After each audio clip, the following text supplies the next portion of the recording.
This is Audible. Audible Studios presents Endgame, written by John Gilstrap, narrated by Basil Sands. Chapter 1. The pounding on the front door meant trouble, a staccato beat delivered by a heavy hand.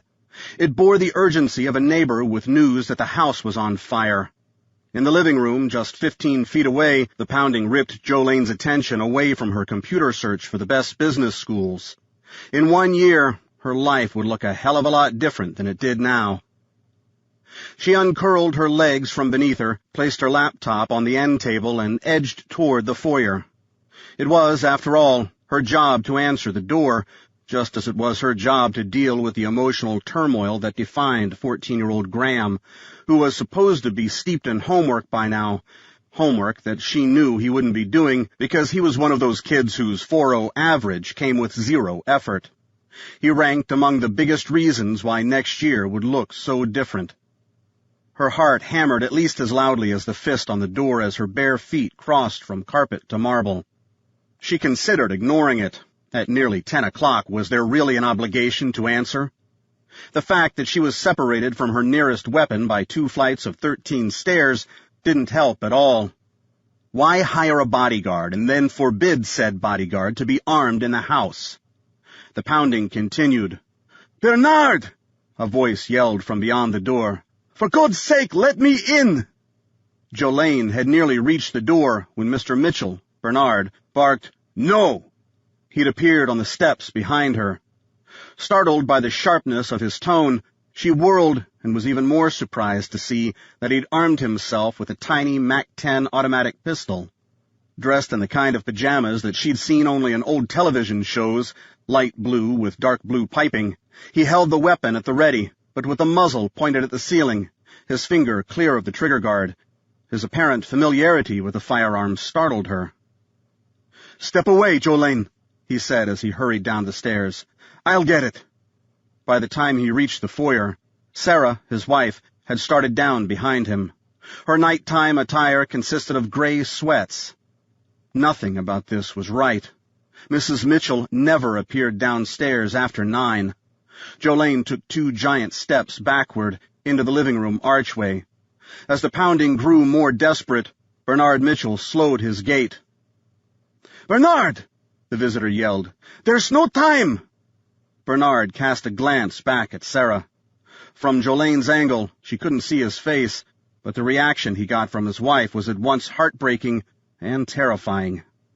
It was a look of surrender, of inevitability. Jolene fought the urge to ask because in just a few seconds she would see for herself.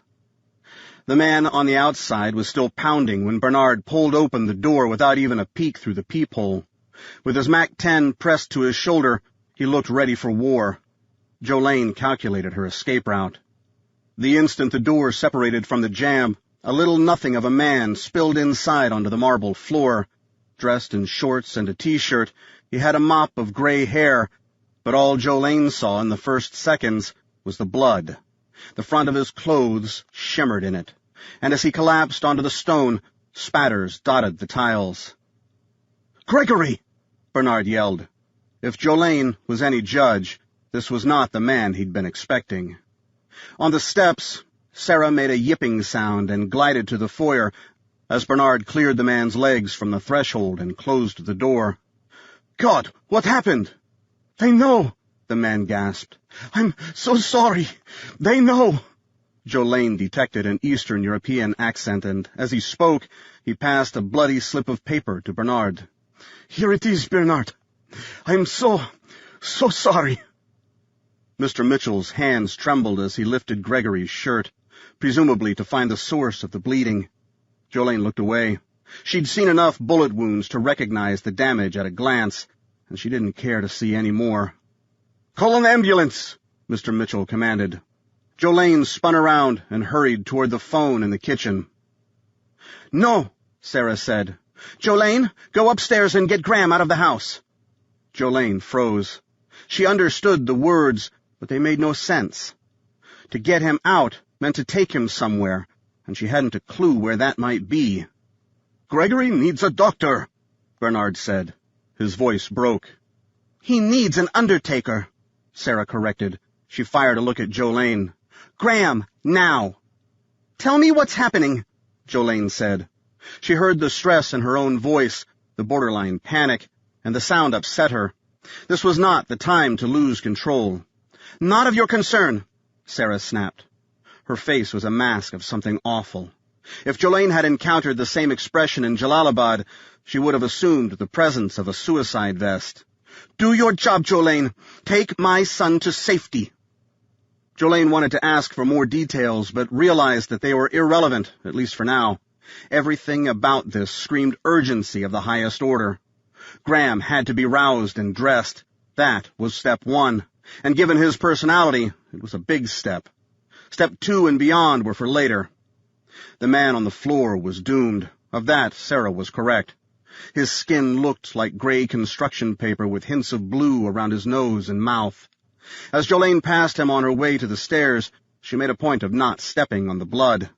She was living in a nightmare. The nightmare. This was what she'd been hired to do, and this was why they ran all their emergency drills, though Bernard had never said why. And Jolene had always sensed that it was all about an overinflated sense of self-worth. She'd never really bought into any of it. Her job was to protect Graham, while at the same time never cluing him into the fact that he needed protection. She had a hard time believing that he'd never caught a glimpse of her weapon as she drove him to and from school, or wondered why he needed an au pair at his age. But he'd never said anything, at least not to her, so she'd assumed him to be as clueless as he pretended to be. He had a hell of a surprise in store. First, she had to haul his skinny, cranky ass out of bed and get him dressed. The silver light of the television disappeared from under Graham's door as Jolene approached. It was, she knew, anything but a coincidence, and she wasn't the least bit surprised to see him sprawled on his stomach, feigning sleep. She slapped the wall switch and right away missed the days of the incandescent light bulbs with their instantaneous illumination. "Graham!" she barked. "Get up! Get dressed!" He made a grumbling sound, and Jolene realized that she'd misplayed her hand. If she'd ordered him to go to sleep, he'd have leaped out of bed. She didn't have time for this. They didn't have time for this. She grabbed the sheet at the line where it draped beneath his bare shoulders and stripped it down to his ankles. Given his recent adolescent obsessions, she felt relief when she saw the flash of blue boxer shorts. "Hey!" He whirled to face her. "What the hell? We need to leave now. Get out of my room! You can't just—" Jolene planted her hand on his chest and pushed him down into the mattress. "Listen to me, Graham," she said. "A man has been shot and is dying downstairs in the foyer. Your parents are terrified. You and I are leaving this house in 1 minute. You can be dressed and cooperative or naked and unconscious. I don't care which." She bounced him once to emphasize the point, and then she left for her own room on the 3rd floor. Her space in the attic had been converted into the nicest apartment she'd ever lived in. The stairway terminated in the middle of what she thought of as her living room. 2 gabled windows provided an impressive view of rural Indiana. Her living room led to a tiny yet fully functional kitchen, beyond which were the bathroom and bedroom. Paranoid of being photographed in her sleep or in the shower, Graham was a budding photojournalist. She kept the doors locked all the time. This was a bug-out, and as with all such things, clothing didn't count. Only weapons and ammo counted. She pulled open the nightstand to reveal her daily carry weapon, a reduced-size Glock 27 chambered in .40 caliber Smith & Wesson. In a single motion, she stripped off her Indiana University T-shirt, when in Rome, right? And stretched her elastic kangaroo holster around her rib cage. Having done it 1,000 times, her hands knew exactly what to do. 5 seconds later, when the 2 straps were secured, she holstered the pistol under her left armpit and shoved 2 spare 10-round mags into their designated pockets at midline. With the T-shirt back on, no one would know that she was armed. She moved to her closet, ignoring the temptation of the suitcase and clothes. She instead reached to the top shelf, where her Colt M4 lay snug in its case. She pulled it down, swung it to the floor, and worked the zipper. The aroma of gun solvent and oil enveloped her and brought an odd sense of calm. She lifted the carbine by its pistol grip and eased the charging handle back to reveal the ass end of the bullet she already knew was there. That round, combined with the others in the curved magazine, ensured a full load of 30 5.56mm bullets. Reaching back into the bag, she grabbed 2 more 30-round mags, leaving another 5 in the bag for later. She zipped up the gun bag and stood, slipping the 2 mags into her back pockets, then reached back to the top shelf for her bug-out bag. A tactical vest festooned with pockets that held still more ammo, plus some rudimentary first aid supplies, a flashlight, 2 knives, $1,000 in cash, and the kind of stuff that she figured she might need if she needed to keep Graham and herself alive for a couple days on the run. Jolene shrugged into the vest without fastening it. Battle slung her M4 across the front of her body, then lifted the gun bag and headed back downstairs for Graham. He'd managed to find a pair of jeans, but he remained shirtless and barefoot. "Come on," she said. "We're going. But I'm not... What the hell are you wearing?" "Your 1 minute is up," Jolene snapped. "Grab something for your feet. We're getting out of here." "Just another minute."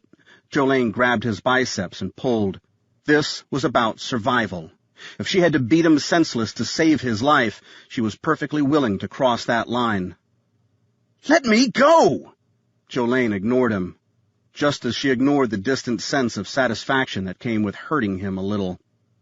Adolescent angst and anger had hit Graham with staggering force over the past 12 months, turning him into a monster. Not quite 5'9", the kid weighed nothing, so when Jolene pulled, he followed. She worked out. He played video games. Why was she being such a bitch? Okay, Jolene was always a bitch, but that was part of her job, and at some corner of his brain, Graham realized that he brought that side out of her, but this was at a whole new level. He yelled as her fingernails stuck into the soft, sensitive flesh of his armpit, but she didn't seem to care. As he dug his heels into the carpet to slow her down, she merely squeezed tighter and pulled harder. He had no idea that she was that strong. "Are you serious?" he asked. "Are we really leaving?" And what was with all the military crap she was wearing? Graham wasn't even sure his feet touched the stairs as he more or less flew to the first floor. That's when he saw the blood. That's when it all became real. The man on the floor writhed in agony. "They know," the guy said. "Oh, God, they know. They know." Mom and Dad were arguing about something. They seemed really angry, but if Graham could hear the words beyond the thrumming fear in his head, he couldn't understand them. They came out as random sounds. Fight, die, kill. He even heard his own name in the mix. He tried to pull away from Jolene, to be with his parents, but her grip was like iron. "Mom!" he yelled. Sarah's head snapped up, but her face wasn't the face he was used to seeing. Her eyes had a dead set to them, like a doll's eyes, and her mouth was set in a tight little line. "Get out!" she said. "Go with Jolene." "Where?" "I love you, Graham. Never forget that." That was the line that triggered the panic in his gut. So simple, yet so final. Of course she loved him. She was his mother. Why would she think that he would assume anything else? Her words had a finality about them that made him want to cry. He started to say, "I love you too," but before the words could form, the front door burst open as if propelled by explosives, and a bunch of men dressed in black flooded into the foyer. His dad shot one of them in the head at point-blank range, and the air turned red. At the sound of the bursting door and the gunshot, Jolene pushed Graham to the ground and planted a knee on his back to keep him there while she brought her M4 to bear. The collapsed stock plate found her shoulder, and her finger found the trigger without thought. She popped one of the invaders with a shot to his chin that all but sheared his head from his shoulders. It always sucked to be one of the first people through the door. Then the enemy adapted, and the shooting started in earnest. Sarah and Bernard both dove for cover as the front wall and windows exploded in the fusillade of incoming rounds. Within 2 seconds, Jolene realized that she needed to leave while there was still some chance of getting out alive.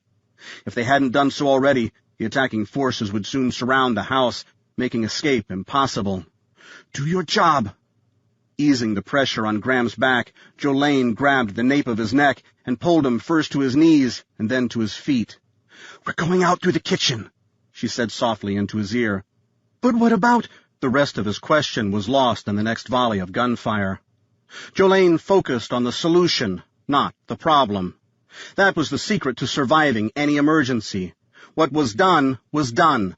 Her only chance for mission success was to push all of that away and concentrate on the single goal of guiding Graham to safety. Everything else, including her own survival, was secondary. The focused commitment calmed her. The cacophony of the gunfire became so much background noise as she focused on their exit. The car keys were on the peg beside the garage door, just where they were supposed to be. She snatched them up with her right hand and switched them to her left to keep her dominant hand free. The door to the garage opened with a thump and a hollow echo as she pushed it open. She noted in an instant that the exterior doors were still closed, but scanned the area for threats anyway before pushing Graham through the opening. "Get in the Beamer," she said, gesturing to the late-model BMW 740 Li that sat in the closest bay of the three-car garage. "We can't leave them," Graham objected. "Would you rather die with them?" Jolene heard the words before she'd considered them, and regretted the coldness of her tone. She closed the door behind them. In case Graham had any designs on changing plans, Jolene kept her left hand on his shoulder as they negotiated the 4 steps down to the concrete floor of the garage, steering him toward the car. Her right hand stayed clasped to the grip of her M4 as she moved backward and sideways to keep the muzzle trained on the door she'd just exited. "Climb in the back seat and get on the floor," she said. Graham tried to wriggle free. "They're killing my parents!" "Your parents are fighting back," Jolene snapped. "And they want you out of here. You heard that yourself from your mother." She turned her attention from the door and the threats that seethed behind it and focused on Graham. In the silver light that passed in through the windows and the garage doors, his eyes glimmered with tears. She felt her heart skip as she considered what he was going through. Jolene tried to adopt a less threatening posture. "We need to get out of here. It's my job to keep you from getting shot, by any means possible. Now get in the back seat and lie on the floor." As an afterthought, "Okay?" Graham swiped at his eyes with his forearm and shook his head no. Then he opened the door and climbed inside. Jolene unslung her M4 and put it into the car first, then slid into the driver's seat and pressed the start button. "You forgot the garage door," Graham said. Actually, she hadn't. Whatever lay beyond those doors was a mystery of the deadliest kind. The last thing she needed to do was give the invaders notice that they were fleeing. With her foot pressed on the brake, she dropped the transmission into reverse and ran the RPMs high. When the tachometer needle nearly touched the red line, the kitchen door flew open, revealing Sarah in the doorway. Her shirt was wet with blood, and her posture showed that she'd been wounded. "Mom!" Jolene released the brake pedal, and the Beamer shot backward like a bullet. The garage door blasted from its tracks and collapsed in a twisted tangle onto the driveway. As the car passed over the wreckage, Jolene winced at the sound of metal on metal as the broken door tore at the undercarriage. "No!" Graham yelled. "We can't leave her!" He threw his door open and prepared to jump out. Jolene jammed the brakes and reached back for him. "I told you!" He was already out, rolling on the ground to find his feet. Outside, she saw a black van parked in the grass near the house, its doors open, but with no lights on. At first glance, she saw no people. A heartbeat later, a silhouette appeared at the front door. Jolene saw the man beckon to his friends. "Graham, get back here!" He ignored her. "God damn it!" Jolene snatched up the M4 from the passenger seat and wielded it like a pistol to fire 4 rounds through the passenger side window in the direction of the guy on the stoop. The bad guy ducked back inside. She had no idea if she'd hit him, but that wasn't really the point. She was buying time. While Graham dashed back toward the garage, Jolene shouldered her weapon and stood. Forming a solid base with her feet spaced wide, she extended the stock with a quick tug, tucked the butt plate into her shoulder, and switched the firing selector to full auto. She fired a 3-round burst toward the front stoop, just to keep their heads down. and then pivoted her aim to the 4 vehicles that were clustered in the front yard. She fired long bursts, 5 or 6 rounds, into the fenders and hoods of each, hoping to take out tires or engine blocks, or maybe both. She'd take any advantage she could get. The bolt locked open when the magazine went dry, and she never broke aim as she fingered the magazine release with her trigger finger. She pulled a fresh one from her pocket, slid it into place, and smacked the bolt release to recharge the weapon. Total elapsed time from the change was less than 5 seconds. Jolene was astonished at how quickly her skills had returned. Sarah Mitchell met Graham halfway, stumbling over the wreckage of the garage door and lurching her way toward the BMW. "Quickly!" Jolene yelled. The fact that the bad guys were no longer trying to come through the front door told her that they had developed a different plan. Once they got their shit together, the limits of her firepower would spell the end. Jolene fought the urge to run forward to help them. Now that they were all exposed, her job was to lay down covering fire. As the Mitchells closed to within a few feet, Jolene knew that Sarah was in trouble. Her face was ashen. She was bleeding out somewhere. Graham's chest was bloody as well, but from the ease of his movement, she could tell that the blood was not his own. They were out of time. "In! In! In!" Jolene yelled. 15 seconds ago, she'd never have believed that they could survive this long. Now that they were on the verge of getting away, time had slowed to an agonizing crawl. Graham pulled the front door open for his mother. "Be careful," he said. "Be careful my ass," Jolene said. "Sarah, sit down and close your door. Graham, get on the floor of the back seat and keep your head down." She saw movement in the darkness on the near side of the house, and she reacted without looking, raking the area with a 10-round burst. This business of keeping heads down burned a hell of a lot of ammunition. Thank God there were no neighbors to get caught in the crossfire. When the family was inside, Jolene ducked back into the driver's seat. With the M4 jammed awkwardly across the center console, she didn't bother to close her door before she pulled the shifter into reverse and stomped on the gas. The Beamer launched backward across the lawn for 30 feet. She shifted to drive. She heard shots being fired at them, and she felt a couple of rounds thunk into the car somewhere, but no warning lights came on, and no one yelled in pain. They were on their way to somewhere. Chapter 2. The emptiness of the Indiana cornfields swallowed the headlight beams, revealing nothing but miles of darkness. "Graham, are you okay?" Jolene shouted over the wind noise from the shattered passenger window.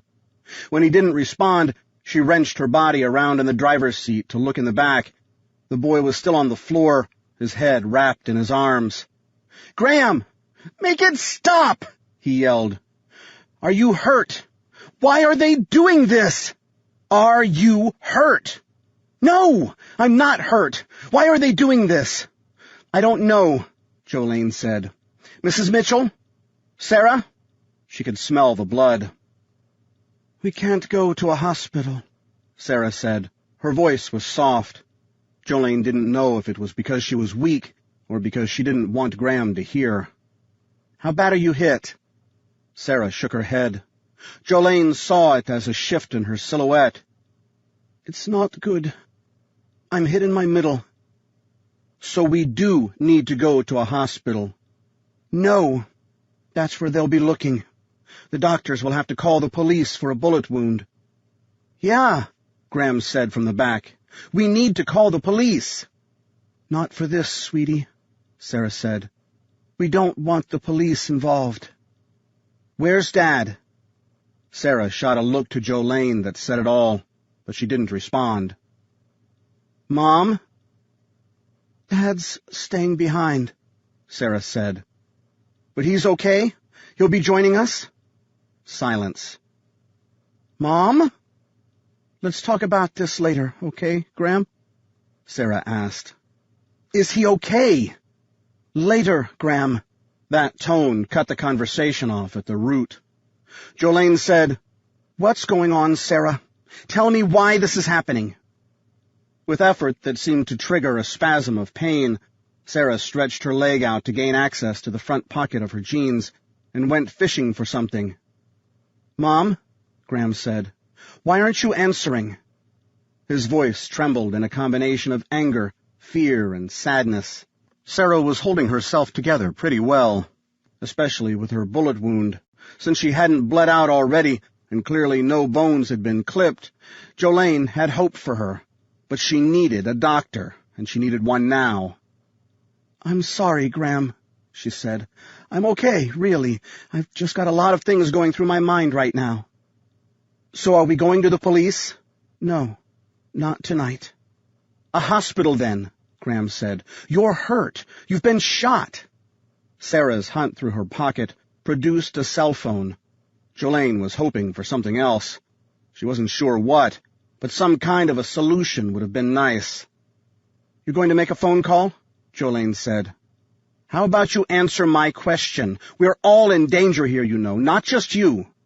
Again, Sarah ignored her. The smartphone's screen bathed her in a silver-blue light that highlighted her pallor. As she swiped at the screen, she left bloody streaks. "What are you looking for?" Jolene insisted. Ahead, the twisting country road was an opaque black ribbon. "I found it," Sarah declared. She pressed a button and brought her phone to her ear. Whoever she was calling had better be of calm temperament, Jolene thought. 10:30 at night was late for anyone. "Dr. Jones, please," Sarah said into the phone. "This is Mrs. Smith." Ah, Jolene thought. They're spooks. I should have known. 474 Bravo, Sarah said after a pause. "Gunshot. Serious." After another pause, Sarah said, "I'm sorry, but I'll never remember all of that. Let me hand you over to someone who will. Yes, a trusted source." With that, she handed the droid across the center console to Jolene. "This is Dr. Jones," she said. "Sure it is," Jolene didn't say. She brought the phone to her ear. "Hello? What's your name?" the voice asked from the other side. "What's yours? Don't trifle with me, missy. You already know my name. I am Dr. Jones." "Fine," Jolene said. "My name is Doe, Jane Doe. Don't trifle with me either, Doc. The last few minutes have been really, really intense. I've got a seriously injured woman sitting next to me who needs help, and you want to do small talk. Seriously, Doc, who's trifling whom?" 5 seconds of silence convinced Jolene that she'd either made her point or driven the doc to hang up. "You sound like you're part of the community," Jones said. "On the periphery," Jolene confessed. "A contractor, never official." "I see. How bad are her wounds?" "I don't know. I haven't seen them. There's a lot of blood. She's pale, but she can talk, and she seems to have it together cognitively." "Cognitively?" Jones mocked. "That's a high-dollar word for a grunt." "Why did you want to speak with me?" Jolene pressed. She didn't have time for bullshit, and she figured the best way to avoid it was to stay away from the bait. "I want you to bring Mrs. Smith to my clinic. We can care for her here." Translation: the company had a contract with a quick quack that would keep serious injuries off the grid. "How do I know I can trust you?" The doctor laughed. It sounded like genuine amusement. "Well, Jane, you don't. You can't. But let's be honest, you have no option." Jolene didn't answer. "All right, then," Jones said. "I'm going to give you an address. Do you have a GPS system to punch it into?" "I have my phone." "Are you ready to copy the address?" "Stand by," Jolene said. Then, into the rear-view mirror, "Graham, listen up." "Are you listening?" "To what?" "Just listen." "Who's Graham?" Jones asked. "He's the patient's son. He can't stay here." "Let's do that later," Jolene said. "Let's have the address." Jones gave an address in Defiance, Ohio, and Jolene repeated it. "Got it, Graham?" "Yes," he said. The kid was blessed with perfect recall. Literally. He remembered every word said to him and everything he read. Jolene asked the doctor, "How far is that from Antwerp, Indiana?" Worst case, 30 minutes. Jolene clicked off, whipped the BMW onto the right-hand shoulder, and hit the brakes. "What are you doing?" her passengers asked in unison. "I'm figuring out where we're going," she said. "Recite back the address, Graham." As he regurgitated the house number and street, she entered them into the phone's navigation program. Good news. 15 miles, 17 minutes. She bet that she could make it in 13. With an utter disregard for speed limits, it actually took 12. Dr. Jones lived slightly north of nowhere, off a road that was marked only with a caduceus. "What is this place?" Graham asked. Jolene resisted the urge to extinguish her headlights to provide less of a target. To do that would be to commit them to total darkness, which would mean driving into a ditch or a tree. "It's the doctor's house, sweetie," Sarah said. Her voice had become breathy, and there was a grunt of pain between house and sweetie. "He's going to make me all better." Sarah often spoke to her son as if he were 3 years old, and the tone made Jolene wince. "Dad's dead, isn't he?" "Don't talk of such things," Sarah said. In those words, Jolene caught the hint of the Eastern European accent that Sarah worked so hard to camouflage. Jolene thought it was a sign that the woman was becoming weaker. Jolene also noted the absence of an answer to the boy's question. That could mean any number of things, but in Jolene's mind, it only meant one. "Yes, Graham, your dad is dead." If there was a paved road in here, Jolene couldn't see it. Navigating, if that was indeed what she was doing, was mostly a matter of not hitting the surrounding foliage. By default, the road was where a bush or a tree was not. Judging distance was an exercise in futility, as was assessing the passage of time. After what felt like several long, whole minutes, she saw another caduceus just like the previous one. But this one was underlined by a reflective arrow that pointed to the right. Jones hadn't mentioned the driving gauntlet during their telephone conversation. Spooks thrived on mind games. She'd known a lot of spooky people when she was tromping through the sandbox, and most made her want to take a shower after speaking with them. Even hello needed to be treated with suspicion. Finally, the driveway opened up, and she saw a house in the distance. Barely discernible in the dark, it would have been invisible had a single coach light not burned in the front. "How sure are you that this is a good idea?" Jolene thought aloud. "How many other options can you think of?" Sarah responded. The accent was even thicker. As Jolene cleared the woods, with 50 yards or more separating them from the house in the distance, she cut the lights. The risk of getting raked by gunfire from the building trumped any worries about wrecking the car. "I'm scared," Graham said. "I am too," Jolene said. The words were out before she could stop them. She wished she had a plan. Back in the day, she and her comrades from Hydra Security would never have made an approach like this out in the open. Of course, she would not have been the only operative wielding a weapon either. They were open and exposed, targets to anyone who wanted to take them out. "I'm not liking this," Jolene said. No one answered, and that was fine. As they closed to within 100 feet of the house, a rectangle of light appeared in the center of the structure. It grew to reveal the silhouette of a man standing in the open. From his posture, he might have been holding a pistol, or he might not have. Jolene reached under her shirt and drew her Glock from its holster. "Do you know this guy?" Jolene asked. "No," Sarah said.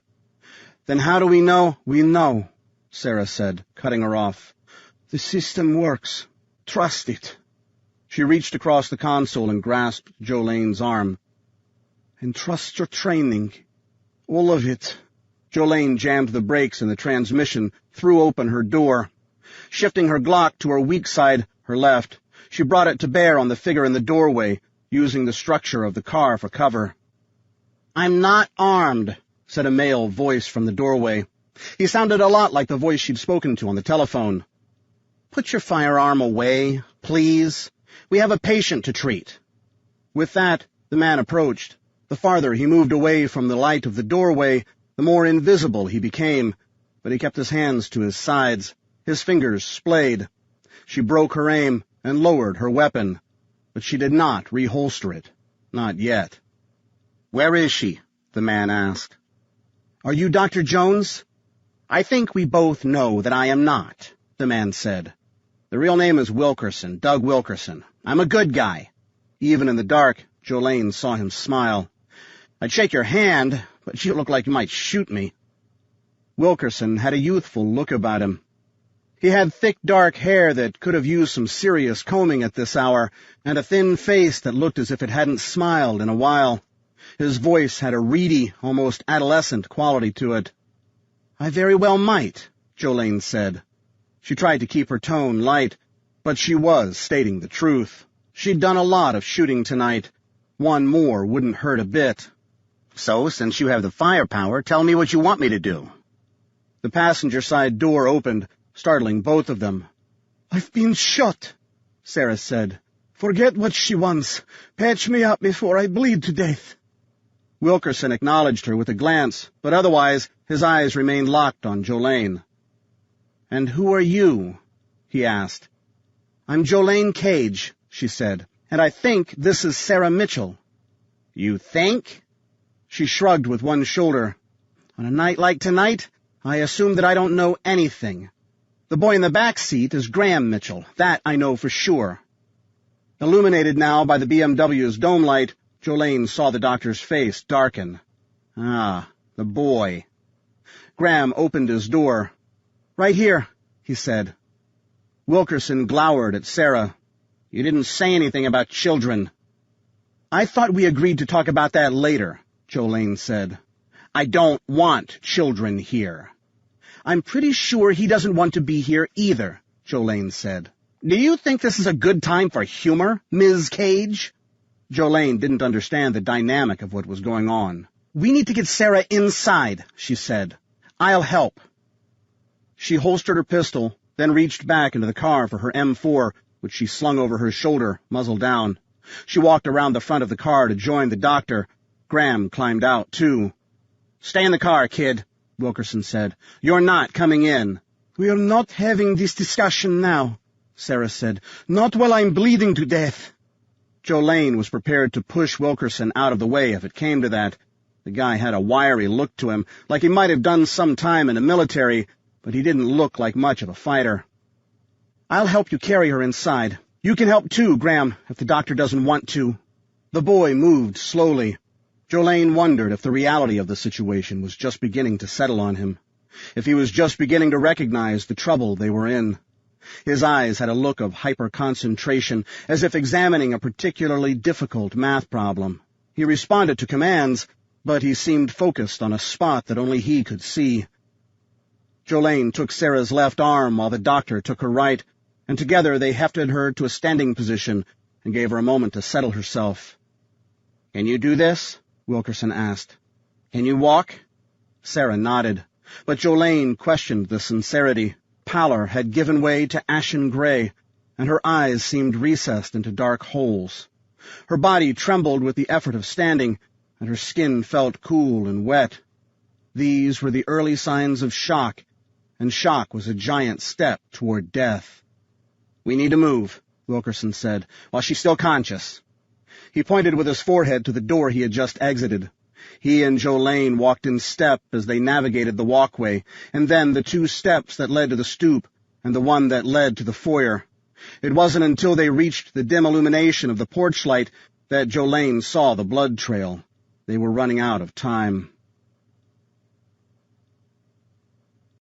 Chapter 3. Washington, D.C. was a city that wallowed in opposites. Everybody in this town had an opinion, and given 20 seconds and an ounce of alcohol, they'd be more than happy to share it with you. It was a town of blind ambition, flexible ethics, and no sense of either shame or loyalty. For all those reasons and more, Jonathan Grave hated the place. Yet here he was at the John F. Kennedy Center for the Performing Arts, dressed like a penguin, paying a ridiculous price for a meal and a show, all in support of the Resurrection House Foundation.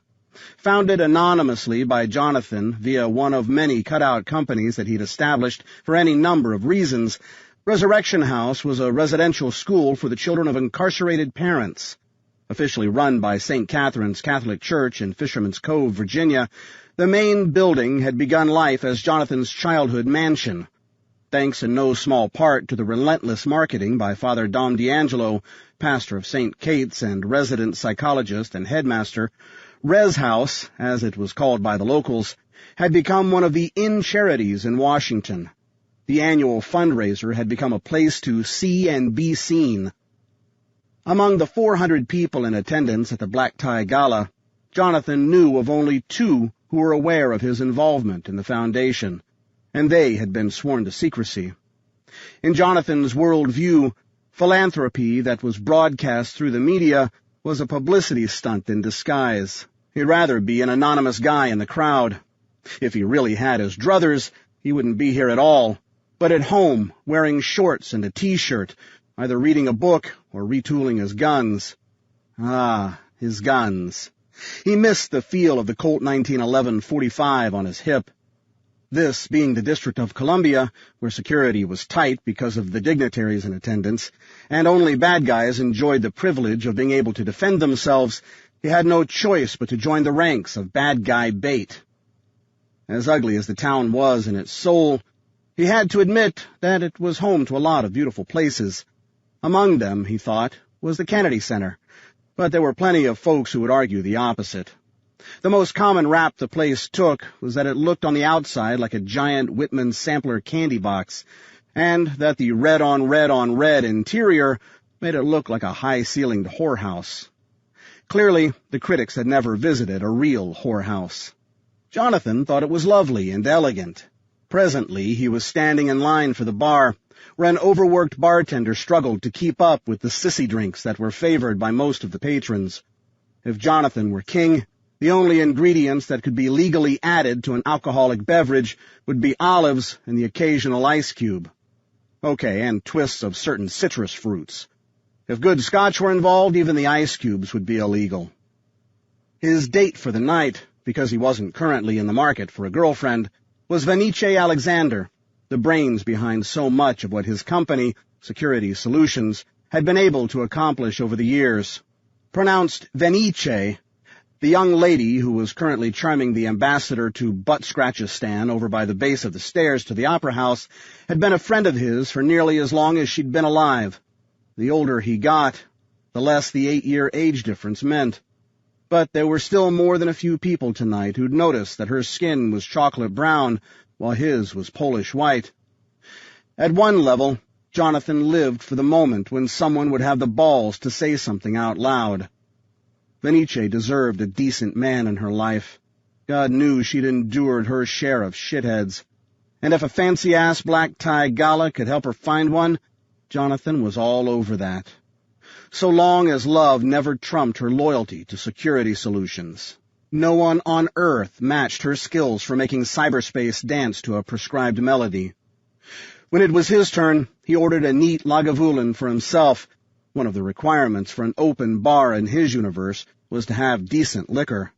And a Hendrix with orange juice for Venice. "Are you two-fisting your drinks this evening?" asked a sweet female voice from behind. He turned to behold a pretty 30-something dressed in a clingy red gown and the ultimate in stiletto sandals. "Poison in one hand," Jonathan said, lifting the scotch, "and antidote in the other." He'd been sniffed at by too many bimbettes over the years to be drawn into her trap. She smiled. "I'd offer to shake hands, but you don't seem to have one available." "My name's Kit," she said. "That's what they call the offspring of a Wolverine." The words caused Jonathan to pause. Wolverine was the code name for a very senior official in the FBI. "Oh, yeah?" he asked. "Do you know a lot about Wolverines?" "Only what I've been told on 9th Street, she said. Jonathan processed the words. The J. Edgar Hoover Building, FBI headquarters, resided on 9th Street, Northwest, in Washington, D.C. Whoever this lady was, she had been dispatched by Irene Rivers, director of the Federal Bureau of Investigation. He raised the gin and orange juice as if part of a toast. "I need to deliver a drink to my guest," he said. "I'll be waiting right here," Kit said. Jonathan peeled away and worked his way through the shoulder-crushing crowd to find Venice. She was in the sweet spot of her biennial crusade to lose weight, striking a stunning chord in her little black dress that had the power to stop traffic. "Excuse me," he said, interrupting her conversation with Ambassador What's-His-Name. "This is for you." Something in his tone caught her attention. As she reached for the proffered glass, she said, Is there a problem?" "Ask me again in a few minutes," Jonathan said. He turned and headed back toward the woman in the red dress. Kit stood in front of the tall windows, purportedly staring out at the Potomac River, while in fact, he suspected, studying the reflections of the room. He approached from behind and took a spot next to her. "You've got my attention," he said. "My boss says that you've been hard to find for the last few weeks," she said. "Apparently not," he replied. Not nearly enough time had passed since the last time he'd gotten pulled into the kind of political hot spot that threatened his life. Kit turned to face him and offered her hand. "My real name is Mary Ann Rhodes," she said. Jonathan smiled. "Real enough for tonight, anyway," he said. "And to think that I could escape cloaks and daggers and spend an evening merely giving huge sums of money to charity." "Being a billionaire must be a terrible burden," Mary Ann said. Her sarcasm made him like her less. He waited for her to make her point. "We have an issue," Mary Ann explained. "Help me with 'we,'" Jonathan said. "In this case, all freedom-loving people," Mary Ann said. Jonathan laughed before he could stop himself. "How long did you practice that line before you actually had to deliver it?" Her smile evaporated. "Can we find a corner to talk?" Jonathan looked at his watch. "Intermission is about to end," he said, "and I have a date." "Your date is your co-worker, and you don't like opera." He wasn't going to argue with a stranger, but the fact was that he had recently found a place for opera in his life, thanks to the influence of a woman named Gail, who only recently joined the long line of women who ultimately couldn't live with the risks that defined his world. As for his date, she deserved better than to be stood up. "Tell you what, Mary Ann," he said, "why don't you just hang out here to the end of the second act? I'll be back for the next intermission." He turned and walked away. Irene Rivers would never have been so dismissive of Venice, and there were precious few crises in the world that couldn't cook for another hour or so. He considered it time well spent if it taught Kit Mary Ann a little humility and manners. "Who's the lady in red?" Venice asked as he rejoined her in the line that was headed back into the opera house. "A friend of Wolverine," he said. "Lots of attitude. She can wait." Venice turned and glared. "Digger! You can't do that!" He shrugged. "Sure I can. I don't work for them, and it's not right for a lady who's dressed as hot as you to sit by herself in a box seat."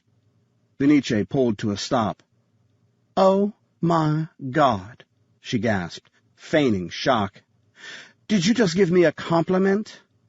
Jonathan felt himself blush. "Oh, come on." Venice grinned. "Go," she said. "Like it or not, important people have come to depend on you." "But I want to see the end." His phone buzzed with an incoming message. He reached into his inside jacket pocket and withdrew the electronic leash. The screen read, J. Edgar, his little dig at Irene's professional heritage. The text message was simple and to the point. "Don't be an asshole. She means well. We need you." "Wolverine?" Venice asked with a knowing smile. Jonathan sighed and took a healthy pull on a scotch. "Enjoy the show," he said. The doctor's house looked much bigger on the inside than it did from the exterior, and far more opulent. A wide, round foyer led to a sweeping staircase to the second floor. The floor beneath Jolene's feet appeared to be marble, some sort of white stone. Now, in brighter light, Sarah's blood seemed even redder, not just where it flowed from her body, but where it smeared on every surface it touched. The rooms that Jolene could see screamed serious money, overstuffed furniture atop oriental carpets. From the masculinity of the decor and the darkness of the color palette, Jolene suspected that Wilkerson did not have a woman in his life. The place looked more like a country club cigar room than a home. She considered asking where they were taking Sarah, but didn't when she realized that she'd know soon enough.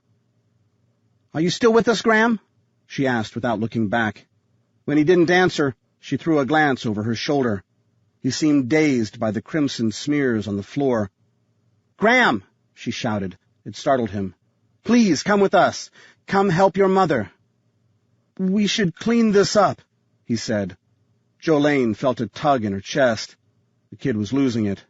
Maybe she owed him a hug and a shoulder to cry on, but they didn't have the time, and the doctor wasn't slowing down. "Later," she said. "I really need you to come with us, please." Wilkerson pulled on a giant picture on the wall that swung open to reveal a hidden panel, which in turn led to an elevator door. "There's only one way down," he said as they stepped into the elevator. "You're coming or you're staying, but I'm not waiting for either one of you." "Graham!" That seemed to break his spell. He looked up. "Now, please!" He started walking again. Wilkerson reached past Jolene to pull the door closed without them, and she pushed back. She didn't get why he needed to be such an asshole, but she'd kill him before she left Graham alone.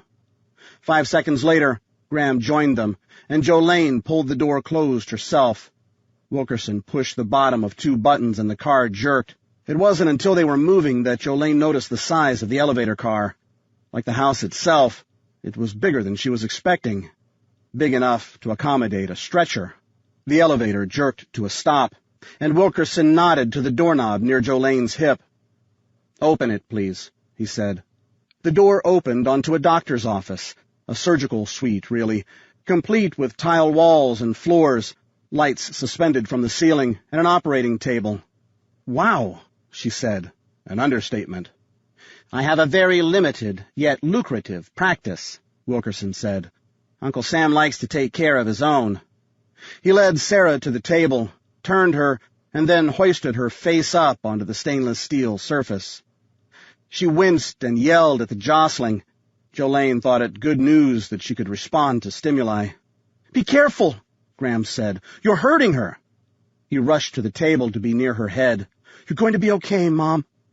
Wilkerson pivoted to a nearby sink and turned on the water by nudging the knee-operated valve. "We're going to need you to say your goodbyes and move away," he said. "I need to evaluate the wound." "Are you working alone?" Jolene asked.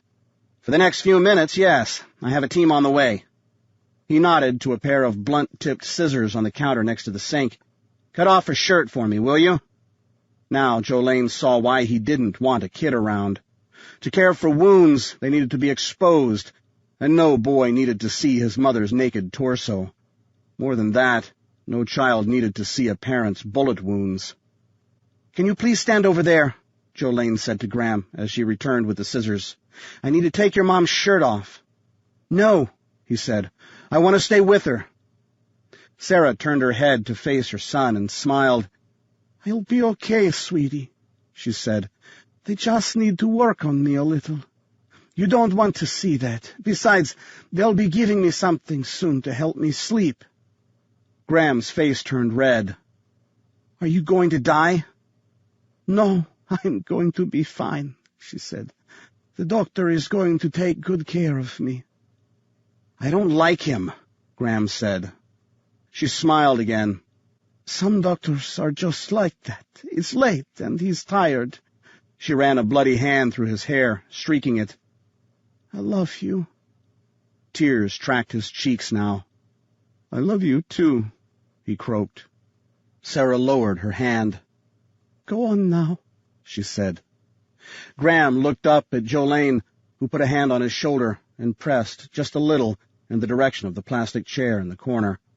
He seemed smaller than he was before, younger. Jolene jumped when Sarah's hand clamped her wrist. The grip was stronger than she'd expected. "Bring him back," she said. "Never mind. Graham!" she shouted. "Come back, baby!" He all but leaped back to his mother's side. "I'm here, Mom," he said. "Right here." Sarah pulled a bloody piece of paper from her pocket. The very piece of paper, Jolene realized in a flash of panic, that Gregory had given Bernard when he spilled into the front door. "Take this," Sarah said to her son. Jolene reached out to intercept. "No," she said. Graham shoved her. "Get out of my way," he said. Jolene didn't know what the paper was, but she knew that people had died for it, and that her most pressing job was to keep Graham from dying too. "Really, Sarah?" she said. "He's your son." Sarah made no indication that she'd heard.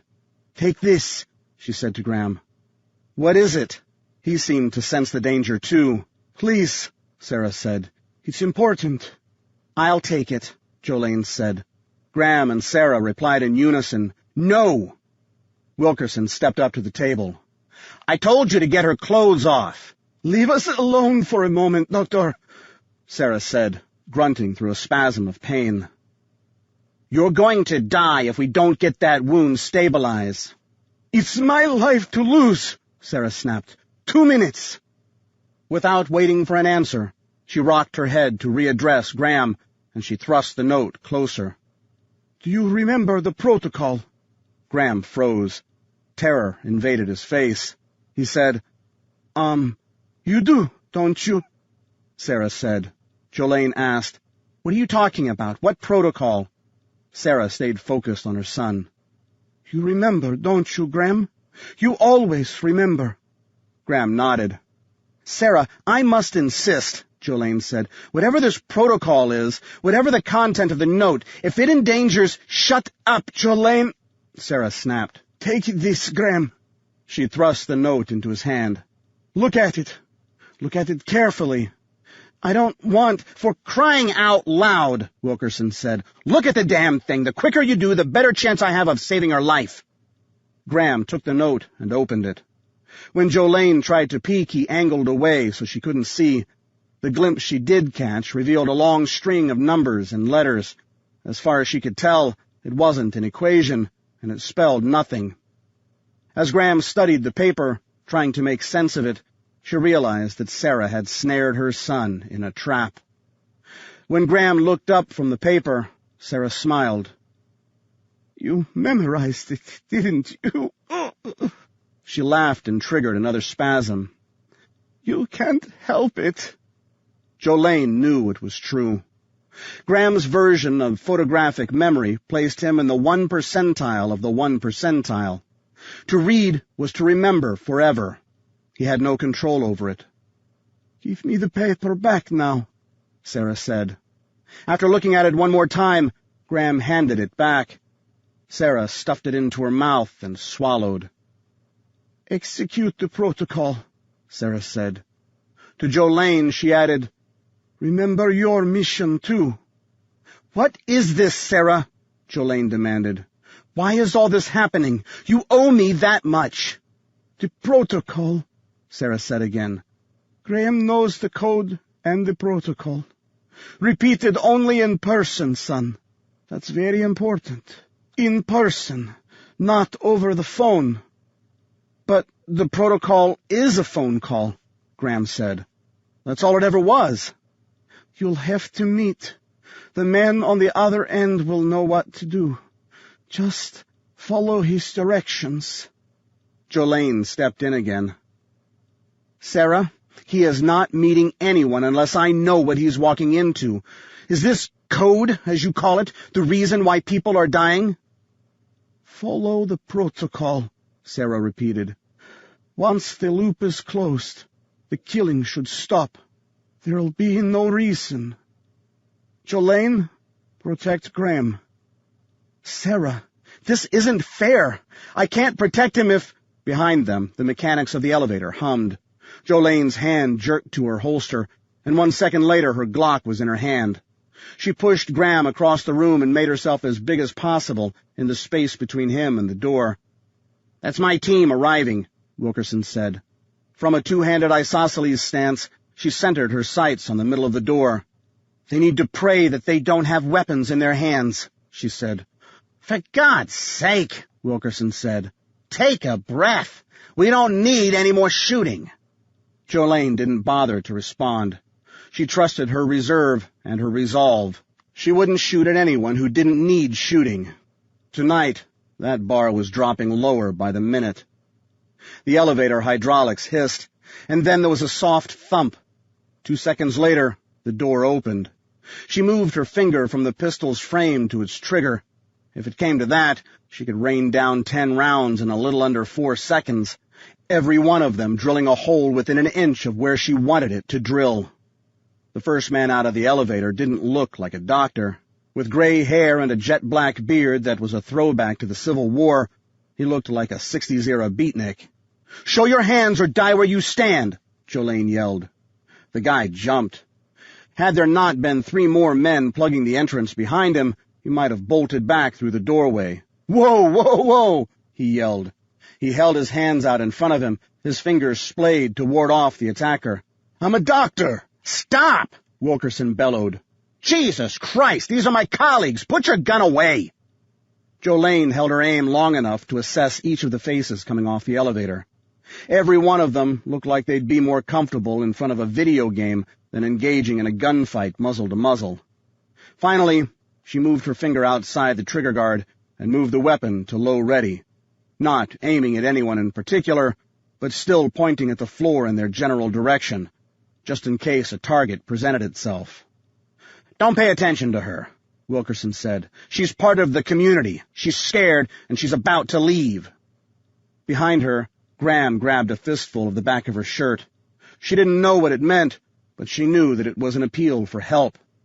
Still not ready to reholster, she lowered the Glock a little more. "I think we're all right, Graham," she said. This would be over soon, one way or the other. The arriving team moved to surround Sarah Mitchell. In seconds, it was as if Jolene and Graham didn't even exist.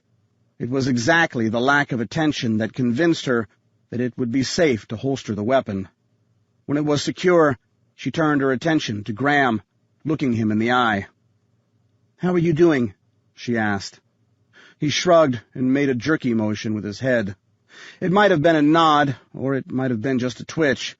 His brain still wasn't processing it all. "Here it is, Graham," she said. "We're going to have to leave.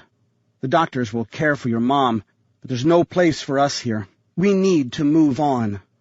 The terror in the boy's face deepened and multiplied. "Where are we going?" The truthful answer was, "I don't have any idea." Instead, Jolene said, "We'll find a hotel room. We'll kind of hide for a while and see what happens." "Who are we hiding from?" Damn good question. "We don't know yet. What was on that piece of paper? What did it mean?" Graham shook his head. "I don't know," he said. Tears balanced on his eyelids. "Mom said it was a code, so I guess it's a code, but I don't know what it means." "Please don't lie to me, Graham, not tonight." "I'm not lying, Jolene. I can tell you that it was a string of letters and numbers. I could even recite them for you. And according to Mom, there's some kind of code. But beyond that, I have no idea what they are. Why are they important?" "I don't know that either." She believed him. "It's time to go now." "What about Mom?" Jolene ignored that question and looked to the crowd that had gathered around Sarah. "Dr. Wilkerson," she said, "I'm going to need a car." A voice from the clinical scrum said, "Find the kitchen upstairs. There are a set of keys on the hook by the door to the garage. Take whichever car you want." Really? It was that easy? So much about this just didn't make sense. "Let's go," Jolene said. She put her hand back on Graham's arm. "But what about Mom?" "Now," Jolene said. Chapter 4. Mary Ann was waiting for him at the base of the JFK bust that, to Jonathan's eyes, was the single ugly piece of artwork in the building. It looked like mud balls that had been crammed together. From a distance, it resembled the countenance of the 35th President of the United States, but up close, it looked like an elementary school art project gone wrong. "This is really important," she said as he approached within earshot. Jonathan gestured toward the door that led to the terrace. It was a flawless night in Washington. The cherry blossoms had bloomed a few weeks ago, but the stifling humidity and heat that so defined the capital city still lay in the future. The terrace offered a spectacular view of the Potomac River. He took another hit of his scotch. At this rate, it wasn't going to last long. "I'm all ears," he said. "What have you got?" "First, some background," Mary Ann said. She looked soft for a Phoebe, too feminine. "You know that the Soviet Union collapsed back in the 80s. "I believe I heard the rumor." "Well, when it fell, it didn't fall softly. For many years, the U.S. has been running a network of informants in the former Soviet republics, both the friendly ones and the other ones." "If that's supposed to surprise me, "You've missed the mark," Jonathan said. "Thing is," she continued, "the Russians are slouching back to their old ways. I'm sure you heard the news story a few months ago about the Russian sleeper cells that were operating here and in Canada. They brought down that airliner in Chicago before the Mounties took them out." "I remember reading something about that," Jonathan said. It seemed inappropriate to mention that had been his op. The fact that she didn't know told him that Wolverine had been appropriately circumspect in the information she shared. "We have every reason to believe that nothing remains of the movement, as they call themselves. But as cultural and religious tensions increase, the chatter has elevated immensely. We know that other cells exist, and for that reason we continue to develop and run sources." Jonathan checked his watch. So far, nothing in this conversation trumped the Puccini he was missing. "You know that I don't work for Uncle Sam anymore, right? I'm out of the business of giving much of a shit about terrorist cells. I pay taxes for that stuff." Mary Ann took a breath. "One of our more prolific operators was killed tonight. Bernard Mitchell. He was a nuke expert." Jonathan's neck hairs rose. If this pretty young thing worked for Wolverine, then she knew better than to throw out details that weren't relevant. "A nuke expert for whom?" he asked. "Our side or theirs?" She hesitated. "Both." "Okay. Which side did he love more?" "Ours," she said. "We're almost positive of that." In Jonathan's experience with government speak, the difference between almost positive and we don't have a freaking clue was barely discernible. "At this stage, we know very little that is concrete, but what we do know is disturbing. Bernard Mitchell is dead, and we received a panic code from their house, presumably when the attack was happening. Judging from the amount of damage done to the home and the number of bullet holes and bloodstains, it was a hell of a fight, and more than just good guys were killed." "Did Bernard live alone?" Jonathan asked. He felt himself being drawn in. "No, and that's even more disturbing. We know nothing of the whereabouts of his wife, Sarah, and their son, Graham, or an au pair named Jolene. They have disappeared, and so has one of the Mitchell's cars, a BMW. "Doesn't the smart money say they got away?" "Under normal circumstances, yes," Mary Ann said. "But there are protocols in place for events such as this, notifications to be made by survivors of a hit." Jonathan considered where the conversation was going. "Let me guess. None of them were implemented." "Exactly. They were to call a central number, and the person on the other end of the call would have given them specific instructions on what to do next." "So you're saying that they disappeared?" "Essentially, yes," Mary Ann said. "Why are you telling me this instead of briefing a room full of fire-breathing fibbies?"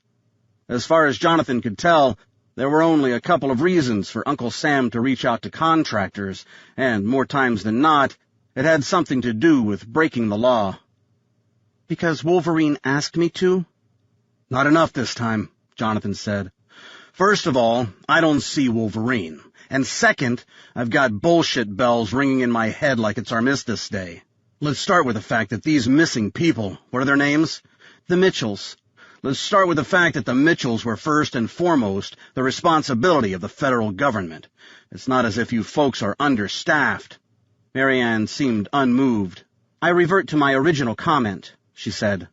"Director Rivers asked me to ask you. She seemed to think that that would be enough incentive." She had a point, and she seemed to know it. Jonathan shifted topics. "How were the Mitchells' covers blown?" "We don't know." "Aren't you a little worried?"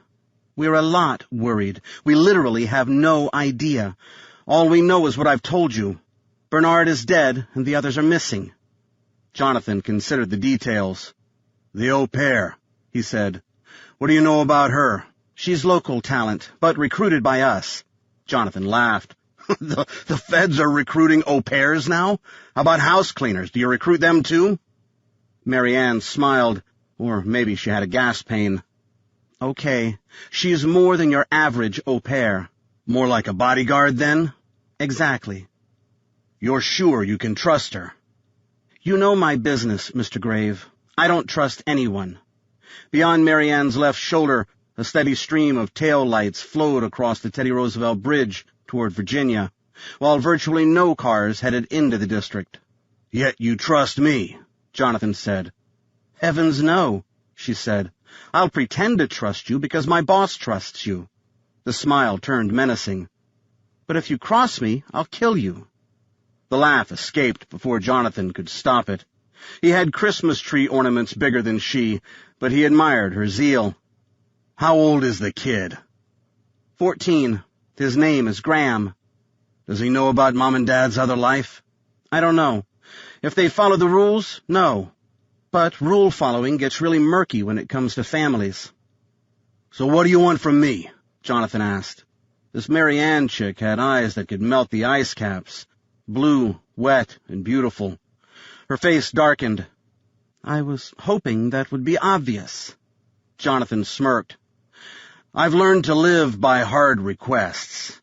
That old saw about assumptions making an ass of you and me applies in spades."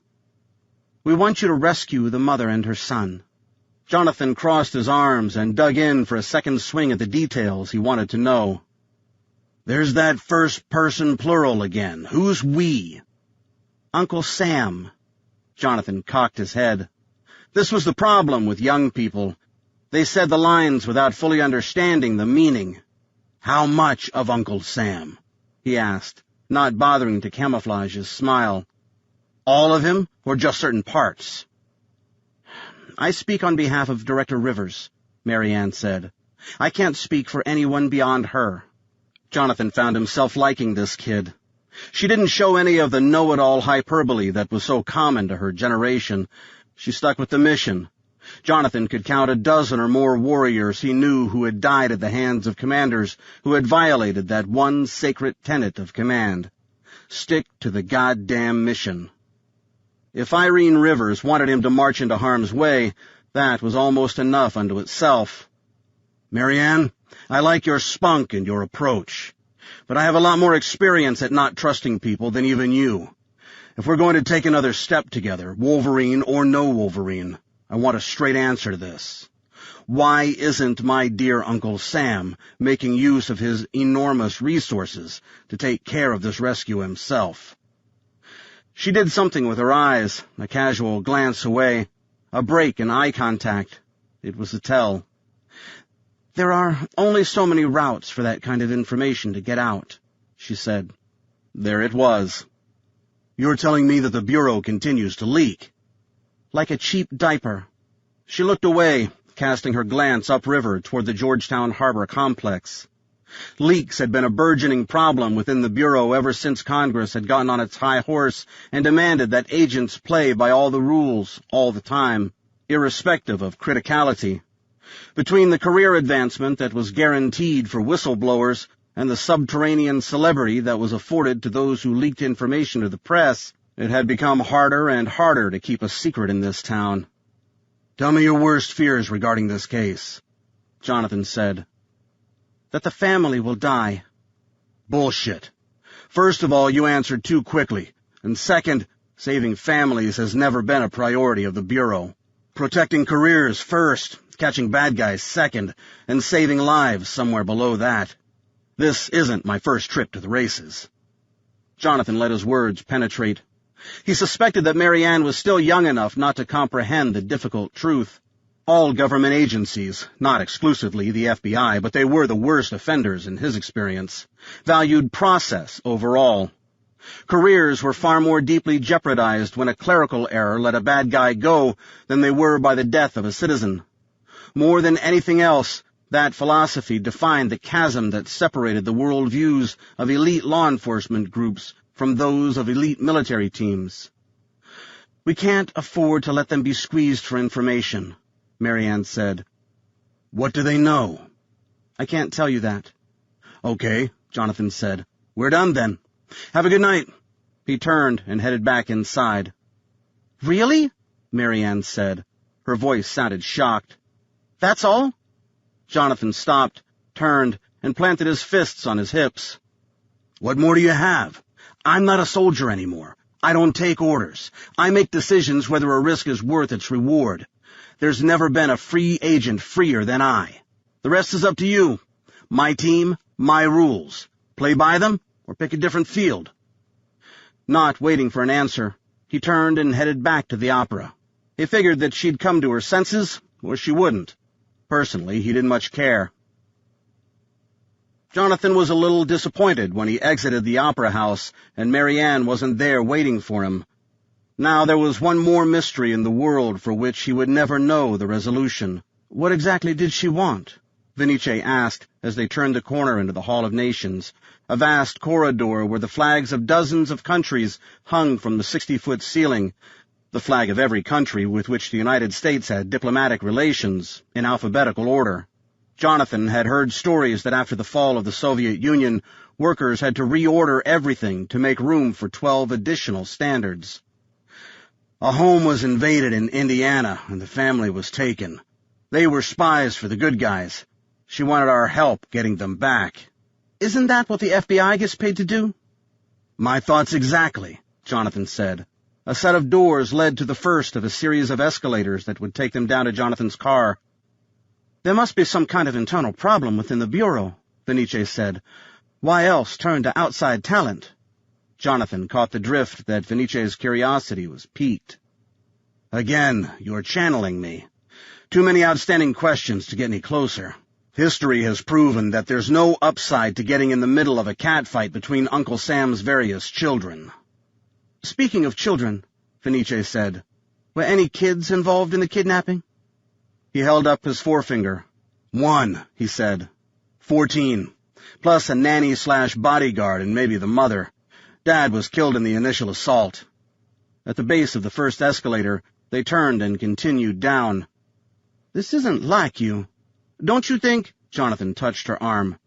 Perhaps this is a discussion to have in a smaller crowd. On the moving stairway, they were but 2 of hundreds who would soon be clogging the roads. Venice and he were speaking quietly enough not to stand out, so there was little chance of being overheard, but still. Also, Jonathan didn't want to talk about it anymore. They made it to the second-level garage, and Jonathan led the way to his BMW. As he unlocked Venice's door, Jonathan stopped her again with another gentle touch of her arm. She looked up, her brown eyes flashing a reflection of the harsh overhead lights. You look stunning tonight, he said. Her smile flashed brilliant white. Why, thank you, Mr. Grave. You clean up pretty good, too. He wondered sometimes if the gap in their ages were less, would he have returned the crush she'd had on him as a teenager. While age differences meant less with every passing year, it had been an obscene and felonious gap back then. And even though they remained close, a slice of Jonathan's brain would always see her as the googly-eyed kid. Jonathan was about to push the passenger side door closed when he saw the business card that had been tucked under his windshield wiper. Even from a distance, he could see the emblem of the FBI shield. Uh-oh, he said. What is it? He pulled the card away from the rubber wiper and took a closer look. The name embossed on the front read Irene Rivers, Director. On the back were written the words, This Level, Sect B, Row 2. Well, shit, Jonathan said. He handed the card to Venice. She read it, and right away started to climb out of the car. Whatever it was, she was coming along. Before you get out, he said, do me a favor and pull the black square out of the center console. The what? You'll see it, and be careful when you handle it. Venice looked and then rolled her eyes. Oh, for God's sake! Jonathan reached out his hand and wiggled his fingers. She handed him his Ruger LCP 380, already tucked into its pocket holster. He slid it into the front pocket of his tuxedo pants. Jonathan craned his neck to get his bearings. The parking lot was massive, more typical of a shopping mall than an entertainment venue, and B2 was quite a hike from where they stood. With all the departing traffic, driving was not practical, so they decided to walk. Is that really Wolverine's handwriting? Venice asked. Jonathan shrugged. I'm not sure I've ever seen her handwriting. It's always phone and emails. Jonathan's relationship with Irene Rivers went way back to the days when he was still in the Army, and she was a special agent working out of Alexandria, Virginia. He'd helped her with a problem, and that started a history of off-the-record assignments that needed the special skills of a man with Jonathan's training, but could never carry Uncle Sam's fingerprints. When they first met, neither could have foreseen her ascendancy to the big chair at headquarters. Then again, no one could have anticipated the events that launched her into bureau superstardom. "Did you notice that there's no space number?" Venice said. She kept studying the card, as if searching for a secret message. "I did notice that," Jonathan said. Parking garages were inherently creepy places, which probably explained why they were so often featured in scary movies. The weight of the LCP in his pocket, all 11 ounces of it, reassured him. Far from his preferred weapon in a gunfight, it was better than being left with fingernails and fists if the shit hit the fan. 15 seconds later, he realized that he wouldn't need to know the space. A standard government-issue heavy-metal POS Chevy flashed its lights. Jonathan stopped walking, and Venice pulled up short with him. "What's wrong?" "Never overcommit," Jonathan said. "Let them come to us. Anyone can use someone else's business card. It's not real until I see a face." He waited as a stream of departing patrons drove past them. After 10 or 15 seconds, the sedan's door opened, and Special Agent Mary Ann Rhodes rose from the driver's seat to reveal herself. It didn't take her long to get the point that he wasn't walking over to join her, so she came to him. "Is Wolverine in the car?" Jonathan asked as she strolled his way. Mary Ann shook her head. "I left her card to reinforce the fact that I am here on her authorization." "You misrepresented yourself," Venice said. "That's not a good way to start a relationship." "Venice Alexander," Mary Ann said. She pronounced the name correctly. "I've heard a lot about you. Director Rivers told me to tell you that the offer to join the Bureau is still open. We can always use skills like yours." Venice more snarled than smiled. She shared Jonathan's distrust of federal agents, but she had a special distrust for those who looked beautiful in an evening gown. "Ven's got a point," Jonathan said. "My cards are on the table. I know every detail, or I don't play." Mary Ann made a point of looking over both shoulders to survey the garage. "Clearly this is not the place. Might I suggest that we pay Mr. Vandermeulenbracke a visit? I believe he lives close to here." The man she referred to was Brian Vandermeulenbracke, Jonathan's friend and cohort from forever. Most people knew him as boxers, and those who did generally knew better than to surprise him with a late-night visit. He wasn't always the most cheerful fellow, and at just south of 7 feet tall and considerably north of 300 pounds, an angry boxers could be ugly. Jonathan grinned. "Sure," he said. "That should be fun. You know the address?" "I found your car, didn't I?" There was the fibby hubris that Jonathan had come to depend on, the self-aggrandizing non-answer answer. "See you there in half an hour." Graham pretended to sleep in the shotgun seat of the Mercedes sedan they'd taken from the doctor. It was every bit as comfortable as it was hot-looking. Best of all, it was quiet. So many numbers. Too many numbers. They swam in Graham's head like the schools of fish you see in documentaries, where great clouds of them swarmed in shifted directions and blocked out the view of anything else. That's what life was like when you lived with a memory that recorded everything, all the time. He'd told his therapist once, Dr. Harper, that it was like eating a Thanksgiving feast every day, maybe twice a day. You get progressively more stuffed, but you keep cramming in more. That was an imperfect comparison, though, because you could always puke up a meal to make more room. His head just got progressively more full. Dr. Harper had assured him that his brain would not rupture from the pressure. It also promised that one day Graham would learn to live with his ability, to tame it, and that he'd come to see it as more of a gift than a curse. But that's what parents and doctors always said. They marginalized everything with phrases like, "one day," or "you're too young to understand," or "I'd give anything to be like you." Somehow, they all forgot what it was like to be a freshman in high school, where all those other assholes lived today at the age they were, in a world where being smart was punished by sack taps in the hallway and bags of dog shit slipped into your backpack when you weren't looking. The fact that he'd be envied when he was 30 didn't mean a whole hell of a lot when he wasn't yet half that age. He'd tried playing dumb, intentionally missing questions on tests and spending 5 minutes figuring out math problems that he'd already solved at a glance. But that brought on a whole new breed of derision and animosity. Who knew that pretending to be stupid was insulting to people who really were stupid? Rather than waiting for him to tame what came naturally, how about somebody step up and tame the herd of assholes that swarmed the halls between classes? Names and dates were one thing when they flooded his head. They got pushed into their own files, ready to be recalled when he needed them, but otherwise never to be thought of again. It was the number sequences that cost him sleep, that obsessed him. While words made sense in and of themselves, people arranged letters into words and then words into sentences that had clear meanings. Numbers were meaningless outside of a known pattern. 3 digits plus 3 digits plus 4 digits was probably a phone number. But other, less obvious number sequences appeared random, yet rarely were, because someone had arranged them with a purpose.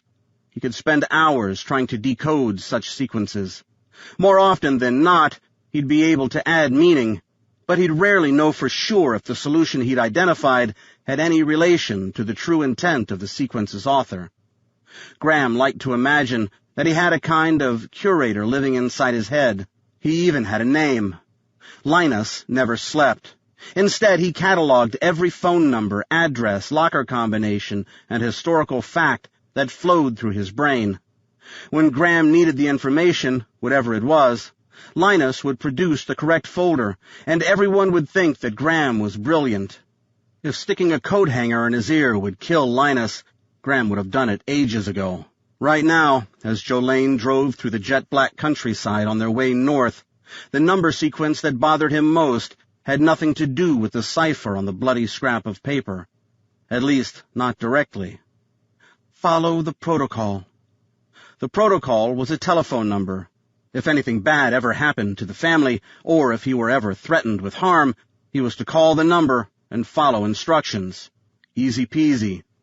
But there'd been no mention of codes, and there'd for sure been no mention of murder. Even during the ridiculous evacuation drills that his dad had insisted on, where Dad would start yelling in the middle of the night and use a stopwatch to time how long it would take to get to the garage, there'd been no talk of codes or murder. There hadn't even been any guns. The shit that was going down tonight was all brand new, and it had nothing to do with the protocol. That was just the trouble number to call when he was told to call it, a meaningless exercise that had never risen even to the level of 911 in the hierarchy of memorized phone numbers. None of this was right. None of it made any freaking sense. The smear of Mom's blood on his chest had begun to itch. Why is this happening? We need to stop, Graham said without opening his eyes. I need to make a phone call. Not tonight, Jolene said. It can wait till morning. But Mom said, I know what she said, I was there, but not tonight. We're both exhausted, and neither one of us is thinking straight.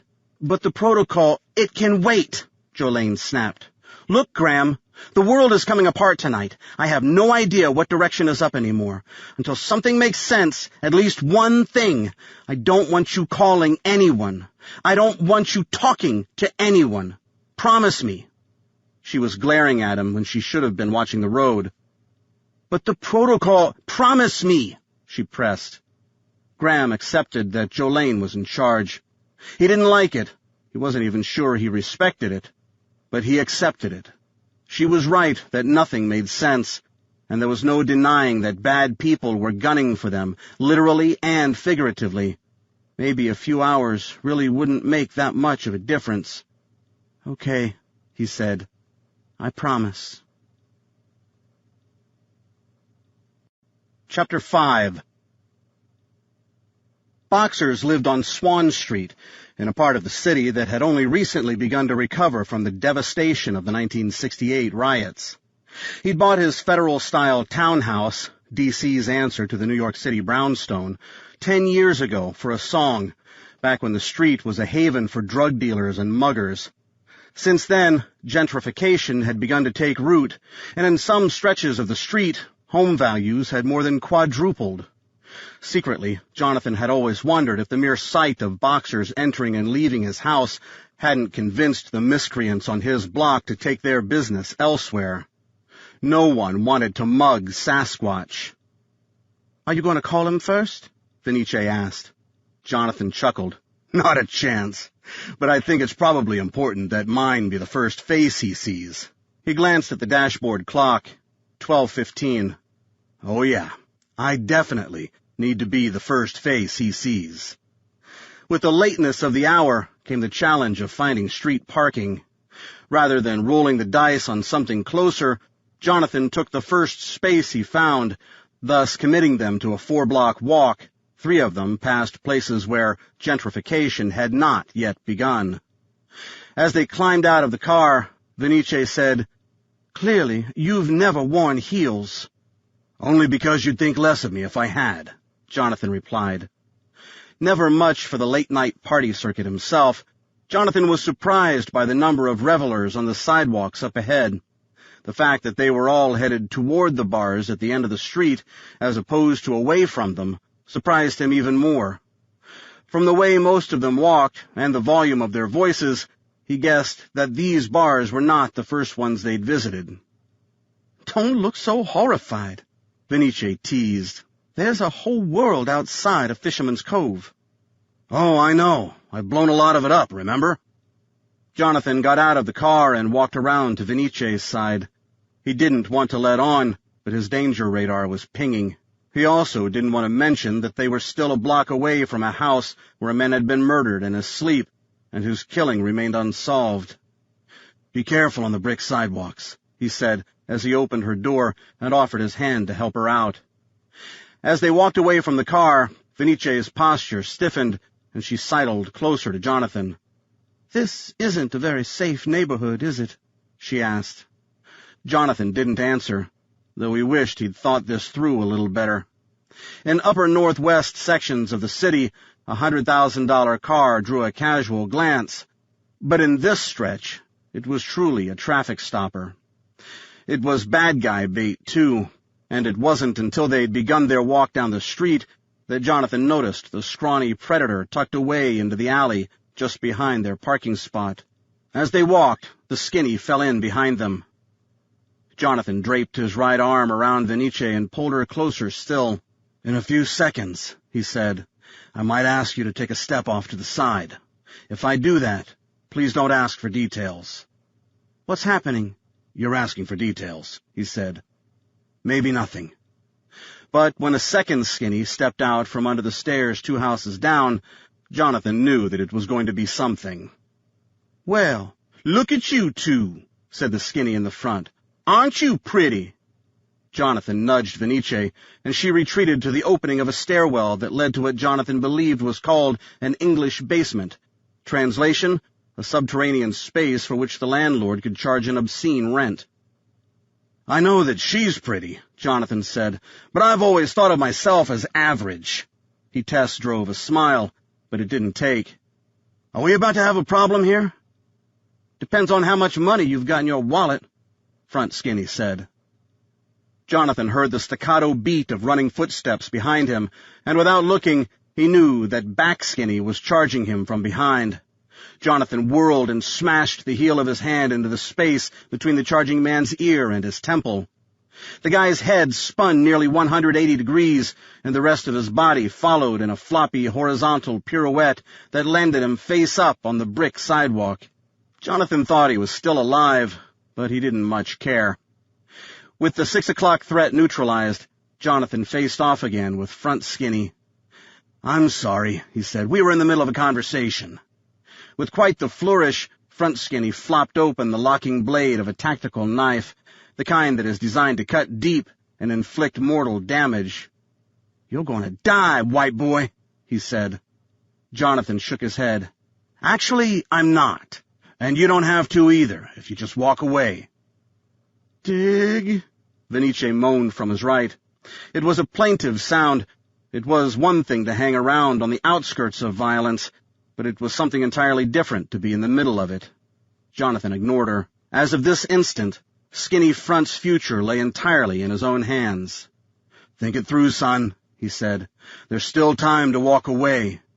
"You hurt Jamal," he said. "Only because he was trying to hurt me," Jonathan said. He took care to keep all emotion out of his voice. "And did you see how well I took care of him? He was unconscious before he knew he'd been hit. I gotta tell you, I'm pretty good at this beating up people shit." As he stated that last sentence, he realized it was a step too far. He'd forced Skinny Front's hand with a challenge. Maybe it was just as well. The Skinny made his move. He lunged at Jonathan, leading with his knife, coming in with an underhand slashing motion that worked in every action movie, but rarely worked in real life. Jonathan clenched the knife-hand wrist in his left fist and fired a piston punch to the Skinny's liver with his right, dropping him to his knees.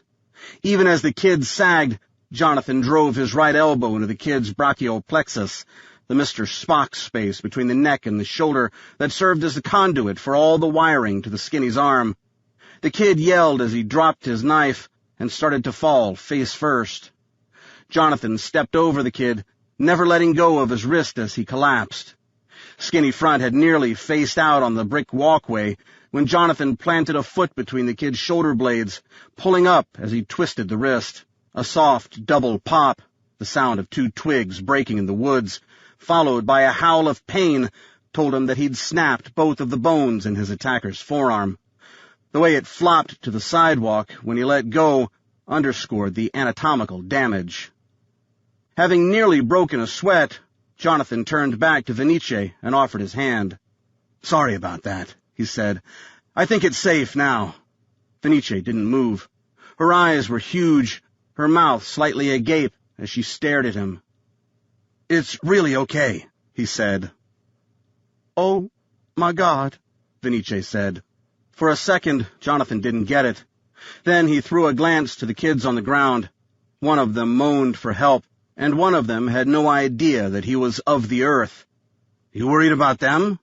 That was beyond his comprehension. "You know he was trying to kill me, right?" It took her a moment to gather the words. "That was so easy." Jonathan smiled. "A few years ago it was easy," he said. "But trust me, I'll be sore tomorrow." He pointed up the street with the crown of his head. "We should get moving. On our way back, I'll bring the car to you, in case these guys have friends." They started walking. "You should call the police," Venice said. No. The situation is stable now." "At least an ambulance." "If they need help, they'll call for it, not our problem." Jonathan's glance was drawn to Venice's stare. "Why are you looking at me like that?" "I've never seen that before," she said. "I've always known what you do, but I've never actually seen it." Jonathan scowled. "I can't tell if you're impressed or appalled." "A little of both, I guess. Why would they come at us like that?" "Easy money. They saw a guy in a penguin suit with a beautiful lady, and they read us as weak." Venice looked over her shoulder, back toward the spot of the scuffle. "They won't follow," Jonathan said. "I just hope they get home okay," Venice said. Jonathan laughed. "Oh, good God." By the time they got to Boxer's door, Marianne's Chevy was already double-parked out front. One of the bennies of government plates was immunity from parking violations. In D.C., where predatory parking enforcement was a major source of revenue, a parking pass was more valuable than gold. Marianne opened her door as they approached and met them at the curb. "Is he expecting us?" she asked. "Yeah, sure," Jonathan said. He winked at Venice. "Follow me." He opened the decorative wrought-iron gate and climbed up to the stoop. He pushed the doorbell, over and over and over again. He heard Venice say, "Oh, my God, Digger." And then he heard movement from inside. He kept pressing the button. "It had better be an emergency," Boxers roared from somewhere beyond the door, "or there's, by God, going to be a corpse on the sidewalk." Not everyone who said stuff like that meant it literally. Boxers was an exception. Jonathan saw Big Guy's shadow approaching from beyond the mottled glass and noted that he was moving with purpose. Even as the door tore open to reveal Boxer's towering form, Jonathan continued to press the button. "God damn it!" Big Guy roared. "This had better—" Recognition came immediately. "Dig? What the hell?" He looked past Jonathan's shoulder to see Venice and Marianne. "Am I throwing a party I didn't know about?" "Can we come in?" Boxers hesitated, uncharacteristically self-conscious. He looked down at himself, clearly roused from bed. He wore a pair of, wait for it, boxers and a t-shirt. "Don't worry," Jonathan said. "You're fine. We're the ones who are overdressed." Big Guy pivoted out of the way to allow them to pass. Jonathan beckoned for the others, and 30 seconds later, they were inside and standing in the foyer. "I didn't know you liked antiques," Venice said. Because of his size and his penchant for violence, many people underestimated Boxer's intellect and sensitivity. The artifacts in the room were more than mere antiques. Many of them were collectibles worthy of museums. To Jonathan, all of it was either a vase or a statue. "I think I'll go put some pants on," Big Guy said. The ancient stairs creaked as he climbed to the second floor. "I heard that he was a large man," Marianne said, "but I don't think I understood the scale of it." "Definitely better to have him on your side than the other," Jonathan said. "Let's have a seat." He led the way to the right of the foyer into the living room, which was dominated by a shallow fireplace. Typical of the 19th century, when fireplaces were a main source of heat, the lack of depth often made 21st century citizens nervous about having a fire so close to their living space. Jonathan happened to know that Boxers had spent a small fortune getting that fireplace certified to modern fire codes, and that he routinely kept it stocked and burning during the winter months. The antique theme carried into the living room, but with a modern flair that allowed for comfortable, oversized cushions. "Look at all the books," Venice said, taking in the floor-to-ceiling shelves that flanked the fireplace. "I had no idea." "Box is an interesting guy," Jonathan said. He winked. "Don't let on to others that he knows how to read. It'll ruin everything." Jonathan helped himself to the end of a love seat closest to the foyer, while Venice took the opposite end. Marianne shifted her gaze back and forth from the 2 leather chairs that flanked the fireplace. "Which one?" she asked. Jonathan pointed to the one on the left. "That one has the bigger butt print," he said. "I'd take the one on the right." She sat. Boxers was back down in 3 minutes. "Okay, Dig, what gives, and who's this?" He pointed to Marianne. Jonathan brought him up to speed with what they knew so far. "Now, given Agent Rhodes's persistence, I'm guessing that we're about to hear the details that she previously didn't want to share." He looked at Marianne. "Am I correct?" Marianne sat forward in her chair. "You can never repeat what I'm about to tell you." Jonathan rolled his eyes. "Oh, please." Marianne caught it. "Bear with me," she said. "Back in the late 80s, when people on our side of the Iron Curtain were drunk with our defeat of the Soviet Union, the apparatchiks on the other side were running for their lives, both literally and figuratively. Glasnost and Perestroika brought with them a world of insecurity for a lot of once important and now irrelevant people. Power grabs became the way of their world, and there were a hell of a lot more groups to worry about. The Czech Republic, Georgia, the Stans, and God knows how many other former Soviet republics were all claiming their independence politically. That posed a huge problem in terms of strategic weapons. "The nukes were spread all over the place," Jonathan said, jumping ahead in her story. "Exactly. The Politburo, God love them, were the scaredest of the lot. Presumably because they knew what disaster could be wrought by the loss of Central Command authority. They also knew that they couldn't account for every warhead. While that detail didn't become clear until later, the U.S. had long suspected such." Jonathan exchanged a look with Boxers, but said nothing. Back in their unit days, the 2 of them had crawled through the weeds in that part of the world to help determine that very fact. Marianne continued, "NATO forces initiated Operation Gardenia, funded mostly by our federal government to locate and reconsolidate all the scattered nukes under Central Russian control. Venice reared back in her seat and raised her hand. Wait a minute. You're telling me that we actually helped our scariest enemy reacquire nuclear warheads? Boxers laughed. You look surprised. Do you have any idea how many times your boss and I have been shot at by weapons purchased by the same uncle who sent us into battle against them?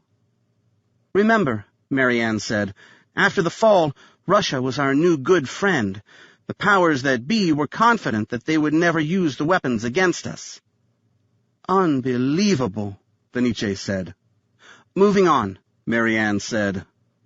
We thought we got them all, but when you're dealing with those kinds of numbers, there was no way to be sure. Let me guess, Jonathan said. We were wrong. Exactly, and by quite a lot. More than 20, although that's really just a rounding error considering the thousands of warheads that were involved.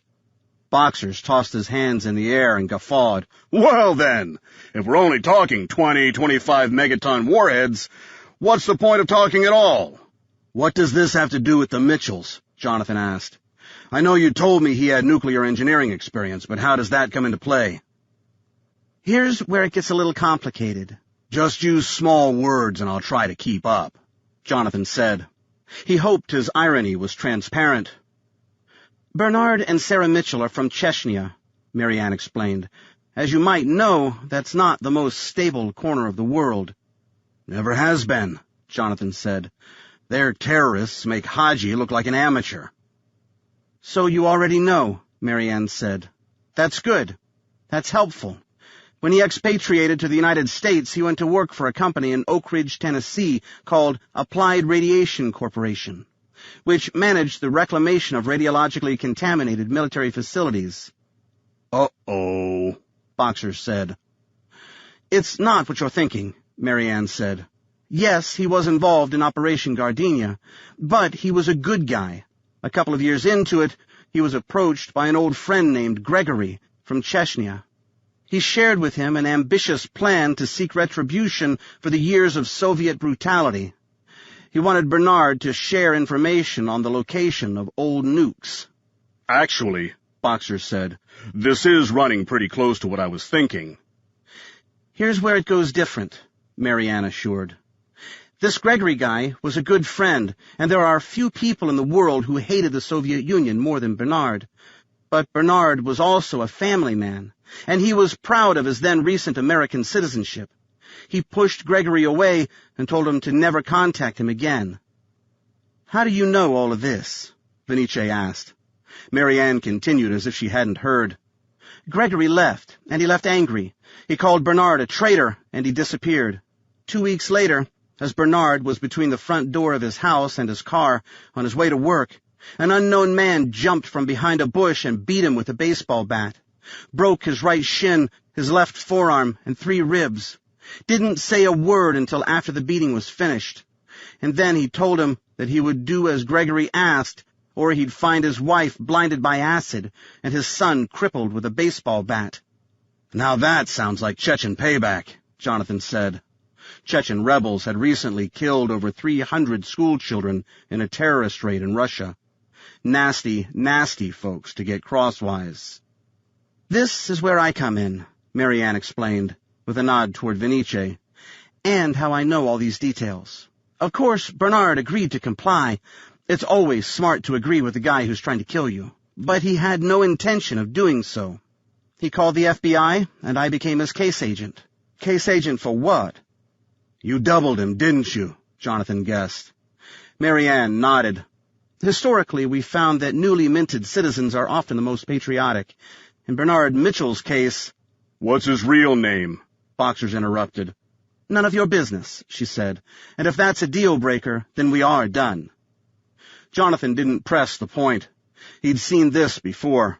For whatever reason, aliases and birth names, once declared to be classified, tended to remain that way, to the point where confessed terrorists who had been put into witness protection in return for their testimony against their former jihad buddies were able to disappear and recycle themselves in their old stomping grounds because nobody updated the no-fly lists with their new names. Jonathan saw no urgency in knowing Mitchell's real name. In Bernard Mitchell's case, he was furious at the threat to his family and ashamed of the actions of his friend. His was one of the best motivations in the world: revenge. I told him that the easiest way to protect him would be to put him to work for us. We would feed him with false information that was laced with just enough truth to make it seem reasonable. If we did our jobs right, as the Chechens followed the breadcrumbs, we'd be able to see where they were going and what they were doing. Financially, it was a pretty sweet gig for the Mitchells. Bernard was on 3 payrolls simultaneously. The rebels were paying him for his espionage, we were paying him for playing along, and Ark was paying him for his real expertise. I don't quite follow what kind of useful, sustainable intel he could provide, Jonathan said. I mean, you can dance for a while, but sooner or later, wouldn't he have to cough up a nuke? Marianne smiled. You're shitting me, Boxer said. You gave up nuclear warheads. Tell me they were dummies. They were doctored, she said. To set off a warhead requires a complex series of electronic impulses. To initiate the process requires a complex code. We changed the code. But there's still a nuclear warhead? Venice asked. There had to be, Marianne said. There's a predictable amount of radiation leakage outside of the warhead casing. We needed to keep the radioactive material in place, or else the leakage wouldn't be there. And without the leakage, they'd know that they had a fake. I can't imagine a single thing that might go wrong with that plan, Boxer said, his voice heavy with sarcasm. Trust me, Marianne said. Without the codes, these things are just radioactive paperweights. You just used the plural, Jonathan said. How many are we talking about? A few. Can you put a little more meat on that number? 5 to 8. Boxer's jaw dropped as he leaned in closer. You don't even know the precise number? It's complicated, Marianne said. But yes, we don't know the precise number. How big are they? Venice asked. Marianne shook her head. Not very. Full up with the casing, they're about 6 inches in diameter, a little over 30 inches long, and weigh under 150 pounds. So they're not all that powerful, Venice concluded. She seemed relieved. 0.7 kiloton yield, give or take. Before you take solace in that number, Jonathan warned. She's saying that the warheads are the equivalent of 7,000 tons of TNT. So, we're talking artillery rounds, Boxer said. The equivalent of our W-48s. From the early 60s through the early 90s, the U.S., its allies, and the Soviets all developed nuclear warheads that could be fired from standard artillery pieces. They were rendered obsolete by more reliable delivery systems, but the Soviets apparently felt compelled to keep some of them around. Did the Russians know you were playing this game with their mortal enemies? Jonathan asked. Of course not. In fact, Russian records showed that the very warheads we were tracking had in fact been destroyed. You're saying they lied, Venice said. It's what they do, Marianne said. That in itself became an important data point. It was useful to know that our new allies would rather lie than be embarrassed. So what went wrong? Jonathan asked. We're not sure. About a year ago, Bernard's Chechen friends started getting anxious, started making unreasonable demands. We got the sense that they were testing him to make sure he was really on their team. Venice said, That means someone tipped them off? That must have scared the Mitchells to death. It gets better, Marianne said. Not only do we suspect that someone tipped off the Chechens, we think someone tipped off the Russians, too. They found out that we were playing nuclear games with terrorists, and they were not happy. This does not seem unreasonable to me, Boxer said. We were learning a lot about Chechen terrorist networks, Marianne said. So now, all of a sudden, there's a back-channel diplomatic firestorm. CIA is pissed, and State is furious.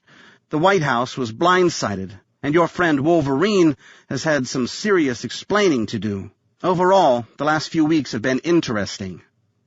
So, Jonathan said, about the hit on the Mitchells. Marianne uncrossed her legs and recrossed them the other way. Yeah, about that. We don't know exactly. As things got progressively hotter with the Chechens, Bernard fell out of touch with the Bureau. He started skipping our regular meetings, wouldn't return phone calls. Probably because he was frightened, Vinice said.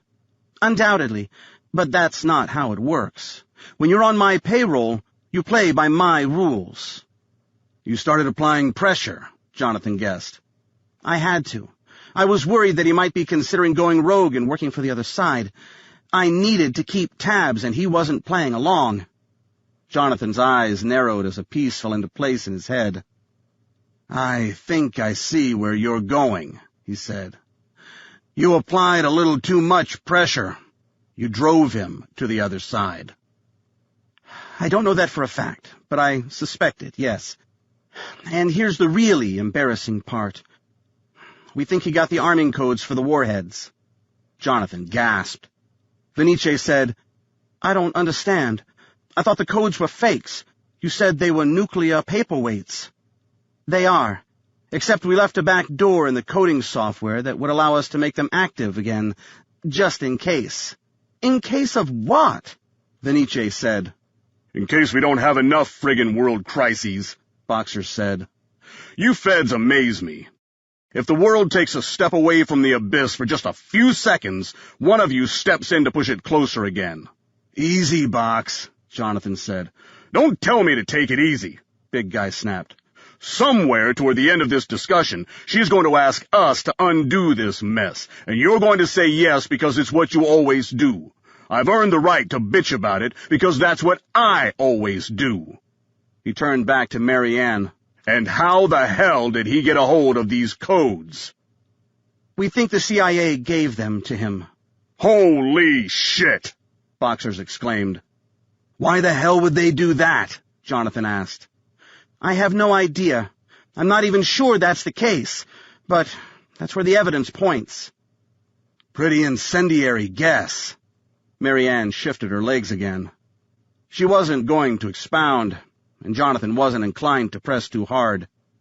So, that's a lot of moving parts, he said. If the Mitchells were going to hand over the codes, why would the Chechens hit them? Who said it was the Chechens? Mary asked. The speed of the delivery led Jonathan to believe that she'd been waiting for the opportunity. For all we know, it could be the Russians in an effort to keep the codes out of the bad guys' hands. For that to be the case, though, somebody on our side of the pond would have had to tip them off, Jonathan said, completing her statement. Exactly. That could mean CIA, state, or even, I'm sorry to say, the Bureau. Which is why you're soliciting help from us instead of from the normal channels, Jonathan said.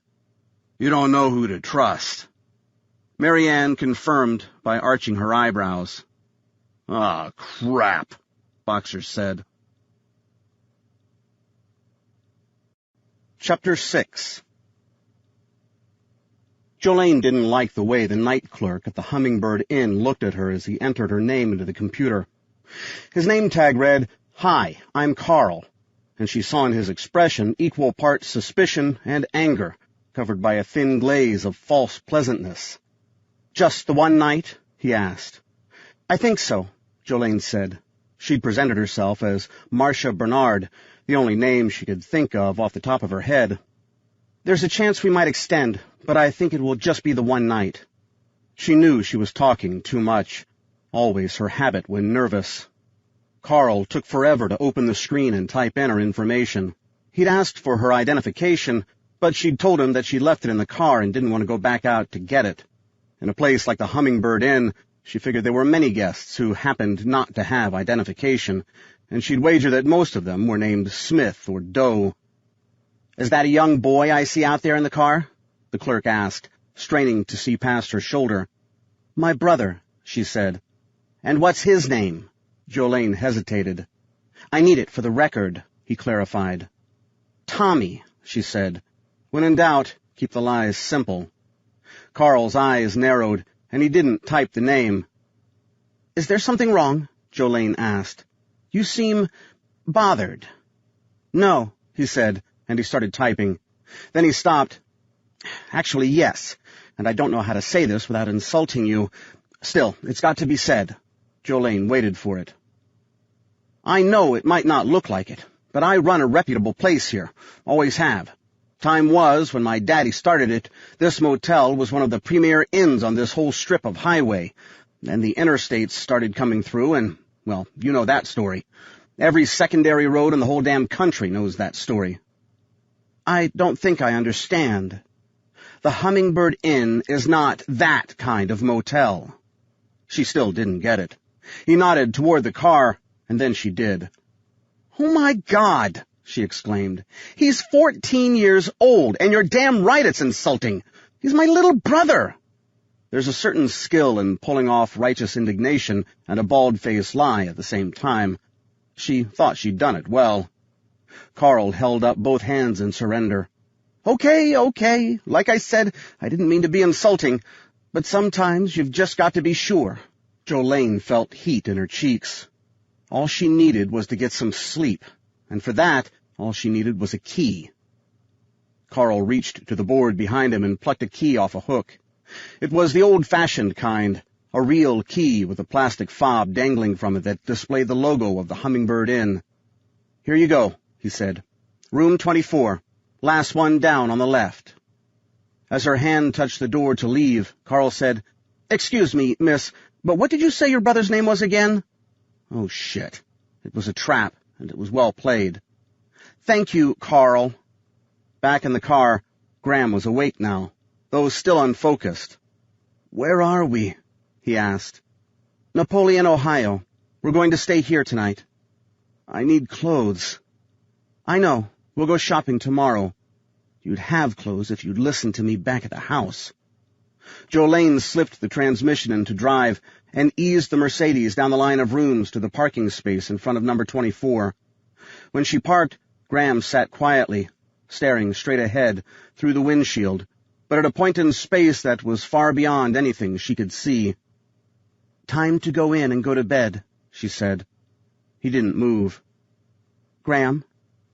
He pulled the handle, opened the door, and stepped out.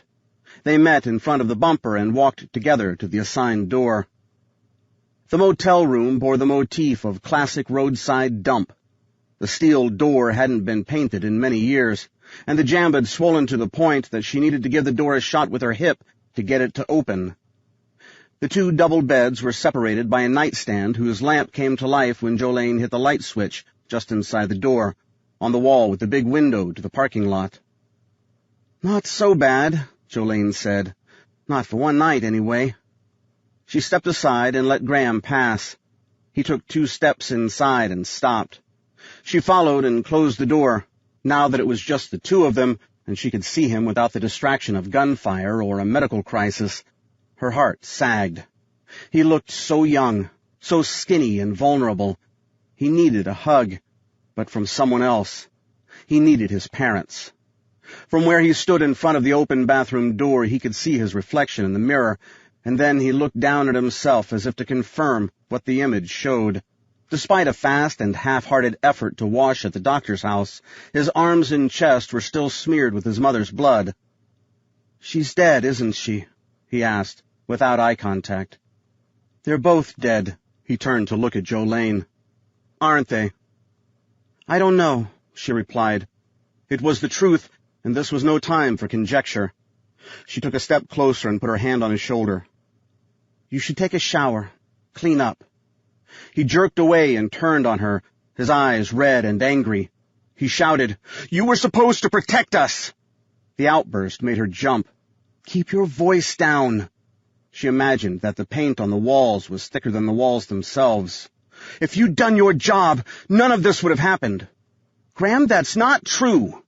As she spoke, she wondered if agreeing and shouldering the blame might have been the smarter move, might have diffused things. This is your fault, Jolene. You have to keep your voice down. We're in a lot of trouble here. You have to... Don't tell me what I have to do. You can't tell me what I have to do. You work for us, remember? We tell you what to do, and right now I'm telling you to go to hell. He stormed into the bathroom and slammed the door. Jolene made a move to stop him, to explain, but stopped herself. He had every right to be angry. He was scared. Everything he knew was coming unglued. The trauma and the loss were at a scale that was beyond his imagination. If the only way for him to process that was by lashing out at her, Then what was the harm? She wasn't here to be liked, after all. She was here to do her job. As the water came on in the shower, Jolene moved to the nightstand and sat on the edge of the bed nearest the door. A call to the police might end this whole thing. Why did that seem so wrong? Her mind replayed the events of the past hours, the past days. She remembered the building tension in the house, the quiet, intense conversations between Bernard and Sarah, the stifling sense of paranoia, particularly in the past 5 days. Clearly, they knew that their family was in danger. If the solution were really as simple as a phone call, why hadn't Bernard or Sarah made it? And if the reason for all of the mayhem was the string of numbers Graham had swirling through his head, why in the world would Sarah have burdened him with them? For now, she and Graham were safer than they'd otherwise be, because no one knew where they were. A phone call would create a new trail that would lead directly back to them. That wasn't going to happen. Not tonight, anyway. A seam of light painted the ceiling as a vehicle nosed into a parking space next to hers out front, and an alarm bell rang in her head. She rose from the bed and drew her weapon, but did not go to the window. This was probably nothing. But if it was indeed a threat, she didn't want to expose herself to an easy shot. Across the room, on the other side of the bathroom door, the shower continued to run. She checked the knob and was not at all surprised to find that he locked the door. That hollow-core paneled door wouldn't stop a knife, let alone a bullet, but it was something. Jolene's concern deepened when the lights on the vehicle out front continued to shine. She could hear the engine running through the window. The shower stopped 3 seconds before someone rapped on the door. "Excuse me, Ms. Bernard?" A voice called from the other side of the door. The tone was all business, neither friendly nor aggressive. "This is the police. We need to talk with you." Philip Baxter stood on the walkway alongside the Woodrow Wilson Bridge. He looked out over the Potomac River, Virginia on his left, Maryland on his right. The lights of Old Town Alexandria shimmered on the water. He wore his blue seersucker suit, not so much to honor the formality of the moment, but rather to cover the 9mm Walther P99 that he carried in a holster at the base of his spine. The amount of traffic at this hour, 01:30, surprised him. He expected the big trucks, but the number of passenger cars was more than he would have expected at this hour. Where did these people have to go? This was his meeting, so the protocol demanded that he arrive first and wait in plain sight. Like that of the man he waited for, his was a paranoid profession. To ask a man to meet alone to discuss the kind of subject that lay ahead required a generous leap of faith. This spot in the center of the massive bridge span offered full visibility and made an ambush unlikely. A drive-by was always a possibility, but the presence of so many witnesses rendered that option impractical. More to the point, the meeting spot was a mile away from any feasible sniper's nest, and the darkness combined with the complexity of the air conditions over the river made such a shot impossible for even the most talented shooters. Throw in the fact that traffic noise made it impossible to record a conversation from a distance, and this was the perfect place for a covert meeting. Precisely at 01:30, his contact made himself visible at the Virginia end of the bridge. At this distance, he was only a silhouette, devoid of individual features, but there was no mistaking the awkward, limping gait that Philip knew was the result of a very close encounter with a 7.62mm bullet fired a number of years ago by an American Special Forces operator. Because Philip had read the after-action report, he also knew that this man who approached had killed said operator with an amazing 90-yard pistol shot before he slipped into unconsciousness. As the man approached, Philip paid attention to the details. He knew the man was right-handed, and he noted that the right hand swung a little less easily than the left. That meant two things. First, he was armed, and second, the man was half expecting to have to draw down. That kind of awareness translated to nervousness, which put a special burden on Philip to be benign and predictable. This was the most fragile moment of any meet. Any errant look or sudden move could ignite a gunfight that no one wanted. Philip continued to watch the river, his hands on the guardrail as he monitored the new man's approach. 2 minutes later, Anton Datsyk was at Philip's left side, and together they looked at the vista before them. "Good morning, Philip," Dutzik said. His voice was leaden with an Eastern European accent. "Hello, Anton. Thank you for agreeing to meet me at such a ridiculous hour on such short notice." "You're welcome. My instincts tell me that this is not to be a pleasant conversation. Even your chosen location speaks of violence. Some time ago, a team of terrorists had wreaked havoc at this spot during a frigid rush hour. The walls of the high-end Jersey barriers that separated them from the traffic still bore the scars of that shooting spree.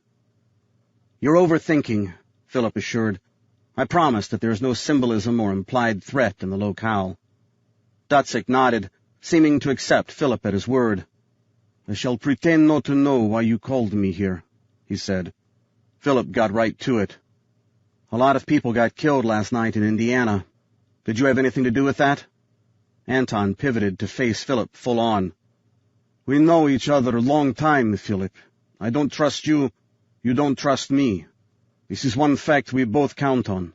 And as a result, we form what you people like to call a bond. This is true, yes?" It had long been Anton's way to thicken his accent and slow his speech when he was trying to make a controversial point. Now he sounded like Boris from the Rocky and Bullwinkle cartoons. "This is true, yes," Philip said. "Over years we have many conversations. Sometimes I speak to Philip Baxter, colleague, fellow spy. Sometimes I speak to Philip Baxter, enemy to my country. Which one do I speak to tonight?" It was a test question, of course, an invitation to lie.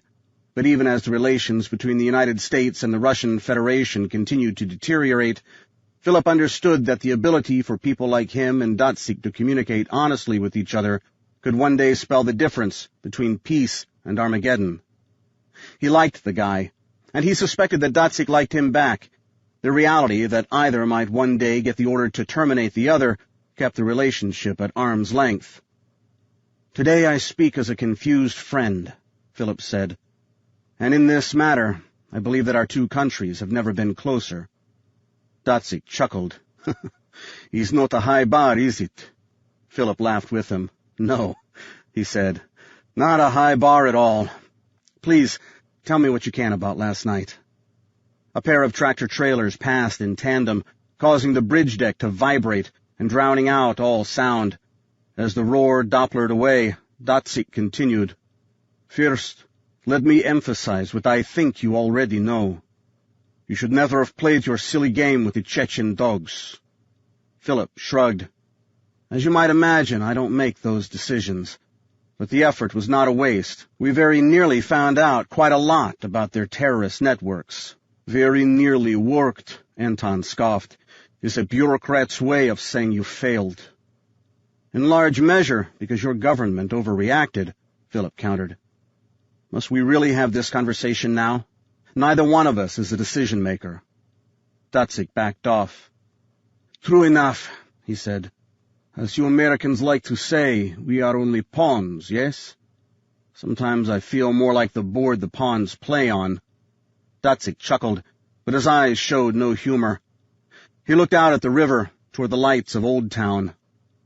"Things did not go well, as you know. We got our team in place on Morrow Road in Antwerp well in advance." "Were you there?" Dutzik paused, looked back at him. "I might have been."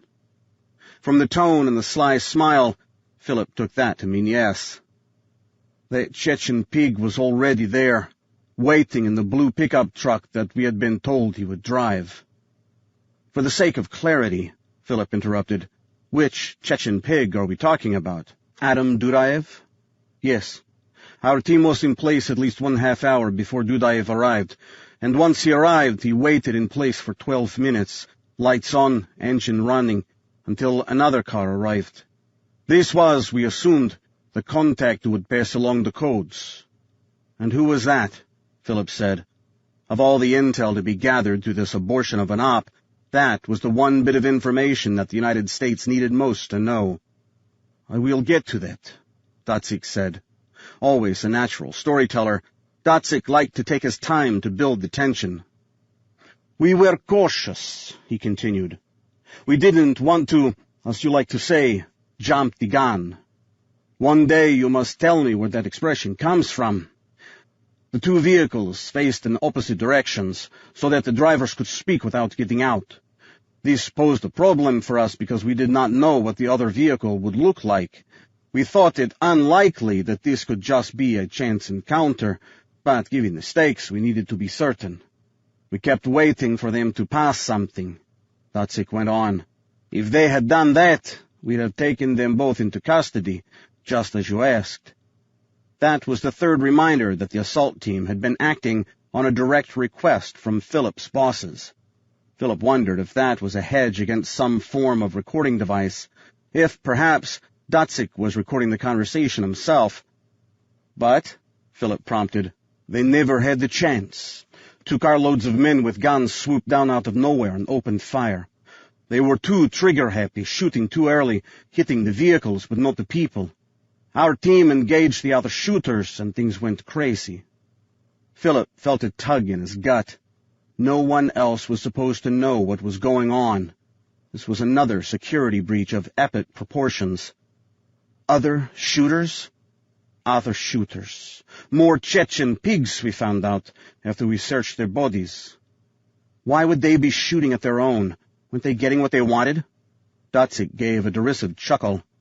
Philip, my friend, perhaps you should spend more time trying to talk to dead men.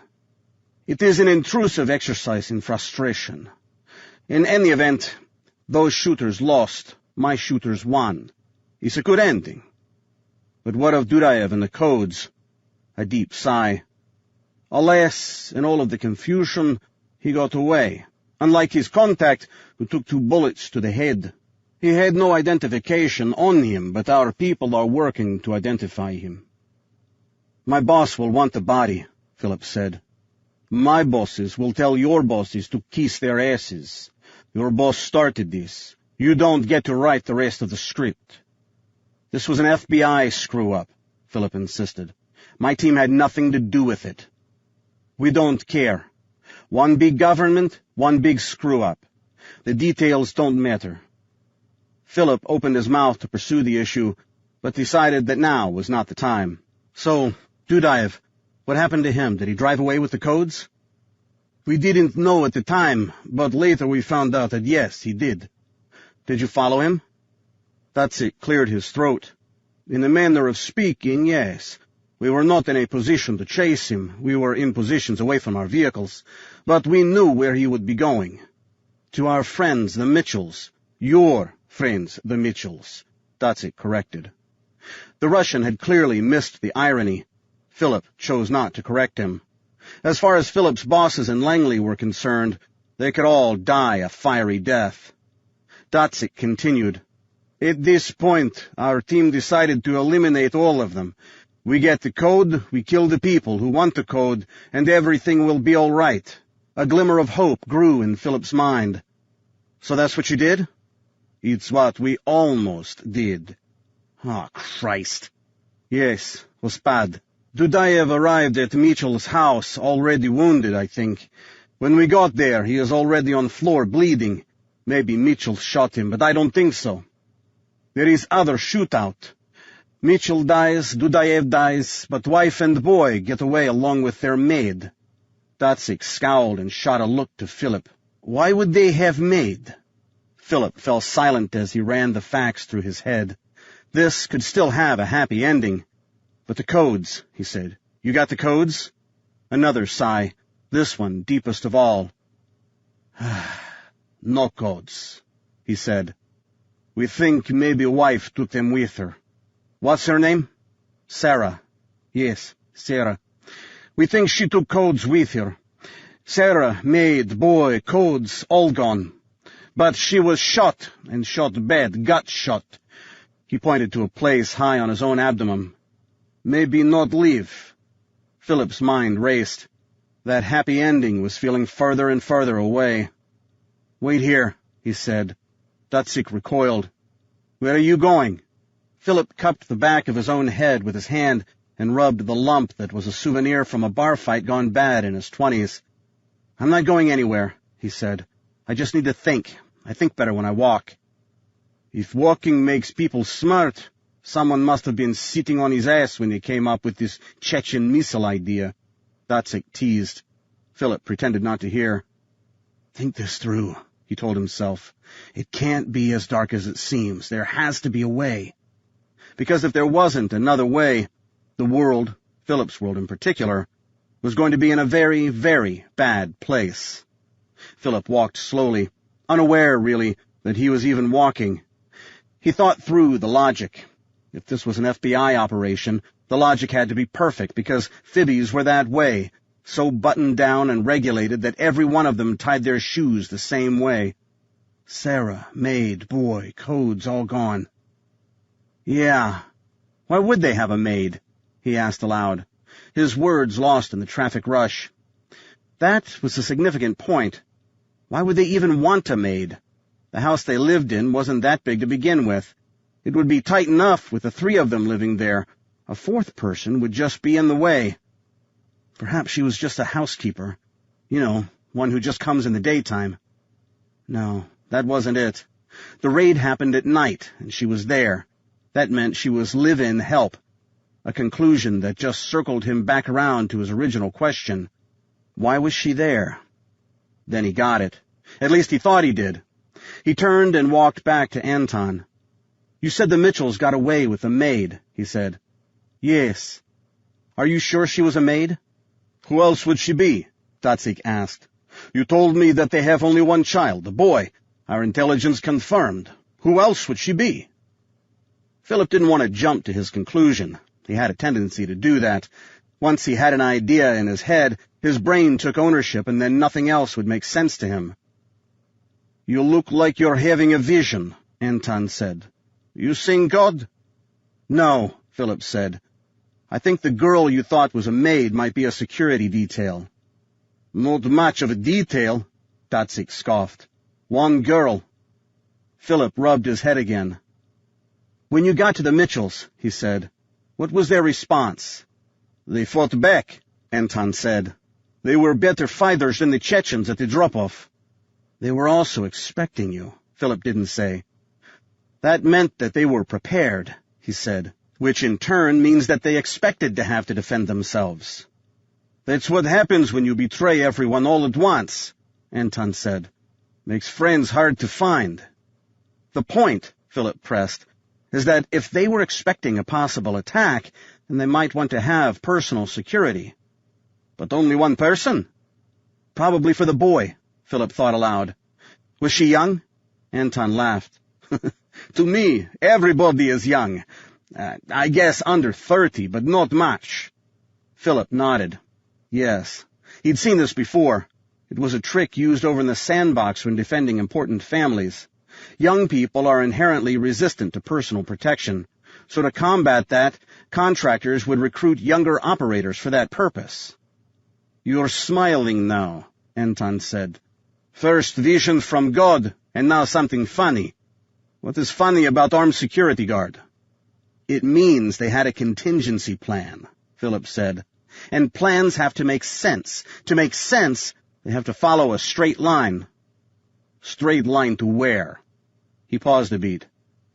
I don't know yet. Is lots of help. You don't know. It had been several years since Philip was last directly involved in running field agents and field ops, so it took him a while to pull the standard protocols from memory. Of course, there was no guarantee that the Bureau would use the same protocols as the agency, but the elements had to be pretty much the same. You had the routine components, such as never traveling predictable routes, and the tradecraft to recognize and elude tails. Then there were the elements that kicked in at the time when shots were fired, the specific actions to guard the protectees and get them out of harm's way. Those, he knew for a fact, were common not just to the two agencies involved in this mess, but also to Secret Service and State, anybody who protected anyone. Equally predictable, yet far more fluid, were the protocols to be followed if a protectee under assault was hit in the crossfire. Hospitals would be pre-qualified for their capabilities and pre-planned as a function of the nature of the problem. Most any hospital could help a protectee with a gallbladder attack, but if a gunshot wound were involved, only a shock trauma center would suffice when such facilities were available. When the protectee was a senior government official, certain staffing requirements at the hospitals would need to be proved prior to the trip. Coming to this meeting, Philip had known that people had been shot during last night's incident, but a check of hospital records had turned up nothing. Other than the mother, Sarah, were there any surviving wounded from either assault last night? Philip asked. Yes, Datsik said, but they were all on our team. And where did you take them? Datsik's expression turned dark, defensive. We took them to what your government likes to call a secret, undisclosed location, he said. That means none of your business. Philip pointed at Datsik's nose. Exactly. Exactly what? Exactly the answer. When it is important to remain covert, hospitals are out of the question. At least standard hospitals are out of the question. Anton smiled as he got the point. You have secret hospitals, too. Philip confirmed by making his eyebrows dance. Wouldn't it be really freaking weird if we both used the same doctors? I doubt that to be the case. The irony thing again. It was a strange part of Anton's personality. The guy had a biting sense of humor, and he enjoyed a good laugh, but subtleties were often beyond him. Perhaps it was a language thing.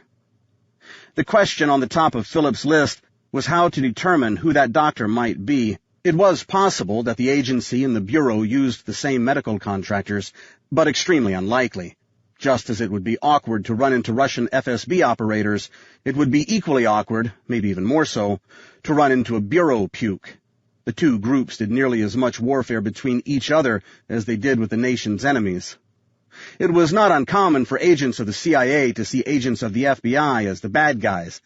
And, of course, the reverse was equally true. The animosity came from different views of how the world operated and what right and wrong looked like. Common to both agencies, however, was hatred of the State Department. All State wanted to do was surrender. Philip thought of it as serving the French model. I need to make a couple of phone calls, Philip said. Private ones. I'm going to wander a few yards toward Maryland, but don't go anywhere. If you need to make some phone calls yourself to get your team back together, now would be a good time. Chapter 7. Jolene put her Glock in the top drawer of the thin-walled faux mahogany dresser. The officer rapped again. Miss Bernard, please. His tone was harsher this time. Jolene looked at herself in the mirror.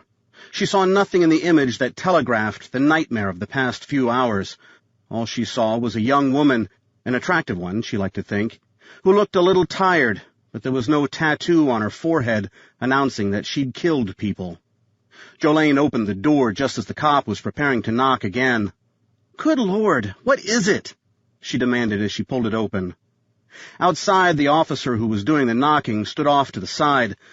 Another, with his hand resting casually on his sidearm, stood at a distance in the parking lot. Clearly, the agenda here was serious. Are you Marcia Bernard? The cop asked. With that question, she knew that the call had been placed by Hi, my name is Carl, the only person in the world other than herself to know that she had an alias, let alone what it was. What's wrong? She asked. May we come in? The cop asked as his partner moved closer.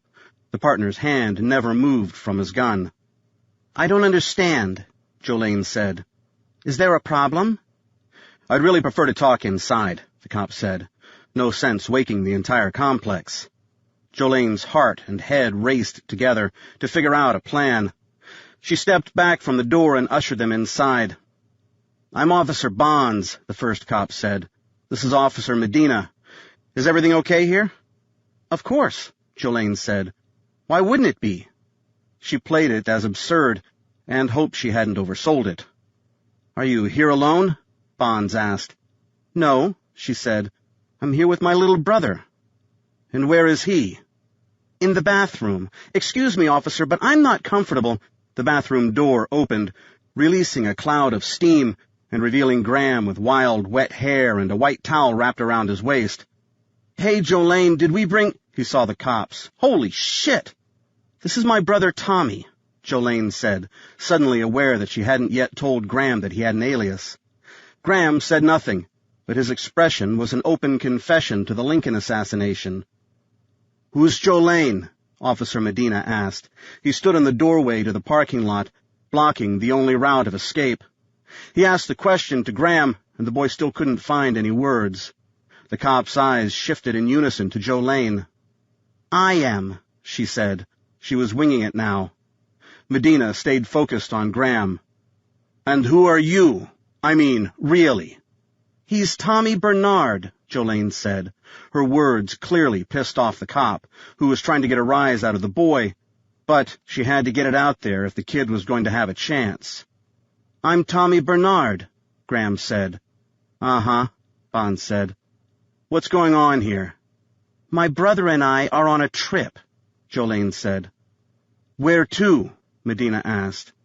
"I don't see why that's any of your business," Jolene said. They'd crossed the line where she felt her best defense, maybe her only defense, would be a little offense. "Why did you lie about your name?" Bond said. "Is that a crime?" "It could be. Let me see some identification." As Jolene fished through her pockets for the business card folder she used to house her driver's license and credit card, Medina said to Graham, "How about you? Got any ID?" Graham shook his head. Jolene could tell that his own fear was giving way to annoyance. "No," he said.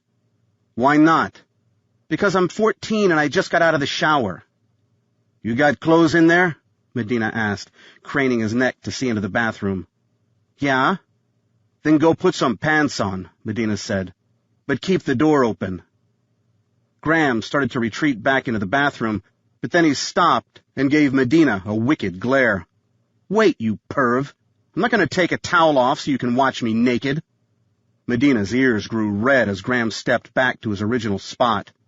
Jolene's heart raced faster. She'd seen Graham after he'd crossed into high adolescent indignation, and it never made a situation better. Never. She pulled her driver's license out of its pocket and held it by the edges so Bond could read it. When he reached for it, she pulled it away. "Look, but don't touch," she said. "Excuse me? This is my property. If I don't give it to you, you can't take it from me." Across the room, Graham seemed to like that. Bonds gave a derisive, condescending chuckle. "I don't know what internet law books you've been reading, but you have an obligation to provide identification to a sworn officer of the law." "I am providing identification," she said. "I'm just not letting you have the card." Her fear was that if she gave him her license, he would have leverage over her, tacit permission to stick around until he was damn good and ready to give it back. "You're a pretty smart-mouthed team, aren't you?" Medina asked. His color still had not recovered from the accusation of pedophilia. On one level, Jolene thought he had it coming.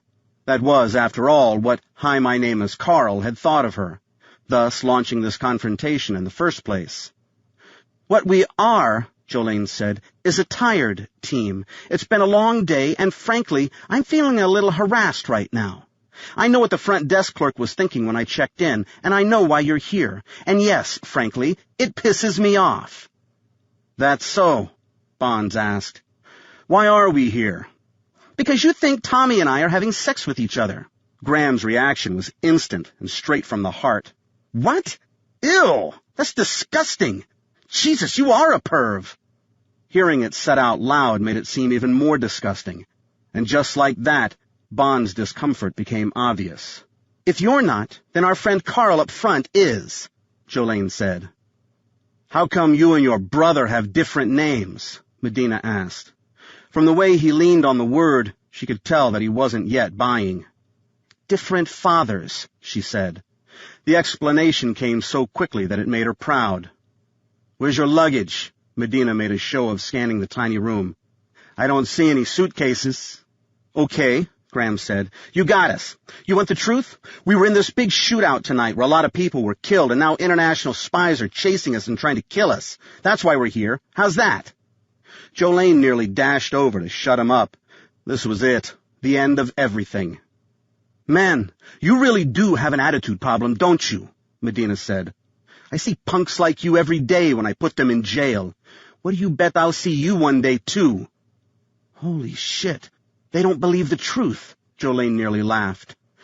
"Come on, officer," she said. "He's 14, and he's tired, and you guys are riding pretty hard. Cut him a break." To Bonds, she said, I don't know what to tell you other than to say, as far as we know, we are not breaking any laws. Bond's eyes narrowed. Are you two runaways?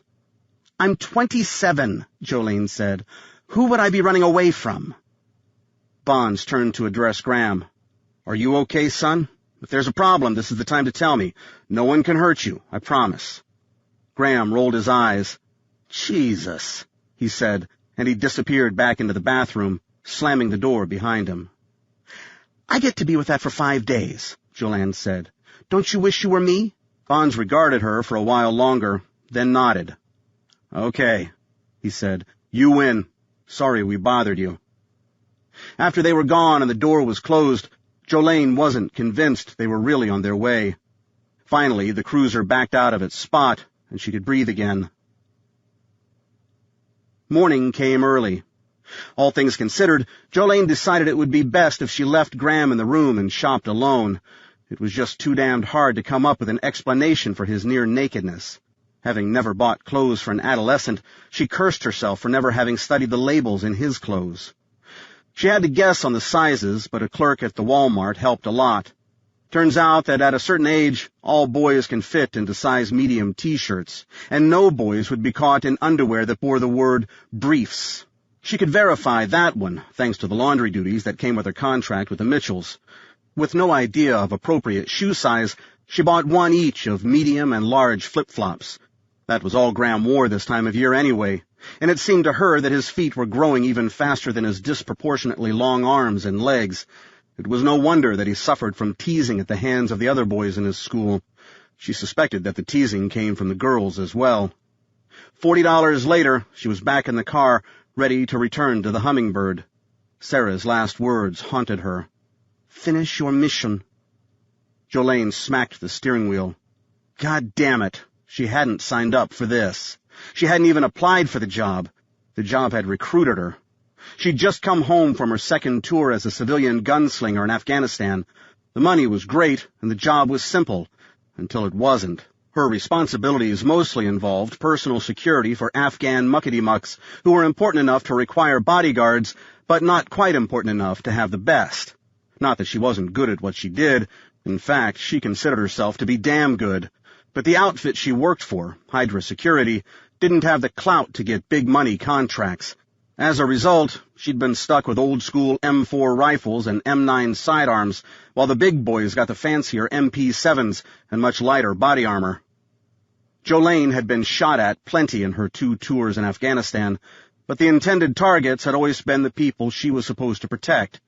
Her response had been to lay down cover fire, a blanket of bullets that was more intended to keep the bad guys' heads down than to kill identifiable targets, and to shove her protectees into their armored vehicles. The work was mentally engaging and exciting, and since she was still breathing, as were her clients, she liked to think of herself as pretty good at the job. When she was on her last break before her contract expired, she decided to sign on for another 2 years. Then, 3 years ago, she was sitting in a Starbucks in Vienna, Virginia, enjoying a grande coffee and a blueberry muffin, when a blonde supermodel sat down at the table next to hers and made a point of staring at her. Jolene tried to ignore her, but after 10 minutes it became unbearable. "Can I help you?" Jolene asked. At the time she'd assumed that it was a lesbian come-on, and she'd girded herself for the confrontation. "You're Jolene Cage, aren't you?" the lady asked.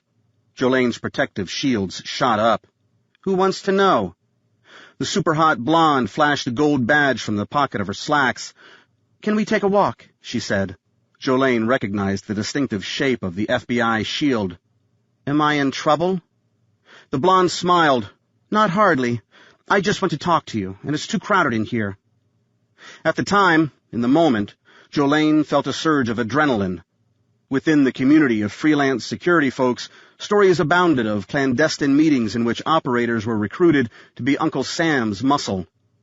"Sure," she said. Jolene rose from her little table and started to walk away from her coffee. "You're probably going to want that," the lady said, pointing to the paper cup. Jolene grabbed the cup by its insulating band and pulled it close to her body. "Where are we going?" "Just out." They stepped out into chilly October sunshine. Traffic on Maple Avenue was heavy more or less all day, thanks to traffic lights on every block. At this hour, about 11 in the morning, it was as light as it was going to get. "Let's walk north," the lady said. Jolene noted that the left turn out of the Starbucks led them toward CIA headquarters, 6 miles down the road. "I won't get into a car," she said. The lady laughed. "This isn't a rendition," she said. She extended her hand. "My name is Marianne Rhodes. I'm with the FBI." Jolene shook her hand. "I got the FBI part in there, and you already know who I am." "Yes, I do." "Why do you know who I am?" "We've been watching you." A danger bell rang in Jolene's head. She stopped walking. It took Marianne a few steps to realize that she was alone, and she turned. "You look unnerved," she said. "Don't be. This is all good." "Then I think you should get to the good part," Jolene said. Marianne smirked, as if hearing a joke that was audible only to her. "Do you like working at Hydra Security?" A second bell rang in harmony with the first. "That's a question, not an answer," she said. Marianne cocked her head. "I'm getting the vibe that you don't trust me."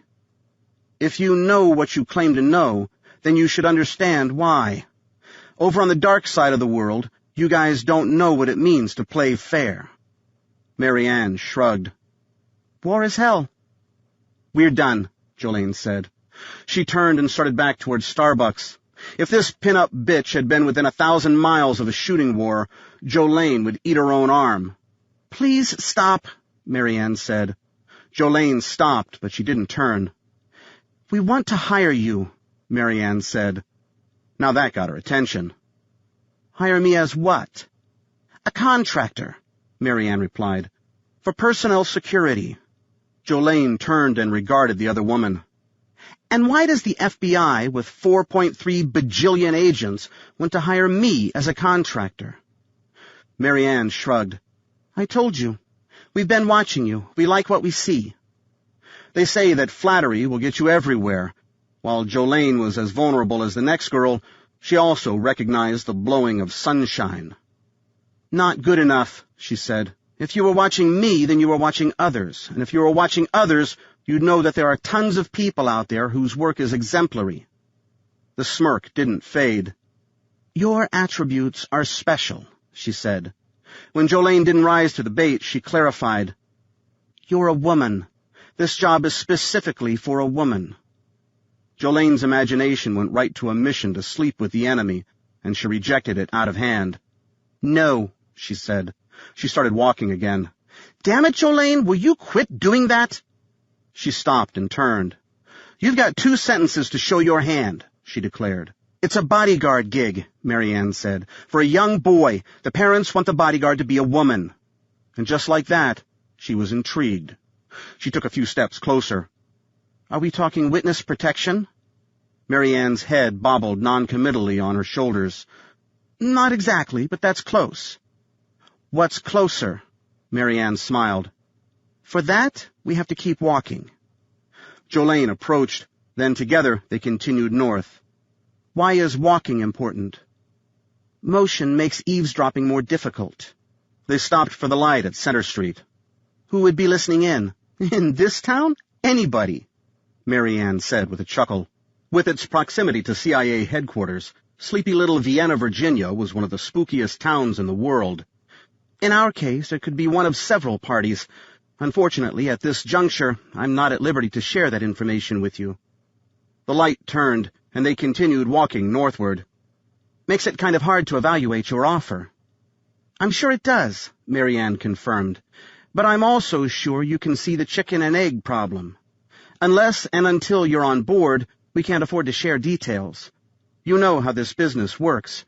Sometimes you say yes to the unknown and just hope that you're not signing on for a suicide mission." Joanne felt a chill. "I don't do suicide missions. Let's establish that up front." "Duly noted." "How much danger is this kid in?" "I really don't know," Marianne said. "His mother and father feel threatened. This is their demand, that the boy have protection." "So they're working for you," Jolene said. "Why else would you be concerned?" Marianne said nothing. Jolene nearly apologized for wandering into territory that had been already declared off-limits. "Would the family be my responsibility too? Would I be part of a larger team?" They stopped on the sidewalk to allow 3 cars to exit the driveway for the Maple Inn, while 2 others entered the same lot. They were no better chili dogs in the world than those from the Maple Inn. "No team," Mary Ann said. "Just you. You'll be the body man for the boy. Body girl. You'll go where he goes and take him to and from wherever that is. During the day, the mom and dad will fend for themselves however they intend to do that. We've paid for a good alarm system at the house, so at night, once the boy is tucked in, you'll be more or less off duty." "More or less?" They started walking again. "You go where the kid goes. As long as he's in motion, you'll be in motion too." "That's a lot for one person," Jolene said. "When I pulled gigs like that over in Afghanistan, we had 4 to 6 person teams for round-the-clock coverage." "That's interesting," Mary Ann said, in a tone that made it clear how little she was interested. "You're free to say no.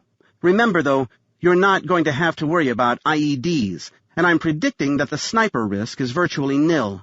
You won't have to do advance work, and frankly, there's a whole world of honest local law enforcement to keep the technicals off the street."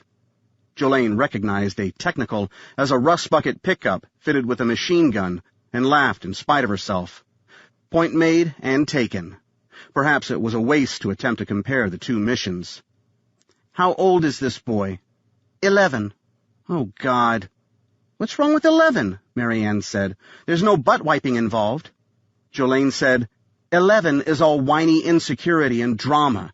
I'm not sure I want to sign on for drama." Mary Ann laughed, amused by whatever she saw in Jolene's face. "You won't be his mother. You'll be his protector." Why on earth would the mother and father want a woman to be in charge of a developing hormone factory? I'd think they'd want a stronger hand. Mary Ann stopped in the middle of the sidewalk, just in front of the town's new war memorial. "I've met this kid. I've met the whole family. He's less than respectful of authority. I believe their thinking is that a male bodyguard would just not work. So I would be his mother. Only if you let that happen. Like I said, I know this family. They're not bad people. Mom and Dad don't have a real strong hand on the parenting tiller, but Graham is basically a good kid." She blinked as she let his name slip. Jolene felt a rush as she heard the mistake, but right away wondered if Mary Ann had let it slip on purpose to make Jolene feel a victory. This was precisely the kind of second-guessing and mistrust that made Jolene hate so much of the security industry. Mary Ann sensed that something was wrong and gestured to the benches in the sun on the far side of the memorial. "Let's take a seat," she said. She led the way past the granite disc that praised those who served our country, and past the poles that flew the flags of the United States, the Commonwealth of Virginia, and the town of Vienna. This was a slice of tranquility in the midst of commuter chaos. Mary Ann sat on the north end of the bench and waited for Jolene to help herself to the other seat. Jolene sat sideways, her left calf tucked under her right thigh. "Talk to me," Mary Ann said. "Tell me what you're thinking." Jolene steeled herself. Should she open up and tell the truth, or should she play the same game she suspected that Mary Ann was playing? "I'm thinking that this is coming out of nowhere," Jolene said. "I'm thinking that I don't know you from Adam, and that this is a bizarre assignment. I think that you're holding out important details, and that those details define the reason why you're coming to me when the FBI is fat with salaried career agents. Then, when thinking about those assets that you're choosing not to use, I begin to think you're here because I'm considered expendable." Mary Ann gave her a long, hard look. "How old are you?" "You already know that," Jolene said. "I suspect that you know just about everything about me, and the fact that you just asked that question does nothing to make me feel better." "The question was more rhetorical than real," Mary Ann said. "I'm just amazed that you can be burdened with so much cynicism when you're only 24 years old." "Cynicism is born of experience," Jolene said. "As you so eloquently said, war is hell. Remember, I've done 2 tours soldiering as a non-soldier. I've seen what happens to careers and futures after contractors have done their jobs exactly as they've been instructed, only to have official Washington shove a knife in their back as soon as something goes a little wrong. I don't want to be one of those people."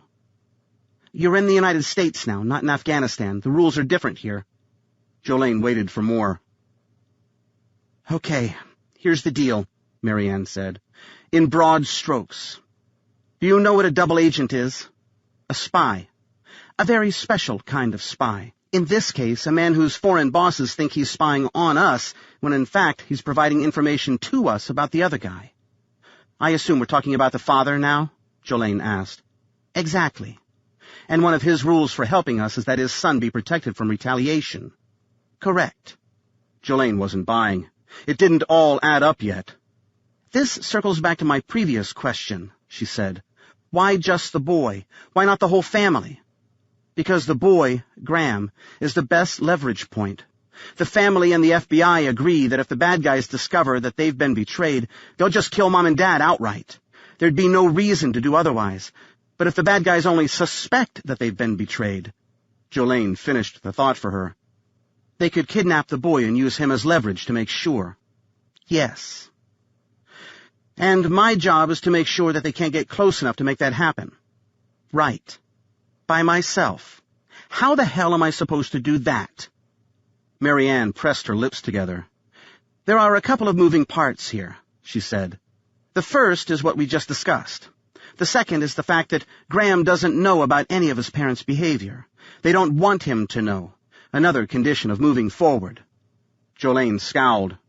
Then how are you going to explain the lady with the gun going to school with him? We'll create a cover story. The nature of his father's work is sensitive. That's true, by the way. That's why we're working with him, and why the bad guys want information from him. We'll tell Graham that the extra security is just an abundance of caution. It still sounded like a lonesome loser of an assignment to Jolene. She waited for more. Which brings me to the final set of moving parts, Mary Ann said. I believe that this whole exercise truly is one of abundant caution. Overkill caution. I think the danger involved is minuscule. That's abundantly dismissive, Jolene observed, especially from the vantage point of one who will not be in the crosshairs if things go bad. Mary Ann shrugged. What can I say? That's the nature of the job. We'll make sure you're well-armed and well-trained. There will be communications protocols in place. In addition to your salary, we'll also pay for you to finish your degree. Jolene laughed. That last part came out of nowhere. My degree? When would I have time to pursue that while working 24/7? You'll be staying at the house, Mary Ann said, the very essence of reason. You can take online courses during the nighttime hours. Jolene couldn't see that working out, but she supposed it was a nice benefit to offer. She fell quiet. Look, Mary Ann said, we know what you did for the Azizi family while you were working protection for them. Jolene felt something stir in her belly. Was it possible that she was about to be arrested after all? I don't know. It's okay, Mary Ann reassured her. You're not in trouble for that. You just did your job. Toward the end of her most recent tour, Jolene and her team had been escorting Benam Azizi and his 2 children, 11-year-old Afshun and her 9-year-old brother, Fahran, from their armored SUV into a local coffee shop, when a car erupted in an enormous fireball less than 100 feet away, launching shrapnel like hundreds of bullets toward every compass point. Knocked down by the pressure wave, Jolene rolled back to her feet, scooped the Azizi children into her arms, and ran. She'd assumed, correctly, that the bomb was an attempt to assassinate Benam Azizi, and she wanted the children as far away from any ensuing gunfight as possible. When it was all over, Benam Azizi and 3 Taliban gunmen were dead, along with 8 civilians who just happened to be on the street when the bomb detonated. Some of the locals who'd seen Jolene running away with the panicked children had assumed that she was kidnapping them. Her teammates had assumed that she turned cowardly and fled the gunfight. Both assumptions led to her being prematurely rotated out of Afghanistan. Your instinct was to save the children, Mary Ann said. The instinct of the penis possessors on your team was to stand and fight. Your approach is more compatible with the job we need done. And so, after some negotiation on pay, Jolene accepted the offer. Reflecting back on that conversation and the training that followed, Jolene remained stunned by the degree to which everything that could have gone wrong did. If the Mitchells were so damned important, why didn't they have a security detail of their own? And what could they possibly know that could justify this kind of carnage? Once she started down this road of inquiry, the questions wouldn't stop. If Mary Ann, Jolene's only lifeline in all of this, was so securely on top of all that was happening, where was her warning to the family when everything was going to hell? Where was her phone call, or her FBI SWAT team? Why did the FBI seem to care so little about things alleged to be so important? Who was the wounded little man who stumbled through the front door in the opening moments of this nightmare? Clearly, that goddamn code was something that the good guys wanted, and the bad guys wanted them not to have. Those numbers were the key to everything. And now that Graham had seen it, it was imprinted forever. Sarah had deliberately pulled her son into the kill circle. Why would she do that? Jolene had to get back to Graham. It was entirely possible, maybe even likely, that he was awake by now. Despite the note she left him and his boisterous declaration of independence, it would not take long for him to feel abandoned. Nothing good could follow from that. Chapter 8. 10 feet under the parking lot that separated Jonathan's firehouse from the basement of St. Catherine's Catholic Church, Jonathan and Boxers worked together in the 25 by 25-foot armory, selecting the weapons and tools they might reasonably need to meet the requirements of the upcoming O300 mission.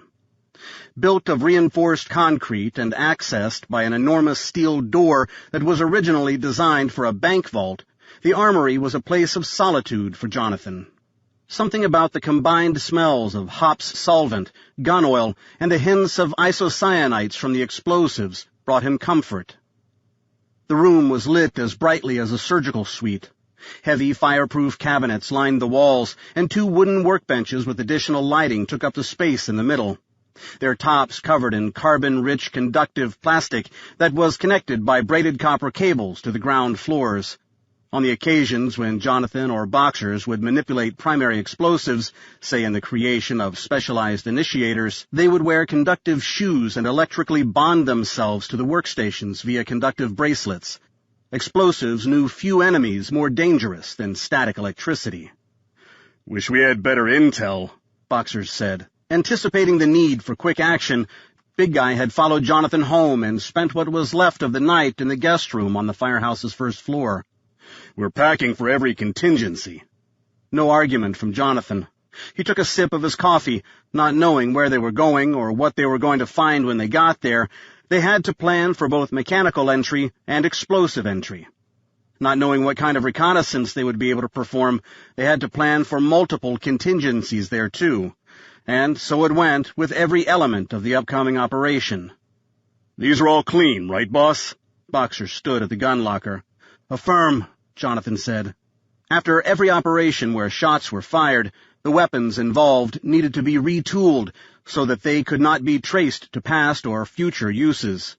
Because of their spooky pasts, both men were so far off the grid as to have no official, truthful pasts or identities, but the additional attention to details improved their already stacked odds of never getting caught.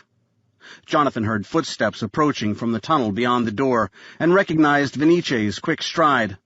"Don't shoot," she said as she closed the distance. It was an unnecessary step, but an understandable one under the circumstances. "Come on in," Jonathan said. When Vinice appeared in the doorway, he noted the laptop and notebook in her arms, and he pulled the elements of his deconstructed Colt 1911 closer to make room for her. "Help yourself to some coffee. You're up early." Vinice set her stuff down. "No, you're up early. I see 7 in the morning every day." "And I see it as rarely as possible," Jonathan confessed. "What brings you all the way down here?" Vinice took him up on the offer for coffee and headed for the pot. "I've been scouring the internet and other sources looking for some mention of the grand shootout that allegedly happened last night." "Allegedly?" Jonathan asked. Vinice looked into the coffee pot and winced. "When did you make this?" She poured some into a cup, one that bore the logo of the Central Intelligence Agency, and added enough cream and sugar to turn it into a dessert drink. "I say allegedly because I find no mention of the assault anywhere, not even on ISIS, and if past is precedent, a shootout is exactly the kind of event that would have ISIS buzzing like a beehive." Jonathan recognized ICIS, pronounced ISIS, as a post-9/11 program that documented ongoing police investigations in real time so that other law enforcement agencies could be aware of what was going on in case they wanted to weigh in and recognize similarities in their own jurisdictions. "What are you thinking?" he asked. I'm just making an observation, she said. If it was as big as we've been led to believe, there would be a lot of people not showing up for work or the breakfast table. You'd think somebody would make a report. Boxers laid a pile of empty 30-round magazines for his HK-417 onto his bench next to the open ammo box filled with loose 7.62mm bullets. "Uncle's suppressing the news," he said as he began pressing bullets into the first mag. "That's what I would do if I had a big secret to keep and unlimited resources to keep it with." "Still no word from the nanny bodyguard?" Jonathan asked as he concentrated on applying a drop of oil onto the pistol's slide rails. "She's still lying low," Venice said. "That's a smart play," Jonathan said. He used a 1-inch by 1-inch fabric patch to wipe away the excess oil. "With the world coming apart around you, it's easy to feel expendable. I'd hide too, at least until I knew it was safe to be visible." "Marianne said that it might even be our guys who are chasing them," Boxers recalled. "I hope she's well armed." "If she knows that the government might be on the other team, she can't even call the police," Jonathan said. With the oil distributed, he reinserted the pistol's barrel and guide rod. "You brought your computer, Ven. Do you have info on Jolene and Graham?" "Some," Venice said. She carried her computer over to the coffee station and hooked it up to the USB cable that dangled from the wall-mounted television. Because of explosion-proofing issues, the screen itself was contained within a clear Lexan box. A few seconds later, the television had converted to a computer screen. "I wasn't able to find many pictures of her," Venice explained. The screen displayed an institutional image of a surly-looking young lady with thin lips and utterly average features. Devoid of makeup, she stared into the camera. Her hair was so tightly pulled back that it was impossible to tell what color it was. "This is the picture I lifted from her security badge when she was a contractor with Hydra Security." "Looks like she's under arrest," Boxer said. "Probably felt like it, too," Jonathan said. He was familiar with Hydra, and he was not impressed. Hydra came late to the game and gave bottom feeders a bad name. In the post-9/11 rush to staff private security contractors, it became impossible to keep standards high. Not all of the Hydra guys were pukes, but too many of them were. "Here's a nicer picture," Venice said. She clicked, and the screen revealed a younger version of the same face, this one vibrant. Her broad smile revealed a row of white, uneven teeth that to Jonathan looked more attractive than the engineered perfection that passed for pretty these days. "This one is from 6 years ago, before she got into the war-fighting business." Jonathan looked back to the pistol to concentrate on reinserting the slide stop. "Are those the only 2 images?" "She's got a Facebook photo, too, but that looks even older." Venice clicked, and the screen filled with what appeared to be a smiling college student, framed in the familiar setting of a Facebook profile. Jonathan glanced long enough to see that it appeared to be a professionally composed portrait shot, and then looked back at the pistol. "She's only got 124 Facebook friends," Venice said. "Only?" Boxers interrupted. "That's a lot of people." With the current mag filled, he tapped the back edge against the table to seat the rounds, and then picked up another empty. "Not in the world of social media," Venice corrected, "and especially not for someone her age. I haven't been able to turn up much on her earlier years, except for the fact that she appears to be some sort of orphan." Jonathan looked up. "How many sorts of orphans are there?" Venice's jaw dropped. "You fund an entire school for sort of orphans." "Ah." He slid the recoil spring into place and reached for the plug that would hold it in place. "Jolene Cage grew up in a series of foster homes, starting from what I could tell at a very young age. I'm talking 4 or 5. I haven't yet tracked down whether her parents are dead or druggies or criminals." "Are we talking good foster homes or bad foster homes?" Jonathan asked. He twisted the barrel bushings back into place and cycled the 1911's action a couple of times. The pistol was whole again. Venice said, "If you're in enough orphanages, I imagine you live the whole spectrum. She didn't excel in school, but she did slog her way through a history major at the University of Florida." "What about the kid?" Jonathan asked. "Graham, right?" "Nothing," Venice said. "He's 14 and in school and otherwise unremarkable." "Don't forget scared shitless," Boxer said. "I bet he's that." Jonathan holstered his Colt and pulled his shirt over to conceal it. "What else do you have?" He walked to the gun locker and helped himself to his own pile of 30-round mags and a box of 5.56mm ammo. Since the Antwerp shootout flew below the radar, I thought I'd do a little extra digging on ISIS, Benice explained. Turns out that shots fired were reported just a few hours ago in Defiance, Ohio, a short drive from Antwerp.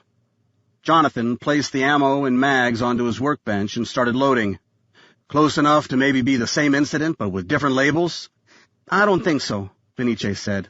The times are too far off. The strange thing with the Defiance incident is the lack of follow-up by police. I'm not sure what you mean. There's a report on ISIS of a call being placed about shots being fired, but then there's no follow-up. No report filed, not even a report of a unit being dispatched. Maybe the cops thought it was bogus, Boxer said. Possible, Benice said. It's just an interesting confluence of events, especially with the boss's views on coincidences. They don't exist, Jonathan said. I know this is all the result of a lot of work, Ven, but it's not much to go on. There's more, Benice said, and this is probably the most important of the lot. Arrest warrants have been issued for Jolene Cage and Graham Mitchell. Jonathan paused with his hand hovering over the ammo box. What's the charge? Interstate flight to avoid prosecution. That's a federal rap, Boxer said. To avoid prosecution of what? Jonathan asked. Benice pulled from her coffee. The warrant doesn't say. Or if it does, no one put it up on ISIS, which would be very unusual. Boxers asked, Does ISIS say which agency is looking for them? DHS. Jonathan chuckled. Does DHS actually issue warrants under their own name? Following a series of reorganizations in the months after 9/11, the Department of Homeland Security was created as a new repository for federal agencies, among them the Secret Service and the Coast Guard. Jonathan never liked the idea. Homeland sounded too much like fatherland or motherland, European constructs that had resulted in far too many wars. Aren't warrants issued by the constituent agencies? I don't remember ever seeing it before, Benice said. Maybe it's just a smokescreen. Jonathan put the mag on the table. Why hire us to bring these folks to safety and then swear out warrants for their arrest? Benice said, Maybe the FBI wants to bring them in while the CIA wants to put them in jail. Jonathan shook his head. The CIA can't do that, not on American soil. Benice rolled her eyes. Okay, then, the Secret Service. Or maybe the CIA drags them out of the country and renditions them. Works with me. Since we're only guessing, there could be 1,000 possible scenarios. Jonathan turned his attention back to loading. Let's go through it again, he said. What did the police reports say about the shooting in Ohio? Nothing, Benice said. That's my point. A call was made and a complaint was filed. After that, there's nothing. It's as if nothing happened. Jonathan looked over to Boxers. In context with the other non-shootout and the warrants, that's very strange, he said. Maybe the arrest warrant is really a protective custody thing, Boxers offered. You know, bring them to safety long enough for the FBI to shelter them from people who would hurt them. Jonathan dismissed the idea. Why spin up every police department in the lower 48 to be looking for felons when the real point is to give them an administrative hug? What's your theory, then? I don't have one, Jonathan said. What I have are fears. If one arm of the federal government is fighting against another arm, we're in the middle of a fight that we can't possibly win. Who do you think the two arms are? Jonathan had no idea. I think the smart money says the FBI is one of them. After that, I would guess the CIA, but only because they've been such a pain in the ass over the years. But if that's so, why aren't the warrants issued by them? Benice fell silent long enough to pull Jonathan's attention back to her. You're troubled, he said. You mentioned context, she said. Well, let's go to an even bigger context. This Marianne Rhodes chick makes my skin crawl, just the way she comes on. First, there was the familiarity, and then there was the aggressiveness. I learned a long time ago to trust my instincts, and she makes my instincts uncomfortable. You suspect she's lying? Benice gave him that look. I think everyone's lying, thanks to you, she said. Hanging with you is to take a master class in mistrust. You're welcome, Jonathan said with a smile. In Washington, D.C., mistrust was a survival skill. particularly when it came to senior political appointees. It wasn't that they were unpatriotic. In fact, they were so friggin' patriotic that they believed their zeal to be better than the words in the dusty old Constitution. They scared Jonathan more than the crooks. Crooks did what they did for personal gain. Jonathan might not agree with their logic or their approach, but at least he understood it.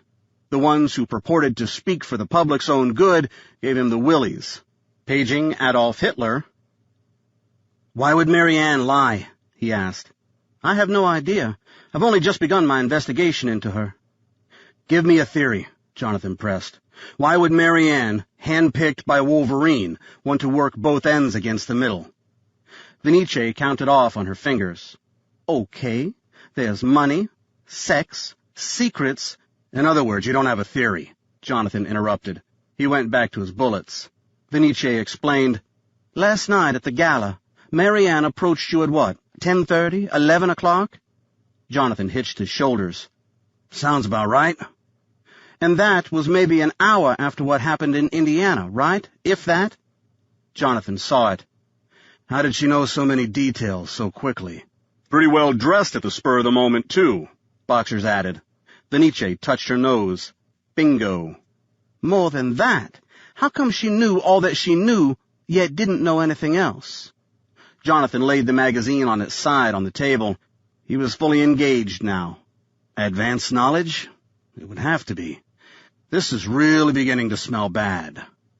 Venice's computer dinged, drawing her attention. She scowled as she jiggled her mouse and leaned in closer to her computer screen to take in whatever information was being delivered. "Huh," she said. Jonathan and Boxers exchanged looks. It was best to let Venice process information at her own pace. She'd share when she was ready. "Now, this is interesting," she said. "I got a hit on a filter I set up through ISIS. There was an interesting incident last night on the outskirts of Napoleon, Ohio. Same general area as all the rest." "Another shootout?" "No, more interesting than that. There was a potential statutory rape call." She leaned into the screen again. "The Hummingbird Motel. Sounds like a place where you'd rent rooms by the hour."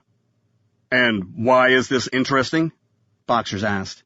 "Because it's within a reasonable drive of Antwerp, Indiana, and Defiance, Ohio," she said. "I think Big Guy meant, why is a statutory rape call interesting?" Jonathan said. Venice's mind was wired differently than other people's.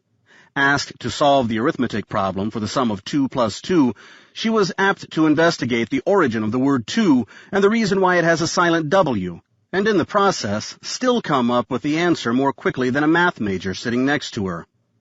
Her expression said, "Duh," because it was all about a young woman and a teenage boy. I thought that might be our PCs. "Of course you did." "And?" She sighed. "And nothing. The police investigated, and the report said it was a sister and brother traveling together." "I recognize that look in your eye," Jonathan said. "There's more." "Maybe," she said. She turned her gaze to the screen and started reading aloud, skimming and compressing information as she spoke. The call was placed by the front desk manager. He said he didn't like the way she was acting, like she was trying to hide the fact that she had someone else with her. The ISIS file contains a security camera image. "Jolene?" "Really close," Venice confirmed. She tapped a few keys, and the image transferred from her screen to the larger one on the wall. "You know how the angles are on those cameras, always just a little bit wrong. But if you ask me, I think it's her." Jonathan agreed. "Let's finish up and pack, big guy. We're deploying to Napoleon, Ohio." He stood. "I think that's a mistake," Venice said. And then she disappeared into her head and her keyboard while she attacked the keys. "Sit back down and give me a minute," she said without looking up. "Please." 90 seconds later, she fist-pumped the air. "Yes!" When she made eye contact again, she was beaming. "The chances of them still being in the motel aren't very high, I don't think. They'd want to stay moving, right?"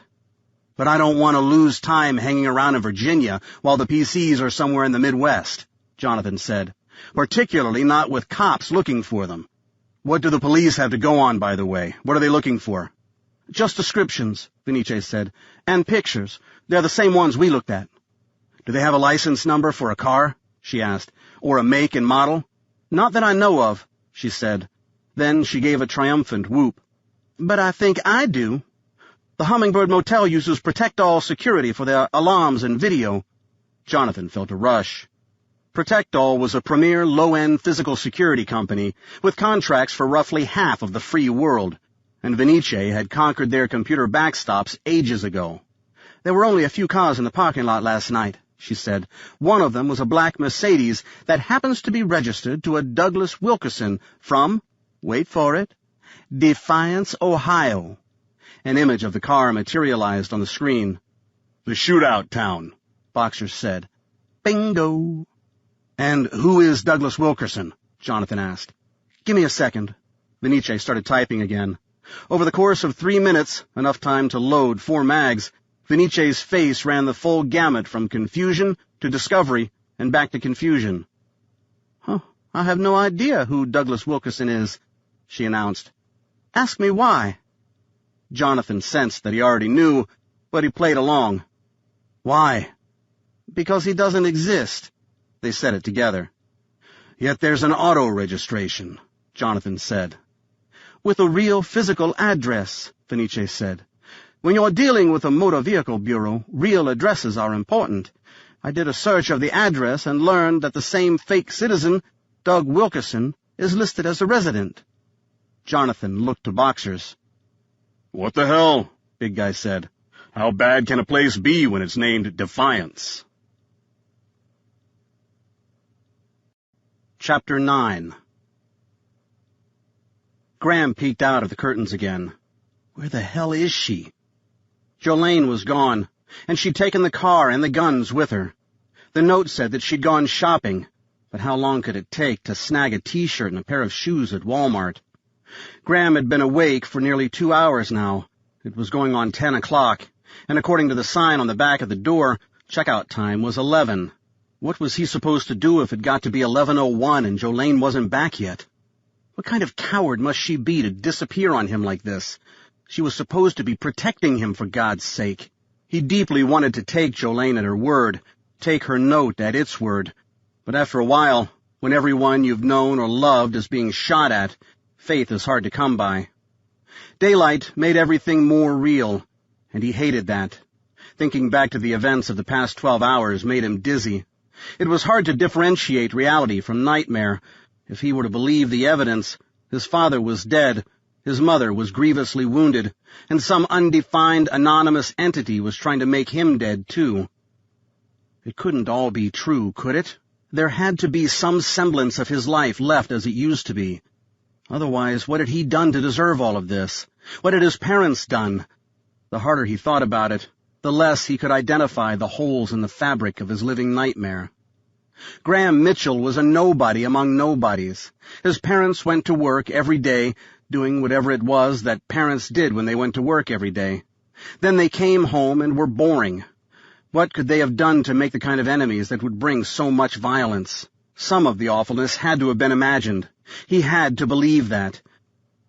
His imagination couldn't explain away the blood, though, or the dying man in the foyer of his house, or the stream of men with guns, or the blood that he'd had to wash off his chest and hands and legs last night.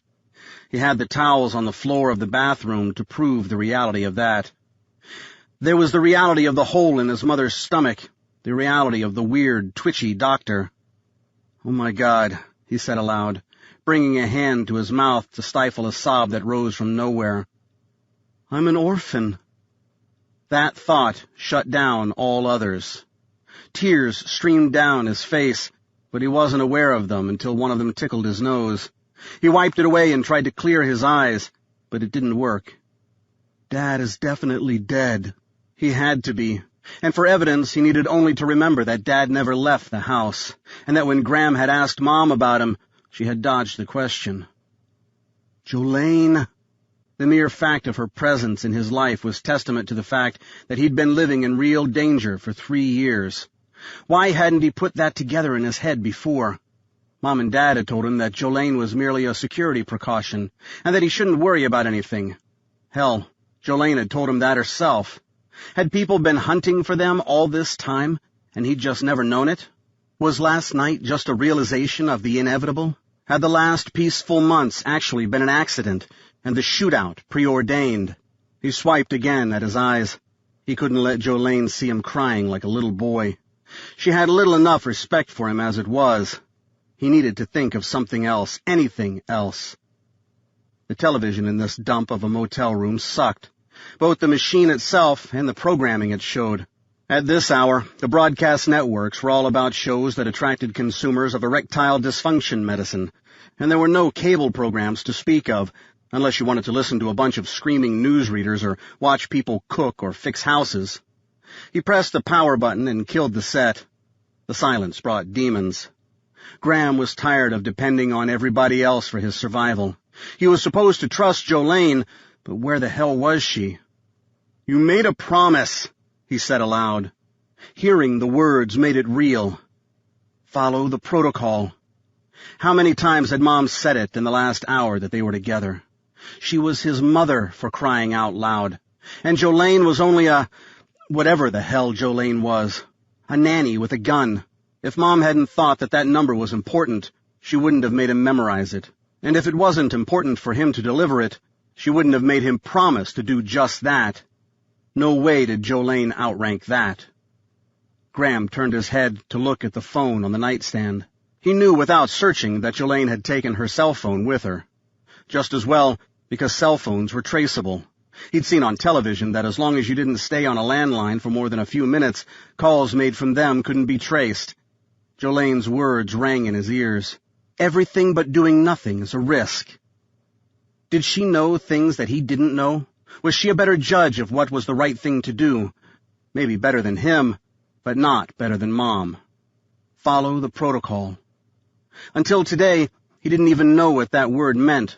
He still didn't, if he really thought about it. All he knew was it had to do with something his parents had been planning for a long time. Follow the protocol meant follow the plan. Graham sat back down on the bed and he picked up the phone. He hesitated, then he dialed. 2941, the voice said through the phone.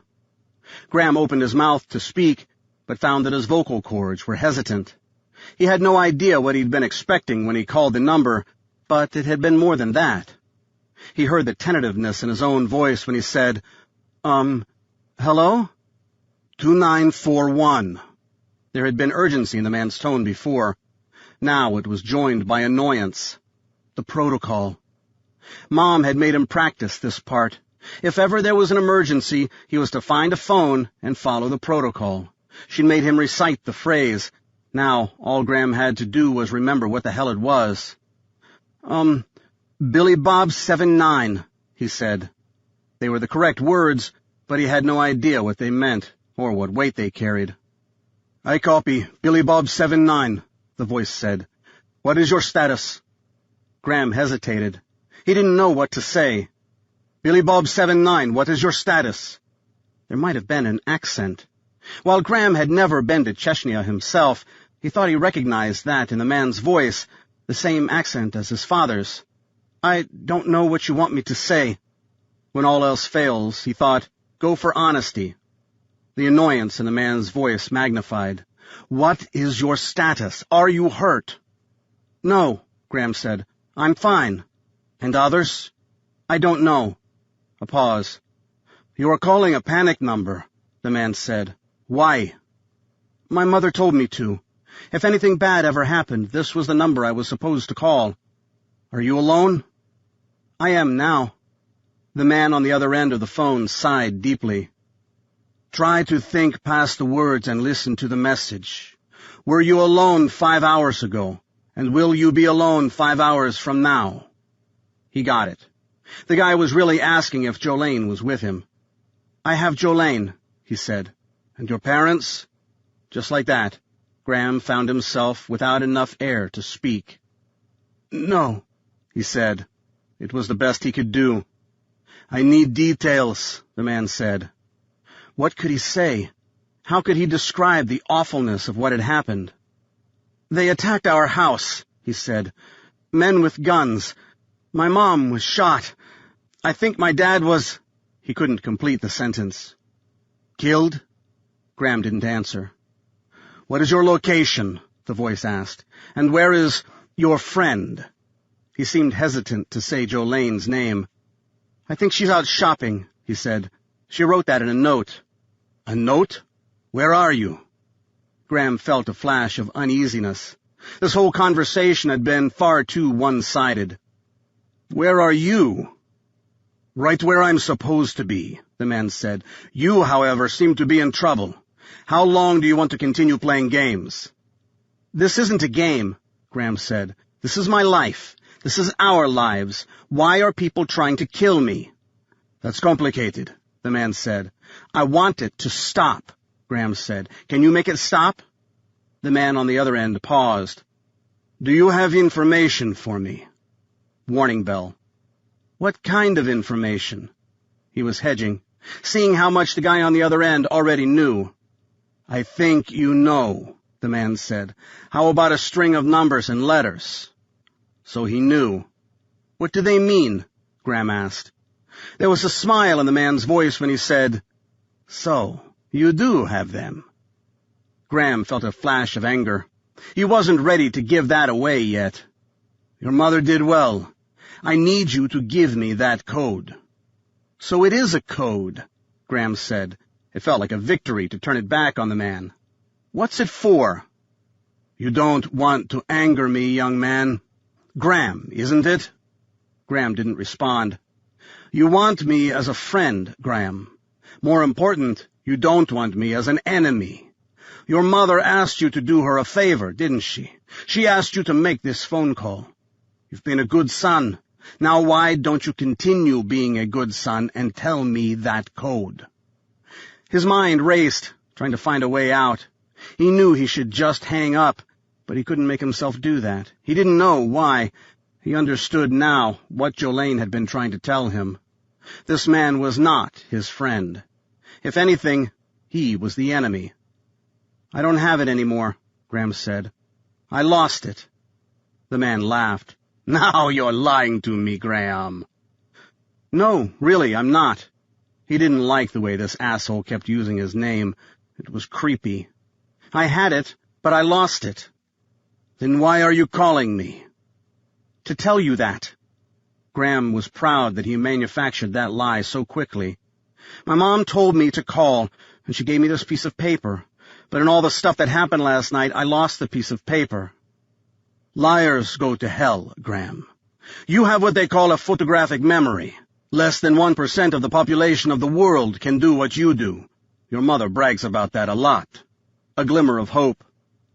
"You know my parents?" "Of course I do. How would I know so much about you if I didn't know them?"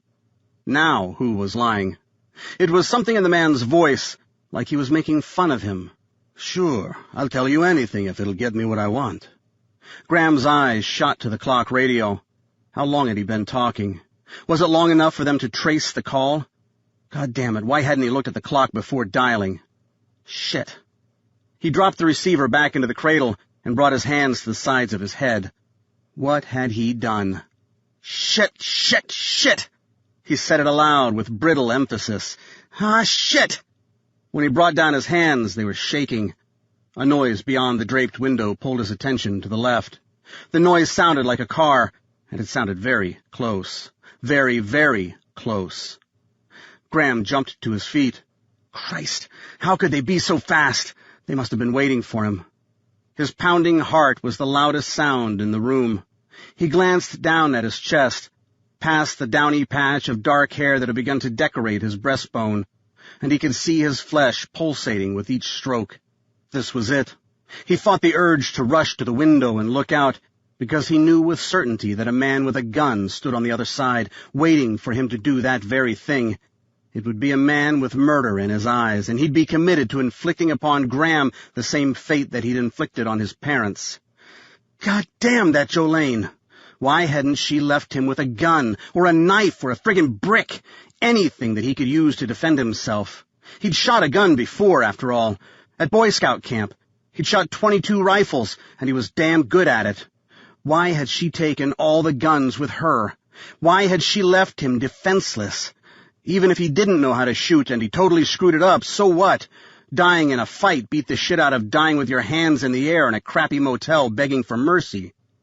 Graham braced for a fight, a physical fight to the death that he knew he was destined to lose. He weighed 135 pounds after a big meal, and he'd never actually been in a fight, not a real one, like the ones on television. He had no idea what he'd do if a guy with a gun actually did kick open the door, but he was sure going to do something. Just please, God, let it be something other than dying a painful death. The engine shut down. If something was about to happen, it was going to happen soon, and probably fast. In 60 seconds, Graham Mitchell would know if checkout time would see him dead or alive. As terrifying as that thought was, he found it invigorating. He braced himself. Someone knocked on the door. Chapter 10. Jolene paused as she approached the motel room. If Graham was awake, he had to be frightened.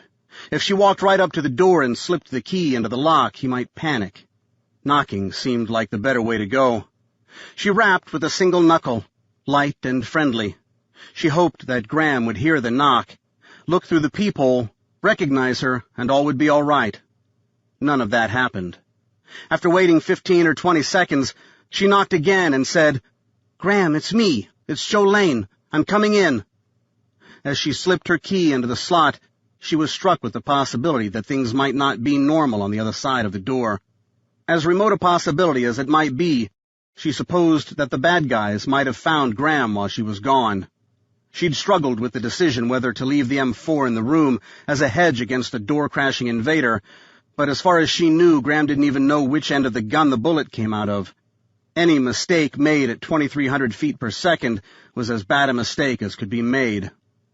She laid her bags on the walkway to clear her hands, and poised her right hand on the grip of the pistol strapped to her chest. If it came to that, she could draw and fire in less than 2 seconds. The lock turned, and Jolene paused before shoving the door open about 50% too hard. She'd intended it to float inward, when in fact it exploded open and bounced off the perpendicular wall. In a single glance, she eliminated the possibility of a bad guy, but she sensed danger from Graham. He stood between the beds, poised in a comical Bruce Lee wannabe pose, his feet wide set, his fists clenched. "Relax, Graham," she said. "It's me." He didn't move. "Graham? Where have you been?" He looked younger than she last seen him, more vulnerable. "Didn't you find my note?" she asked. "You left me." "You were asleep," she said, "and I couldn't exactly take you along half naked." If it were a normal day, she would have reminded him of her warning back in the house to get dressed. "I thought you were gone," he said. His chin muscles trembled. "I'm sorry I worried you. I thought I left it all in my note. I'm here now. I didn't leave you. More importantly, I wouldn't leave you. You have to believe that. You have to trust me." As Jolene spoke, she removed the key from the lock and pocketed it. Keeping her right hand free, she picked up the bags and stepped inside. She pushed the door shut. Graham's eyes reddened. "Are my parents dead?" "I don't know." Jolene launched the words to get them out before she could show that she didn't believe them. "But I think they may be. Hand to God, I don't know anything more than you do, but what we both know leads mostly to bad conclusions. I'm sorry." Graham stared at her as he processed the words. He seemed to have found a neutral place in his mind, neither calm nor stressed. It reminded Jolene of the mental space she sought when she was about to step into harm's way. It was the spot you went to when you realized that tomorrow may never come, yet you were too old to cry. "What's happening, Jolene?" Graham half sat, half fell back onto the bed. Jolene had learned a long time ago that hyper-stressed situations required hyper-fidelity to the truth. "I don't know," she said. "We are under attack, and as far as I can tell, we can't trust anyone." Graham's eyes darkened. "What?" Jolene asked. "How do I know I can trust you?" Jolene placed the shopping bags onto her bed, the one closest to the door. With both hands clear, she pointed to her eyes with both forefingers. "Look at me," she said. Graham rolled his eyes, dismissing the overkill. "No, I'm serious," Jolene said. She'd modulated her voice to be serious and then some. "Look in my eyes." Graham's entire face morphed into a scowl, but his eyes met hers. "Think of the person that you trust more than anyone else in the world," she said. "You can trust me 50 points more than that." Graham's scowl deepened. "Why? You're not even part of our family. If people are trying to kill Mitchells, why wouldn't you just hand me over and go home safe?" Jolene wished that she had something lofty to say. Again, she defaulted to the rawest form of the truth. "Because that's what I signed on for," she said. "Keeping you safe is my job." Graham seemed unsatisfied. "Is that all of it?" She knew what he was trolling for. He wanted to believe that her interest was personal, that she was motivated to protect him because she cared. With all that had transpired, she knew that he was in a dark place, and he needed affirmation that he wasn't alone in the world. Believing that her mission was to protect Graham the individual, as opposed to Graham the obligation, would put him in a better place emotionally. But preservation of his emotions was not on Jolene's priority list. Her focus was exclusive to his physical body. When the dust settled on all of this madness, she could claim victory if the boy still had a heartbeat. "That's most of it," Jolene confessed. Reading his eyes and the sagging of his shoulders, she added, "But that doesn't mean I don't care for you. This personal protection stuff is complicated." Graham took his time forming his next question. "Bottom line, are you supposed to give up your life for mine?" Emotion stirred in Jolene's gut.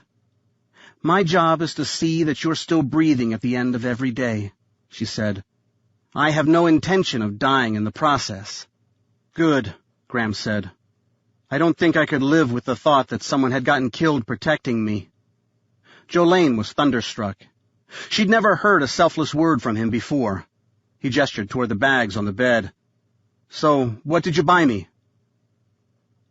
The Defiance County Memorial Airport offered precious little in the way of creature comforts, but it had a long, flat runway that was more than capable of handling the little Lear that a client named Mannix had made available for Security Solutions' short-notice call.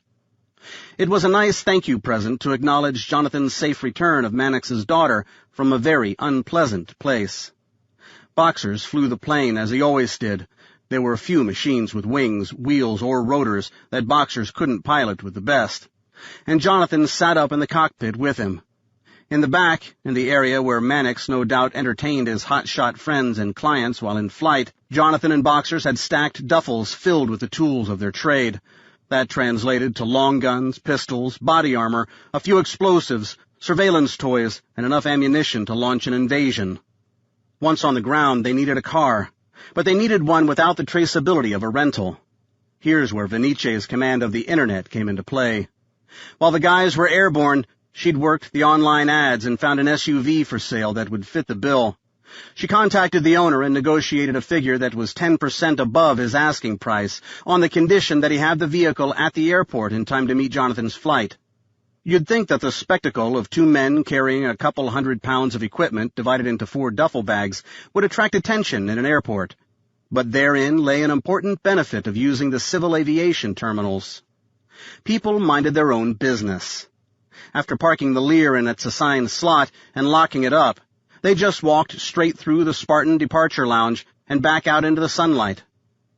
Boxers pointed to a 10-year-old blue Ford Expedition that was parked at the curb. "Is that it?" he asked. As if to answer the question, the driver's door opened and out stepped a guy in his 60s.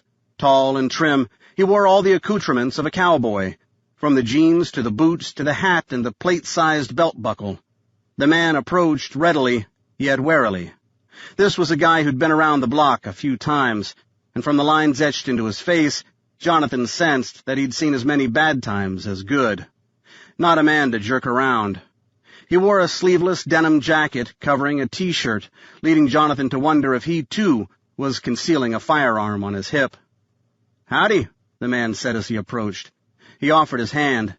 "Name's Wortham. Are you Smith?" he asked Jonathan. Actually, Jonathan had no idea what name Venice had given the guy, He chose to say nothing and just shook the man's hand. "Good afternoon," he said. "Are you the car guy?" "I am," Wortham said.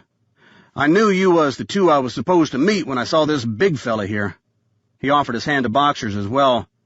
"The nice lady on the phone told me to look for him and I'd find you. That was your wife, was it? The lady, I mean?" "A colleague," Jonathan said. "That truck's in good working order, right?" He started walking that direction. The longer they stood in one spot, the more likely a security camera would pick them up. Not that they were doing anything particularly camera-worthy, but he didn't like to dawdle. "I'd say it works pretty good, yeah," Wortham said. "I'm the only owner, got all the scheduled maintenance done on time, and never missed an oil change. I got the receipts in the glove box if you want to see them." "Your word is good enough for me," Jonathan said. "Me too," Boxers growled in his deepest, scariest tone. Translation?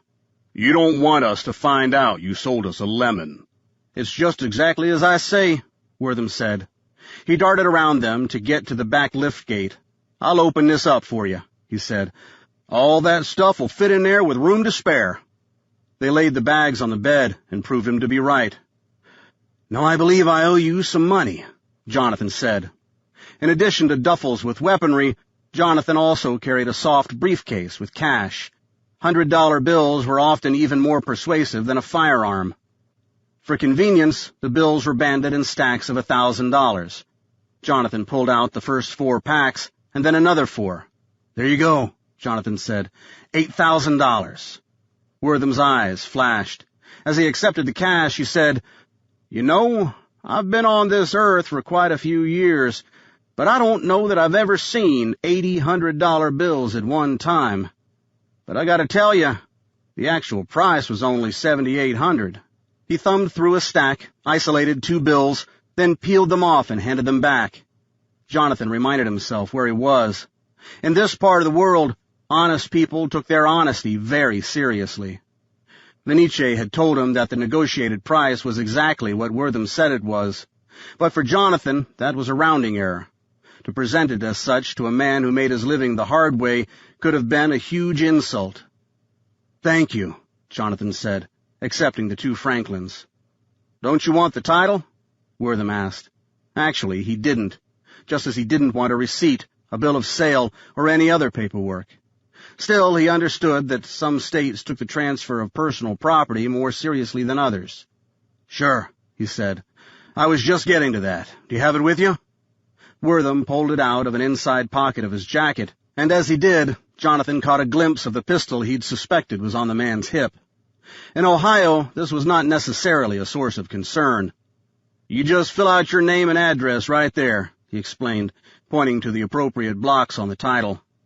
Jonathan made stuff up to fill in the blanks, random numbers and names for the street, but concluded with the real city, Coronado, California, 92118. The only way he was able to pull that zip code out of his ass was because of a Navy SEAL buddy who lived there. He listed his name as John Smith and signed accordingly. As Jonathan handed the title back to Wortham, the other man hesitated. "I don't believe you're who you say you are," the old guy said. Jonathan felt a tug of something uncomfortable. "Is that so? Who do you think I am?" "I think you're a man who doesn't ask nearly enough questions before handing over this kind of money." Jonathan shrugged. "What can I say? You look like a trustworthy guy." "Bullshit," Wortham said.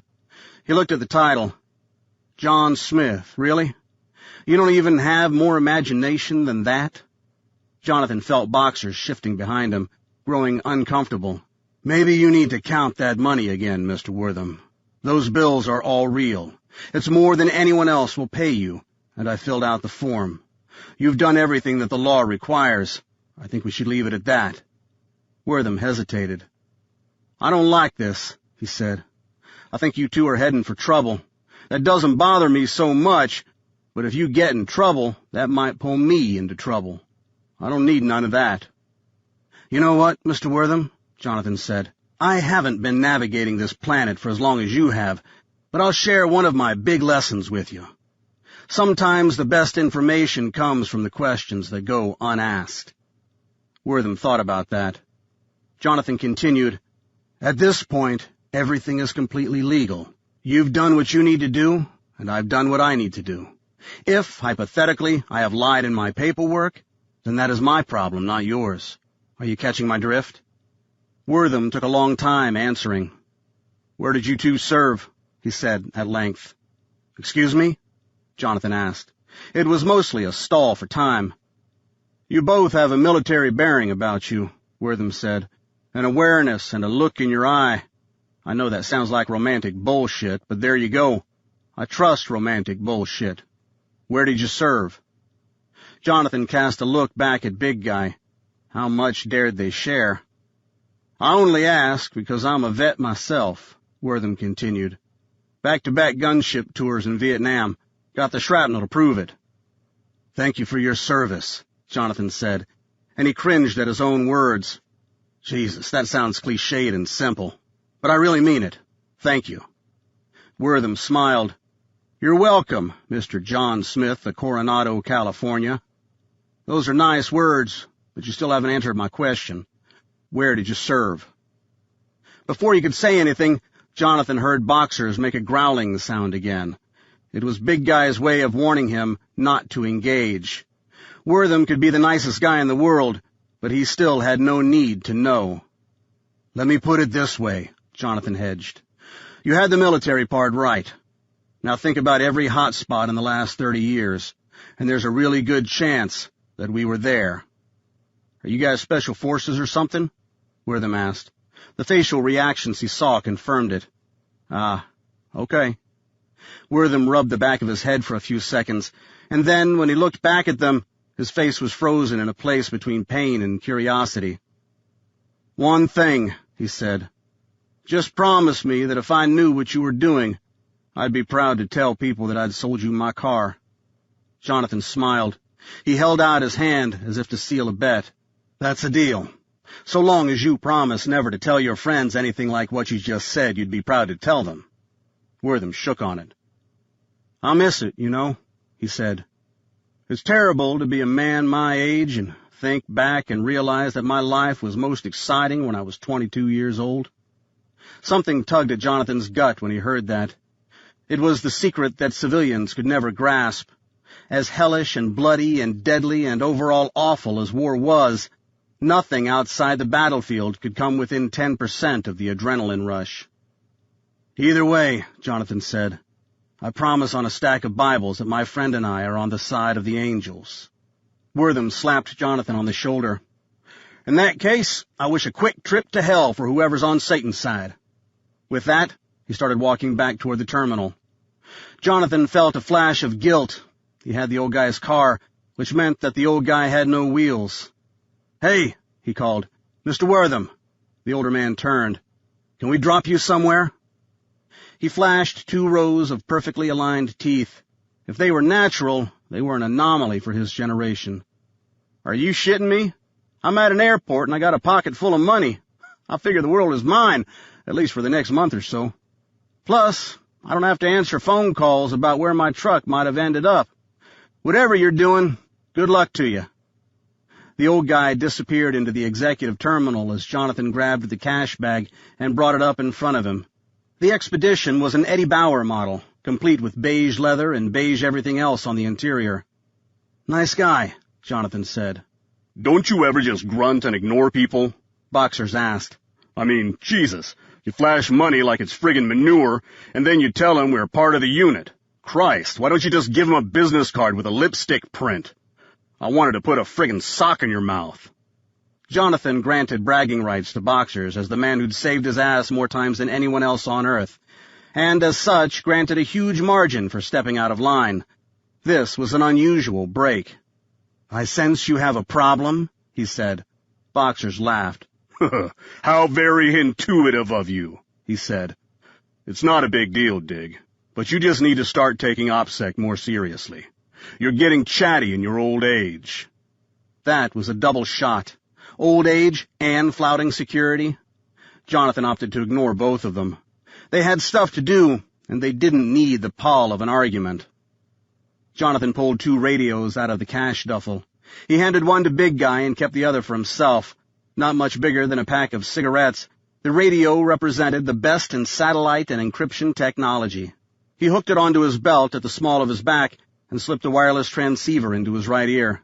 He pressed the tiny transmit button on the earpiece and said, "Mother Hen, Scorpion, you there?" It took a few seconds before Vinice's voice crackled. "Right here. You're loud and clear." "Just so you know, we're on the ground and on our way," Jonathan said over the air. "I'll reestablish contact when we're close." "Got it," Vinice said. "I'll be standing by." Chapter 11. "I made the phone call," Graham said. He'd changed into the new clothes and everything fit. He thought she needed to know. Her face turned pale. "Tell me you're kidding. Are you talking about the panic call?" Graham nodded. He knew she was pissed. No, she was beyond pissed. "Why would you do that?" she shouted. In all the months they'd been together, he'd never heard her raise her voice before. "Because I promised my mom," he said. His voice caught in his throat as he spoke, and tears burned his eyes. "You said yourself that she's probably dead. How could I not?" "But you didn't know—" Jolene stopped herself. She held her hands in front of her, palms out, as if to tell someone to stop. Or maybe to tell the anger to stop. "Okay," she said. She wasn't sure to whom. "Okay, what's done is done. Tell me about it. Tell me what happened." "I really didn't mean any harm," Graham said. He didn't think he could handle anyone being angry with him right now. He needed friends. He had enough enemies. "Please, just tell me what happened on the phone call." Graham told her about the conversation with the mysterious man on the phone. He tried to be as complete in the details as possible, and he didn't intentionally leave anything out. The deeper he got into the story, the darker Jolene's expression became. "So did you or did you not give him the code?" "I did not." Not only was that the truth, but he also sensed that it was the right answer. That made him feel less shitty. Jolene fell quiet as she thought through the details. Something passed through her brain that made her eyes light up. "Wait a minute," she said. "What phone did you use?" Graham pointed to the phone on the nightstand. "That one." Jolene shot to her feet. "Oh, shit! Oh, Christ! Now they know where we are." "I don't think I talked long enough for them to trace the call," Graham said. "Really? Really? This is the 21st century, Graham. This is the age of caller ID and instant recognition. They knew where you were the instant they answered the phone." She looked around, clearly on the edge of panic. She was scanning the room for something. She darted into the bathroom and looked there, too. Graham felt a surge of panic in his gut. "What?" he said. "What is it? What's wrong? Do you have anything important in here?" Jolene asked. She reappeared from the bathroom with the toothbrush she'd bought for him. She tossed it and the toothpaste into one of the shopping bags. "No, I don't think so." "Then get to the car," she said. "We have to get out of here." "Where are we going?" "Anywhere," she said. "We can't stay here. They're coming for us." "Who?" "I don't know," she shouted. "The same people who came for us last night, Graham. The same people I told you not to call, but you decided to call anyway." She slapped the lamp that sat atop the dresser and sent it to the end of its electrical cord tether. From there, it crashed to the floor. "Jesus, Jolene!" Graham retreated between the beds. He'd never seen her like this. "You don't get it, do you?" she shouted, taking a step closer. "I mean, you really, truly, deep in your heart of hearts, don't get it. We are at war, Graham, and we don't know who the hell the enemy is. People are trying to kill us." She spun and moved to the door, the shopping bag dangling from her hand. "Come on," she said. "Right now, we're out of here." She beckoned him with a vast circular motion of her entire arm. "What is it?" Graham moved as he spoke. "You're scared." "Damn right I'm scared," she said. "The bad guys are close. We didn't drive that far last night. Maybe what, an hour? Hour and a half max? When did you make your phone call?" Graham glanced at the clock. It was past checkout time. "I hung up about 20 minutes ago." "Shit!" Her beckoning motion grew even larger. "Now! We're gone!" Casting a final glance around the tiny space to make sure that he hadn't left anything. How could he when he hadn't brought anything? He darted over to join Jolene at the door. She hesitated before opening it. Almost as an afterthought, it seemed. She looked through the peephole. "Anybody out there?" Graham asked. "No," she said. She pressed the button on the car key fob to unlock the doors, then spun around. She planted her back against the door and reached out to place both her hands on his shoulders. She squeezed tightly enough to hurt. "You have to listen to me, Graham, and you have to do exactly what I say, or I swear to God I'll shoot you myself and be done with this shit. Do you understand me?" Even after the pep talk of a few minutes ago, he halfway believed that she really would shoot him. "Yes," he said, "I promise." "We're going to go straight to the car," Jolene explained. The intensity in her eyes could have lit a fire. "We're not going to run, but we're going to walk with purpose. I will have my hand on your back, and you will not fight me. We are both going to get in on the driver's side, and you're going to crawl across to the passenger's side. Then we're going to get out of here. If anything happens, I mean if anything happens, if there's shooting or God knows what else, I want you on the floor, and I want you to stay there. I know what I'm doing, and you don't. Are we clear?" Under any other circumstance, Graham would have laughed to the stratosphere if anyone had spoken to him like that, especially if that someone was Jolene. As it was, he knew he'd screwed up, and now he'd agreed to anything. "We're clear," he said. "All right," Jolene said. "Let's do this." She moved him to the side of the door, but kept one hand on his shoulder. She drew her pistol with the other hand. "When I tell you to open the door, I want you to open it all the way. Just leave it open, and we'll head to the car." Graham pointed to the shopping bags. "What about our stuff? I'll buy you another goddamn toothbrush, okay?" It was a stupid question. She nodded, just once, a single twitch of her head. "Open the door." Just as she told him, he pulled on the door, but it stuck. After 3 tries, it pulled away from the jam and opened all the way. The door hadn't even stopped moving before Jolene was pushing him out the door and into the parking lot. He heard the SUVs turning the corner into the lot before he saw them. There were 2 of them, and they screamed past the little front office building where the clerk had decided that Jolene was a pedophile and headed right for them, moving fast enough that Graham didn't think they'd be able to stop before ramming them. Graham didn't have a chance to react before Jolene bent him at the waist and pushed him to the far side of the vehicle, the passenger side. Just seconds into this, and already they were breaking the rules. The SUVs screeched to a halt and the doors flew open. The first man Graham saw was the driver of the first vehicle. He stepped out with a rifle in his hands, and even before his feet hit the ground, Jolene fired her pistol twice. Blood flew from the guy's forehead, and he dropped in a heap. "Get in the car!" Jolene commanded, opening the door for him. She fired twice more, but he couldn't see the result. The world erupted in more gunfire. Bullets tore into their Mercedes, launching puffs of glass and making the entire chassis vibrate with the individual impacts. Graham cowered on the ground as Jolene returned fire. "Where's your machine gun?" he yelled. "In the trunk!" She fired again, and again. Graham rose to his knees to peer through the shattered windows to see what was going on. What he saw both surprised and terrified him. 3 men lay on the ground near the first vehicle. 2 of them lay still, and the third was writhing on the pavement, screaming for help. Others hid behind open doors, firing blindly, exposing only their rifles. Their bullets raked the front of the motel and probably the sky, but precious few impacted the car. Jolene, on the other hand, stood tall, allowing the body of the car to serve as a shield as she fired 2- and 3-shot combinations at the attackers. Graham was watching when the slide on the top of her pistol locked open. Oh, shit, she's out of bullets. Not yet, she wasn't. With her eyes never leaving the people she was shooting at, she dropped the clip, he thought that's what it was called, out of the bottom of her gun, and then produced another one from somewhere under her shirt and slapped it into place. She started firing again. "How many more of those do you have?" he asked. She didn't answer, and he interpreted the silence as the worst kind of news. He didn't know how many bullets she had left, but it didn't take a genius to know that once they were gone, both he and Jolene would be dead unless she somehow killed them all first. "I'm getting the machine gun," he said. "The hell you are!" "The hell I'm not!" Graham was tired of hiding, and he was tired of being a victim. Like before, when all this shooting shit was just a thought in his head, he was not going to die hiding. Only cowards died hiding. His dad died shooting, and his mom, if she had in fact been killed, died shooting. He was going to be part of the family tradition. Graham dropped back down to the ground to get behind the steel, and he moved to the rear door. "Graham!" Jolene yelled. "I'm getting in the friggin' car!" he yelled. "What do you want from me?" He pulled the door open and slid like a snake across the floor. He lost a flip-flop in the process, but he'd worry about that later. Or he wouldn't.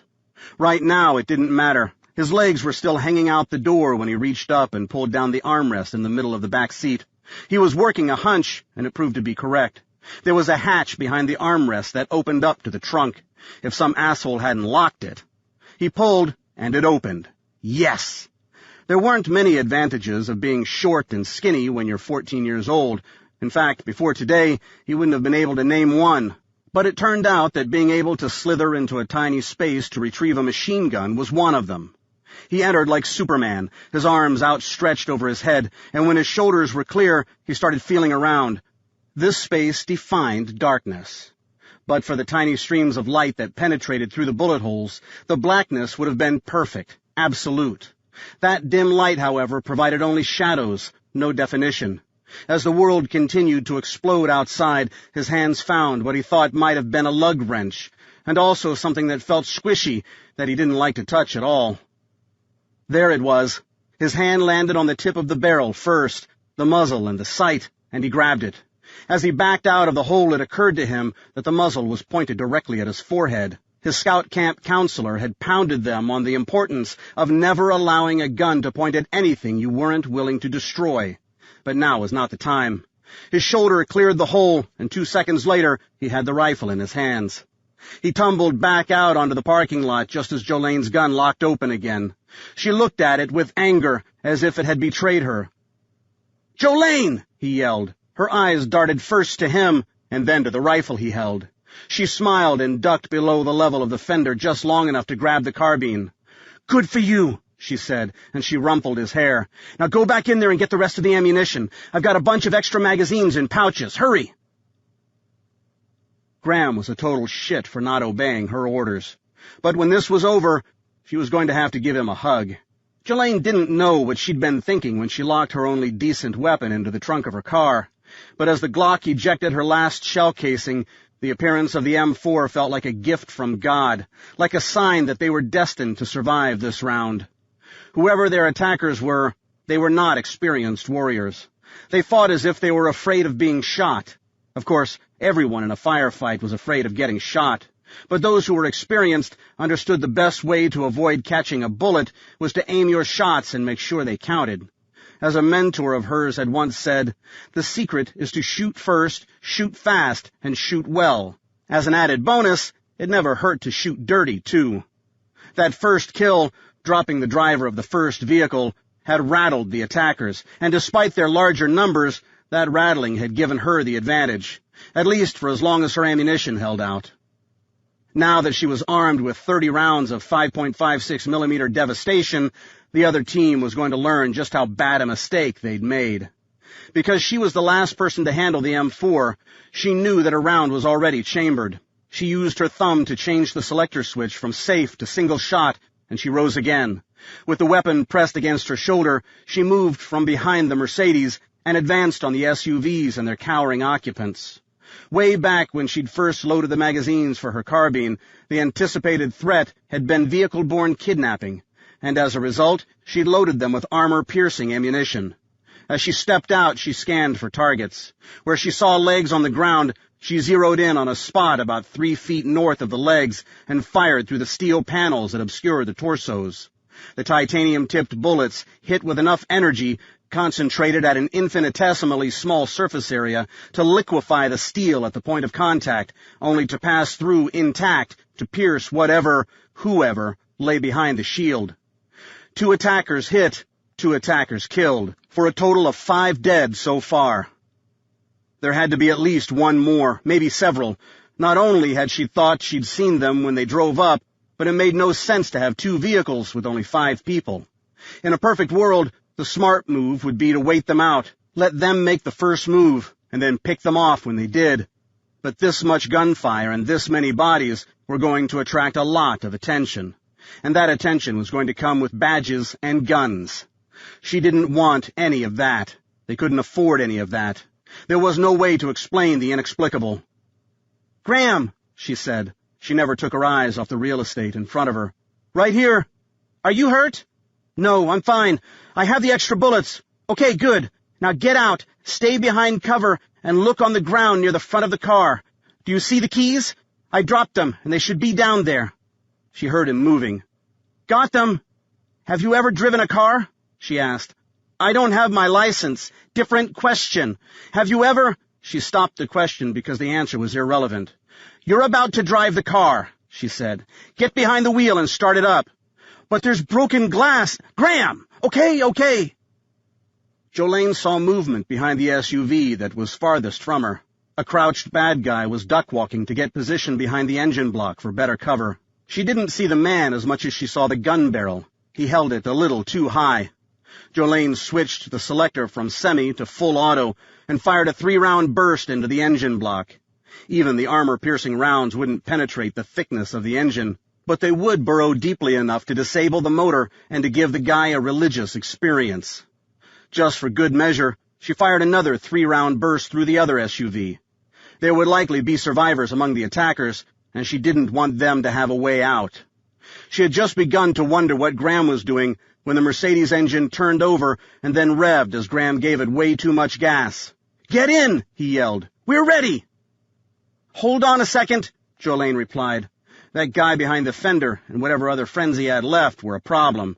She dared not turn her back on. There were 2 of them, side by side, and they popped up together, their weapons at the ready. They opened fire on full auto. They emerged from precisely the spot where Jolene had been watching, one of them standing into the red dot of her gun sight. She dropped him with a bullet to his chin. His friend reacted with impressive speed, diving back for cover while the head mist still hung in the air. Jolene swung her aim and got off a shot, but it wasn't a clean hit. She thought she saw an impact on his shoulder as he fell, but she couldn't be certain. She needed to be certain. With her M4 at the ready, pressed in tightly and her finger outside the trigger guard, she advanced on the spot where he fell. Behind her, she heard Graham plead for her to get back into the car, his voice squeaky with panic. But their only route out of the parking lot was through these guys, and that would mean driving through the kill zone of an ambush. Unacceptable. Jolene had lost track of time since the shootout began, but she was confident that it was still under 2 minutes. The other cars in the parking lot meant that other guests were either watching through windows, a foolish choice, or cowering in corners. Either way, lots of phone calls were being made to 911, and that meant that she and Graham were in a hurry. Impossibly red blood traced rivulets in the uneven pavement of the lot, almost all of it from the ruined head of the first shooter to pop up from behind the second SUV. "Jolene, please don't!" Graham cried. She ignored him. There'd be time to explain later. Now she needed to concentrate on the potential threats. She heard the Mercedes transmission slip into gear, and she knew without looking that Graham was backing out of the parking spot to be prepared to drive off. She was fine with that, so long as he did not try to pass her. Or panic and leave me behind. That thought made her regret that she'd crippled the other vehicles. As she carefully turned the corner around the front bumper of the target SUV, her mind filtered out the hideous sight of the dead man with the exposed brain, and instead scanned for signs of the living. She led with her carbine as she whipped around the corner to encounter whatever threat lay beyond. The second man she'd hit sat against the rear wheel of the vehicle, his legs outstretched, his face gray and twisted in agony. His right arm and the right side of his shirt glistened with blood. She'd hit him harder than she'd thought. His rifle, she now saw that it was an MP5, lay on the ground next to him, and he made no effort to reach for it. Keeping low, Joanne kicked the weapon away and turned her attention to the rest of the parking lot, searching for additional targets. Movement close to her rear caused her to reel, but she broke her aim when she saw that it was Graham with the Mercedes. She held up her hand to tell him to stop and said, "Don't move any closer, Graham, and don't get out of the car." Her eyes never stopped scanning all compass points. "Keep an eye out for other people and tell me anything you see." "We need to go, Jolene," Graham said. "Please, let's just go." 10 seconds, she said. She turned her attention to the wounded man. "Who are you? Why are you attacking us?" The man moved slowly, as if lifting his head consumed all of his energy. "Not you," he said with a heavy accent that sounded nearly identical to that of Bernard Mitchell. The boy will get you killed. We do not care about you." "Why him? What did he do?" He has something that belongs to us, the man said. Bloody froth bubbled at the corners of his mouth, and Jolene realized that she'd hit his lung. He has codes. What codes? The man coughed, launching a pink spray that somehow missed Jolene. Don't be a fool. He needs to follow protocol. Then this all ends. What is going on? Jolene said. She heard an edge of desperation in her own voice. Follow protocol. Otherwise, everyone else wants to kill him. To kill you, too. Everyone, Jolene repeated. Who is everyone? Without protocol, everyone is everyone. Russians, Americans, Israelis, Chinese. Everyone. But why? Sirens grew louder in the distance. Please tell me why. The man managed a laugh that triggered a gout of blood from his mouth. He spat, but made no effort to wipe it away. First you kill me, and then you ask for favor, he said. You have balls. Protocol is your only way to live, he said. I don't know what you're talking about. Boy knows. Ask him. Go. Go now and run. Leave quickly, because I think you will die soon. Jolene! Graham yelled. They're coming! Don't you hear the sirens? She watched the wounded man smile, his contentment obvious. He'd said all he intended to say, and would be dead in minutes. Jolene stood and walked around to the driver's door of the Mercedes. Out, she said. I'm driving. Thank God, Graham said. He ran to the other side. His ass barely touched the seat before she hit the gas and they were on their way. Protocol is your only way to live. Chapter 12. At one level, Jonathan thought that Venice had the hardest job of all of them. While she didn't get shot at, well, except for that one time, she had the burden of waiting and listening until someone chimed in with a sit rep. Jonathan didn't think he'd be able to do it. It was nearly 4 in the afternoon now, and the sun hung high and hot over the gently rolling terrain. According to Venice's satellite downloads, this isn't going to be an easy house to find, Jonathan said. He knew they were close, but the unrelenting woods were loath to give up driveways. What's up there? A medical caduceus had been nailed to an otherwise unremarkable tree. I see a cross and tangled snakes, Boxer said. Doctor shit. They turned into the drive, through the heavy woods to another turn at another caduceus, and up to the front of the house. A nice place, bigger than he was expecting, but nothing remarkable in its 2-story design. Ready for things to get interesting? Big Guy asked. Soon enough, Jonathan said. Go to Vox. From this point on, everything they said would be live on the radio without having to push a transmit button. Mother hen, Scorpion, he said. 10 seconds passed. Go ahead, Scorpion, Venice said. I'm here. Nice to hear from you. It's been a while. Big Guy and I are home now, Jonathan said, knowing that she'd understand them to be at the target house. How are your eyes? Still blind, she answered. Jonathan had been hoping for satellite support from Sky's Eye, a satellite imagery service established by his now fabulously wealthy former unit compatriot named Lee Burns.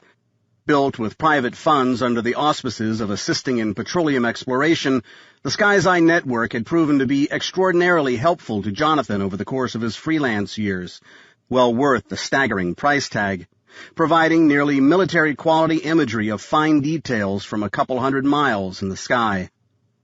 Given their past relationship and the nature of the missions upon which Jonathan embarked, Lee Burns typically moved heaven and earth to accommodate his needs.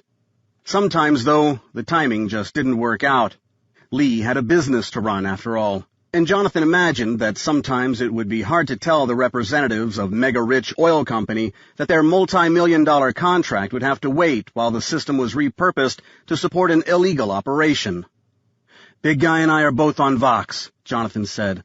The security plan is hot now.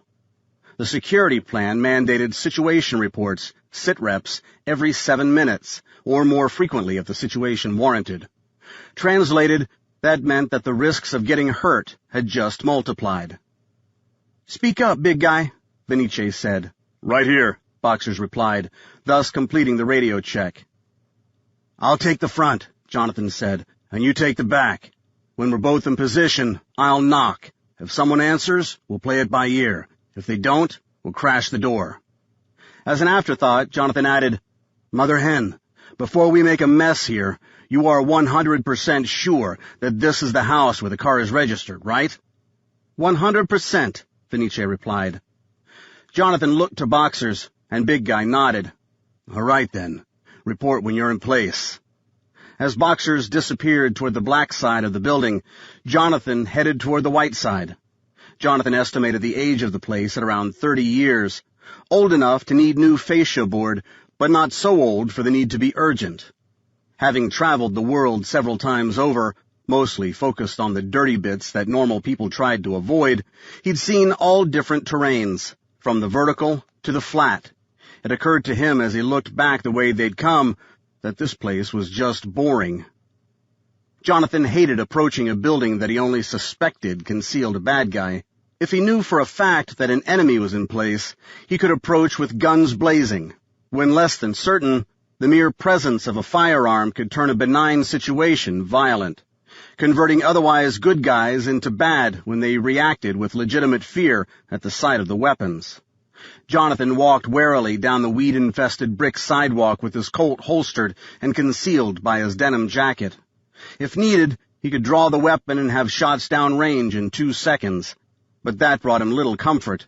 Not many gunfights lasted as long as 2 seconds. As he closed the last few feet to the front door, he stopped short as his attention was drawn to the door jamb.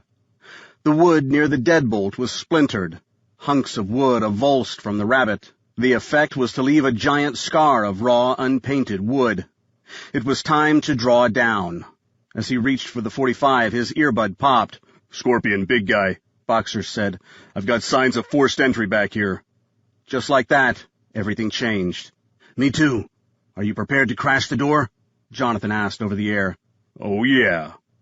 It was like asking a kid if he was ready for Christmas. "On my count," Jonathan said. He gripped the Colt with both hands, thumbed the safety off, and poised it close to his chest, the grip an inch from his breastbone. 3, 2, 1. They needed a new car. The Mercedes was still drivable, but it had been shot to shit, not suitable for being seen in public. "Here's what we're going to do," Jolene said. "You killed those people," Graham said. His eyes were huge. His hands trembled. "I'm sorry you had to see that," Jolene said, "but we've—" "Don't apologize." He seemed appalled that she would even think of such a thing. "You were friggin' amazing. I mean, Christ, they were going to kill us, and you just mowed them down." Jolene appreciated the enthusiasm, despite knowing that after the adrenaline wore off, Graham would suffer from the reality of those images.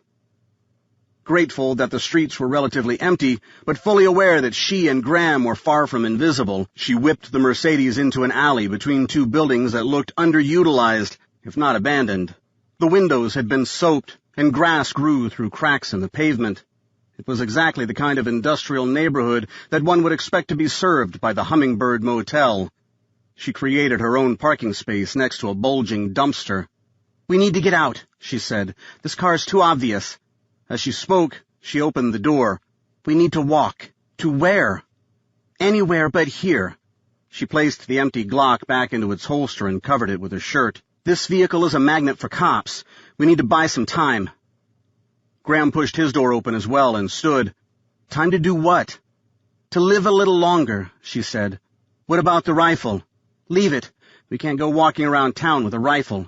"But your pistol is out of bullets." Jolene made a circulating motion with her arm, encouraging Graham to move faster. "Maybe we can find some more. Meanwhile, we've got to get away from here." He joined her, looking over his shoulder, back at the car. In the distance, the sirens continued. "Shouldn't we wipe it down for fingerprints?" "It won't matter," Jolene said. Our fingerprints are all over everything, the car, the rifle, the motel room. When they find it, they'll know that the car belonged to the people who rented the room. What we hope they won't know is who we really are." They walked behind a long line of industrial low-rises. The only business that seemed busy was an auto mechanic shop whose employees seemed to avoid eye contact. Jolene wondered how many of them would scatter if the police came by. The whir of impact wrenches and the pounding of hammers on metal drowned out the sound of sirens. Jolene considered that a good thing. "Where are we going?" Graham asked. He kept throwing nervous looks over his shoulder, and in general, acting jumpy as hell. "I need you to walk as if nothing is wrong. The more nervous you look, the more attention you'll draw to yourself. To us. That's kind of hard when you know people are trying to kill you. Graham, everything is going to be kind of hard until this is settled. You need to trust me." "I do trust you," he said. Then, with a wry chuckle, "Not that I have a whole lot of choice." The alley behind the low-rises dead-ended at a street without a sign. Jolene estimated that it ran roughly north-south. She turned right to head north, away from the main drag. Ahead, there was a patch of woods that would provide additional cover. She headed that way. "Do you know where we're going?" Graham asked. "Toward the woods. We'll be less readily seen there." "Is that really a good idea? I mean, I'm not saying I won't go, but aren't they going to dispatch dogs or something pretty soon? If we're just hanging in the woods, we'll get caught right away." He had a very good point, Jolene thought. She stopped and turned, colliding with Graham. "Whoa," he said. "What are you doing now?" "You're right," she said. "We need a car. Come this way." She started back toward the main drag. Graham trotted to catch up. "And where are we going to get a car?" She led the way to her answer. The easiest cars to steal, to hotwire and drive away, were of an older vintage. The older, the better. It was damn near impossible to hotwire anything made in the past 10 years or so. Certainly that was beyond Jolene's limited ability. As luck would have it, it was about time for some good luck for a change. The ideal candidate sat parked along the curb outside a low-rent apartment building. It was an old Honda Civic that appeared to have the original paint job, which was to say, very little paint at all. Call it red, maybe brown. As she approached, Jolene drew her Leatherman tool from its pouch on her belt and opened it up. In a second stroke of good luck, the driver's door opened when she lifted the handle. That was often the case, she'd been told, when people parked their cars in poor or crime-ridden areas. It was better to leave the car unlocked and let thieves find out for themselves that there was nothing worth stealing than to make them break a window to discover the same result. Once inside, she wondered if the owner actually hoped that someone would steal these wheels. The gray cloth seats were worn nearly transparent in the spots where they weren't torn, and the headliner drooped like old cobwebs from the ceiling. Graham climbed in the opposite door. "Do we really have to be in this much of a hurry?"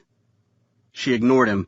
She folded out the flathead screwdriver, jammed it into the keyway, and twisted. The engine jumped to life. That done, she stuck a blade into the gap between the steering wheel and the steering column to find the tab that would release the steering wheel lock. That was always the toughest part of this operation. It took a good 20 seconds, but when she found it, she pressed down, and the wheel was free. "There," she said, more to herself than to Graham. He gaped.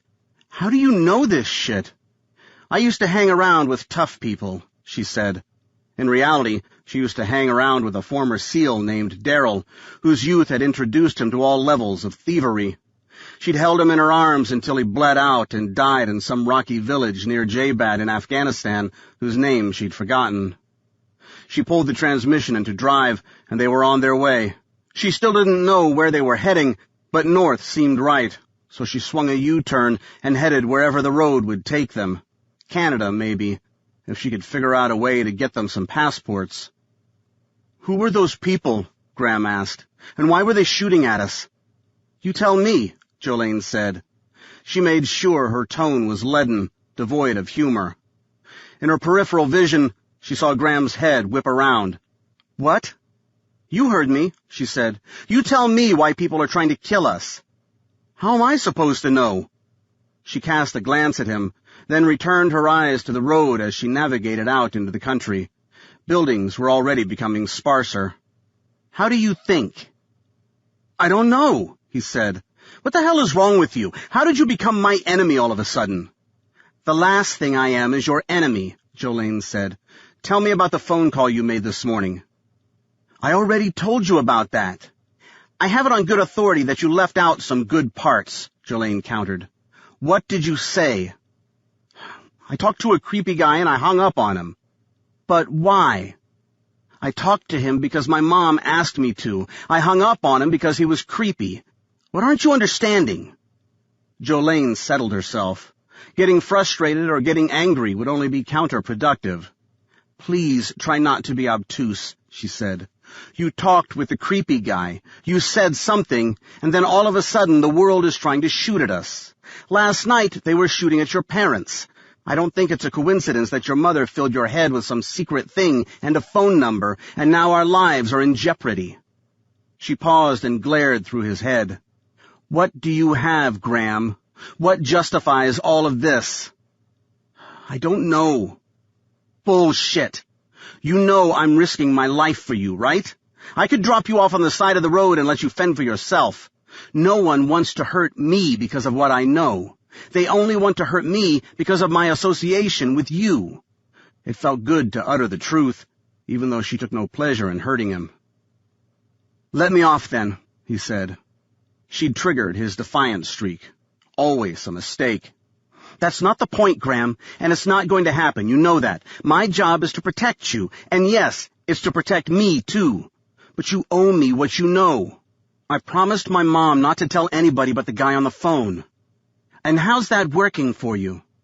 I wasn't supposed to tell him over the phone. It could only be in person. Jolene slapped the steering wheel. God damn it, Graham! Whatever she told you is the reason we're running for our lives. You don't know that. Mom told me that the only way to escape alive was to follow the protocol.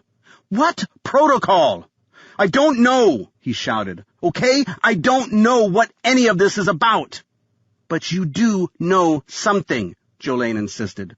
The man on the ground outside his car, he shouted, 3155AX475598CVRLLPAHQ449833D0Z. Jolene reared back in her seat. What? You asked me, and I just told you, Graham said. That's what's on the piece of paper. That's what Mom told me. Do you want to know the phone number, too? No, she didn't. What kind of code? It's completely random, Graham said. I don't see any pattern. The repeats are insignificant. There's no dictionary code that I can find, and while I was alone in the motel, I tried to find some kind of Bible code, but I couldn't. Did you know that they have a free Bible in the nightstand? Jolene wasn't interested in nibbling at the Gideon bait. Say the code again, she said. Why? Would you know if I missed something? There was the petulance that she'd come to know so well over the years. But he also raised a good point. You mean you really can remember all of that? He repeated the code. Ask me in 3 hours or 5 days, and it'll still be the same. How? The shrinks at school say it's my gift. The way he leaned on that word told her that he considered it to be anything but.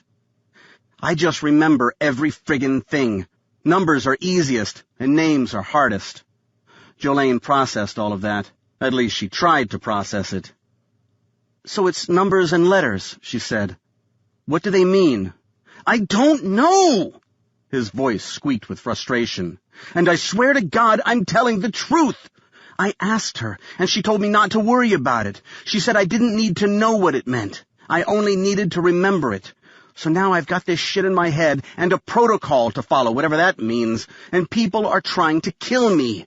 Are we having fun yet? Something about his delivery made her believe him. He seemed genuinely bewildered by it all. What did the wounded guy say to you? Graham asked.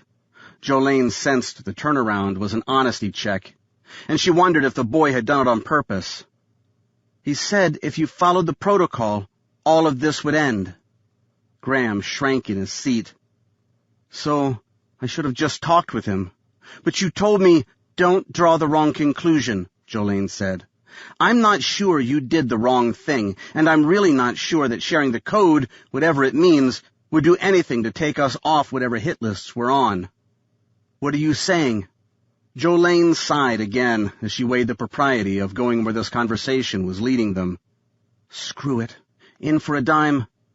I don't want you to panic about what I'm going to say. Oh, crap. Or even overly stress, but think about it. Those numbers and letters, that code, are what the people attacking us want. If it's worth killing for, then it's worth killing to protect after it's revealed. I don't understand.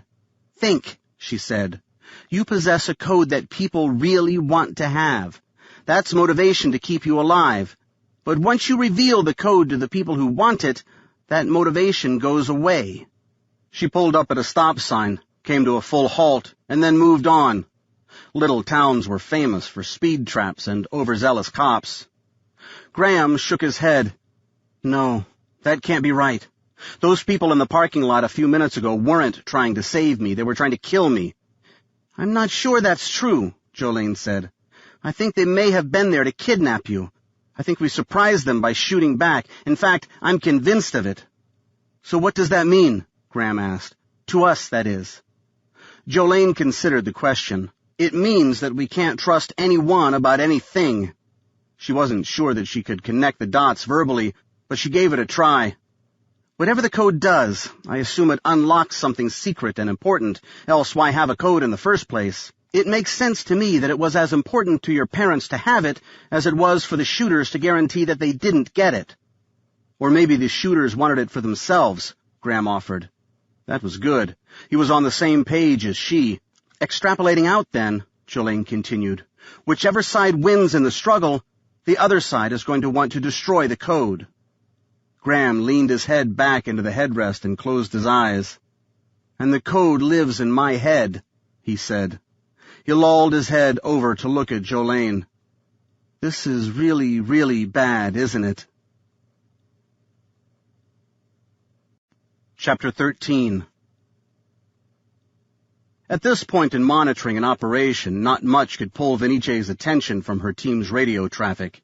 The alert bell on her computer was one of them. The bell meant that based on the parameters she had established to track the actions of Jolene Cage and Graham Mitchell, ISIS had found something worth reporting. She pulled up the screen, and her heart skipped. The police had been dispatched to a shootout in the parking lot of the Hummingbird Motel in Napoleon, Ohio. Multiple reports to the Emergency Operations Center of machine gun fire with people dead in the street. Police were on their way. This was not the time to interrupt Jonathan with such a new development. If ever there was a time for uninterrupted concentration, it was when he was about to crash a door. But she needed more details. Generally speaking, ISIS ran 5 to 10 minutes behind real time. It was a great way to dial into fairly obscure events, but when something was this high profile, local television news was often the fastest route to a thorough overview. Reporters might not get the nuances correct in the early moments, but these days, every station with more than 10 kilowatts of power had its own fleet of helicopters, and they would shoot each other out of the sky to air the first live feed of a crime scene. A CBS affiliate had a bird near the scene. Other networks had franchises in the area, but she long ago hacked the code to access the live feeds for CBS. Their video was transmitted in real time, in unedited form, so whenever possible, she went there first. At any given moment, dozens of live feeds flooded news networks from all around the world. They didn't just beam from their own camera operations either. Newsrooms monitored the feeds from every competitor, as well as those from Al Jazeera and BBC, and God only knew how many other news organizations. That required a fair amount of sifting, but she'd done this enough times before that she made fairly quick work of it. ISIS dinged again. Police units were on the scene, and they confirmed 6 dead, with several of the motel guests unaccounted for. Officers were in the process of interviewing witnesses. The no coincidences rule lived on. Vinice already knew who was on the other side of that gunfight, and because the original reports made no mention of a wounded child, always the headline even for cops, she knew that at a minimum, Graham was well enough not to have died on the spot. The video feed she'd selected showed images from too far away as the news chopper approached the scene and the cameraman sharpened his focus. Vinice wondered if the police had connected the same dots that she had. that the suspected child abuse call from the previous night was linked to this incident. If so, it hadn't gone up on ISIS yet. She assumed that she was ahead of the police, at least for now. The thought brought her comfort, if only for the bragging rights. In her ear, she heard Jonathan's voice say, "The security plan is hot now." Without looking, she tapped the button on top of the digital timer that would count down 7 minutes. She keyed the mic on her radio. "Speak up, Big Eye." "Right here." She turned back to her computer screens while Digger and Boxers discussed the logistics of their entry plan. First, she pulled up the police report from the suspected pedophile incident to verify the room number where it occurred. She wasn't sure yet what to do with that tidbit of information, but she learned over the years that information collected one tidbit at a time eventually combined to be a chunk of useful stuff. The news feed on her other screen had settled down to something viewable. She saw 2 SUVs arranged in a kind of haphazard formation in the middle of the motel's parking lot. Their doors were all open, and bodies lay on the ground next to the vehicles. As was frequently the case with the early moments of video news collection, the camera operator zoomed in as tightly as he could on the faces of the victims and their wounds. These were the more prurient details that the general public would never see, and she wondered if newsroom personnel secretly grooved on the gore. Vinice had hoped that the location of the victims relative to the PC's motel room would provide some insight, but that turned out to be a disappointment.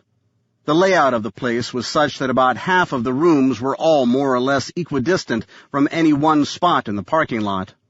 So, she thought, what could she do with the room number before the police could? What would they want to check?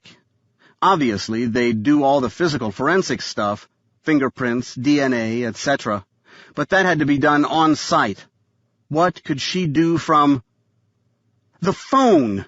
She said it out loud and grinned. She could check the phone records. Okay, it was a long shot because they'd be out of their minds to use a hotel phone, but in the years she'd worked with Jonathan, she'd lost track of the number of forehead-smack dumb things people had done. There was always a chance.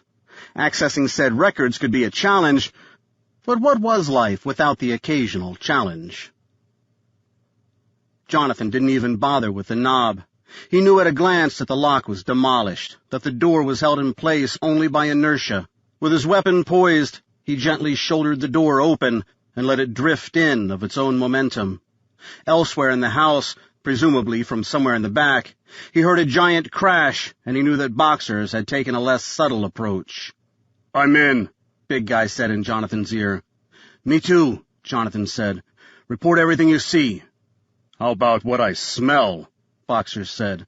"I don't see any flies yet, but they can't be too far behind." Jonathan smelled it too, and it was a stench unique to death, sweet in the most awful, perverted form of the term, like rotten meat, but with hints of shit and piss. To the uninitiated, it was a smell that triggered a gag reflex. Sadly, Jonathan thought, he'd smelled it often enough that it was no more offensive than charred wood, gun oil, or any of the dozens of other pungent smells that were part of his professional world. Dead was dead. If no one touched a corpse, it would eventually turn to dust right where it lay, never posing another threat to anyone. What was a threat, however, was whatever person or thing had caused the dead person to die. Jonathan knew that the bad guy was already gone in this case. The strength of the death smell made it certain that the killings had occurred hours ago. Still, he refused to lower his guard. In his experience, complacent operators died younger than paranoid ones. The house showed no sign of violence, at least not yet. The owner of the place was clearly of significant means, though the interior was far more impressive than the exterior. Somehow, what appeared to be maybe 2,500 square feet from the outside felt more like 5,000 once he was in. Maybe it was all the marble and polished wood. Certainly this was not the home of a man who wished to fly under the radar. In Jonathan's world, plain vanilla equated to survivability. "The foyer is clear," Jonathan said as he swept the area with his pistol. Without looking, he used his foot to push the front door closed again. Behind closed curtains, the lights were on, so the main floor remained brightly lit. Did that mean that the violence here happened at night? "I'm stepping into the main hall," Boxer said. Jonathan heard it simultaneously over the radio and through reverb against the walls. That was Big Guy's way of making sure Jonathan didn't shoot him. "I'm checking the front rooms," Jonathan said. The first room to the left of the marble circle was the dining room. Keeping his weapon in play, he stepped in and pivoted like a gun turret, his .45 poised and ready to shoot. No targets showed themselves. "Dining room's clear," he said. Beyond the dining room lay a butler's pantry, and beyond that, he assumed, a kitchen. He heard Boxers moving around in there, so Jonathan stayed to the front and crossed the foyer to what he imagined they called a living room. Maybe a parlor in this part of the world. A sofa and 2 chairs flanked by a very traditional fireplace.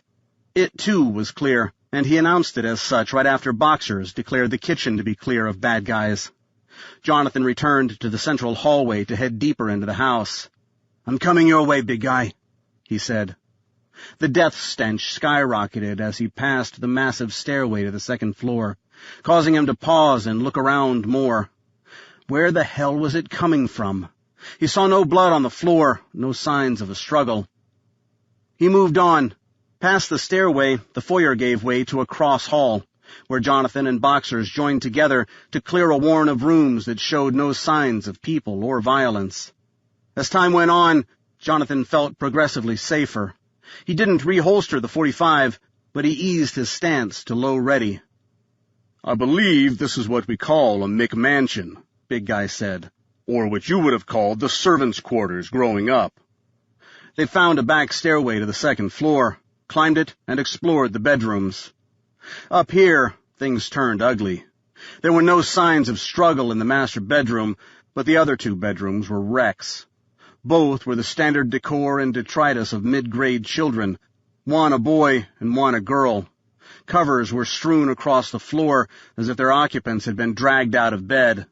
In the boys' room, the entire contents of the top of the dresser, a lamp, a television, a bunch of action figures, had been pulled to the floor. In Jonathan's mind, he could see a kid trying to grab hold of the dresser and being pulled along anyway. Boxers made a growling sound. "Yeah," Jonathan agreed. Beyond the signs of violence and a couple of spots that might have been blood on the walls and the carpet, the second floor was empty. They holstered their weapons more or less in unison and headed back to the first floor via the main stairs. Here, the putrid smell was at its worst. Jonathan stopped. "Where's the basement?" he asked. "I never saw steps to the basement." "Maybe there isn't one," Boxer said, though clearly he didn't believe that to be true. "Gotta be," Jonathan said. "I walked on those floors down there. Those hard woods are not on a slab." "Scorpion, Mother Hen," Venice's voice said in his ear, scared the shit out of him. "There is definitely a basement." The 2 men exchanged smiles and continued to the first floor. "Found the building plans, did you?" he said, stealing her thunder. "I did," she said. "According to the drawings, there's a door to the basement in the wall under the curved part of the main staircase." "And to think we missed something so obvious," Boxer said. "That wasn't sarcasm, was it?" Venice said. "Yeah, just a little bit."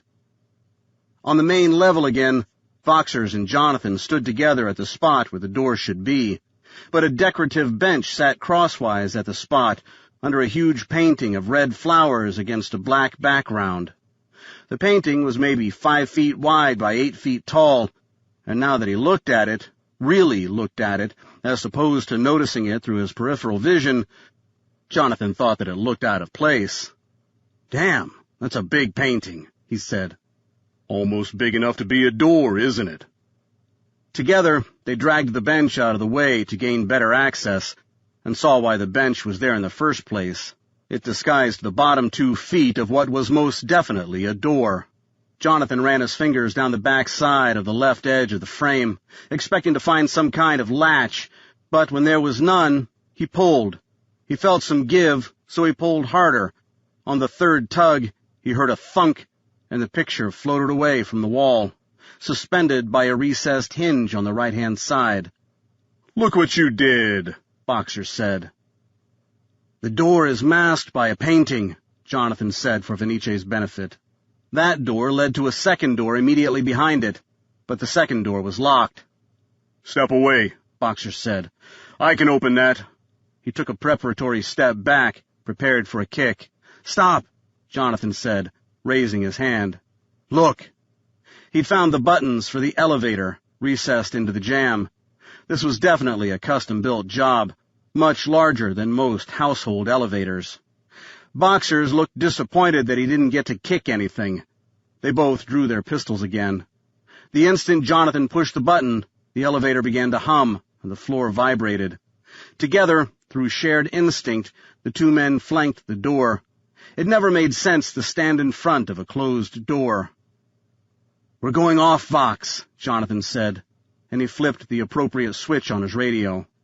This was a time of high concentration. He didn't need the distraction of knowing that he was broadcasting live. Jonathan could tell from the hissing of the mechanism that the elevator operated on hydraulics, and that the basement was either very deep or the elevator moved very slowly. A bump announced the car's arrival on the first floor. "How do you want to handle it?" Boxers asked. "You pull, and I'll shoot," Jonathan said. Since Boxers was on the hinge side of the door, it made sense that he would nab the knob and pull it toward himself, while Jonathan took a position in front of the expanding opening. Jonathan prayed that all he'd see was an empty elevator car. His prayers were answered, but the stench of decay, driven by the breeze of the opening door, hit him like a wall. Blood smears painted the floor of the car, and when he looked behind him, back into the foyer, he could see evidence that someone had cleaned blood from the floor out there. Boxers recoiled from it. "Oh, shit. I'm going to have nothing but nightmares, aren't I?" With a growing sense of dread, Jonathan led the way into the elevator car, closed the door, and pressed the down button.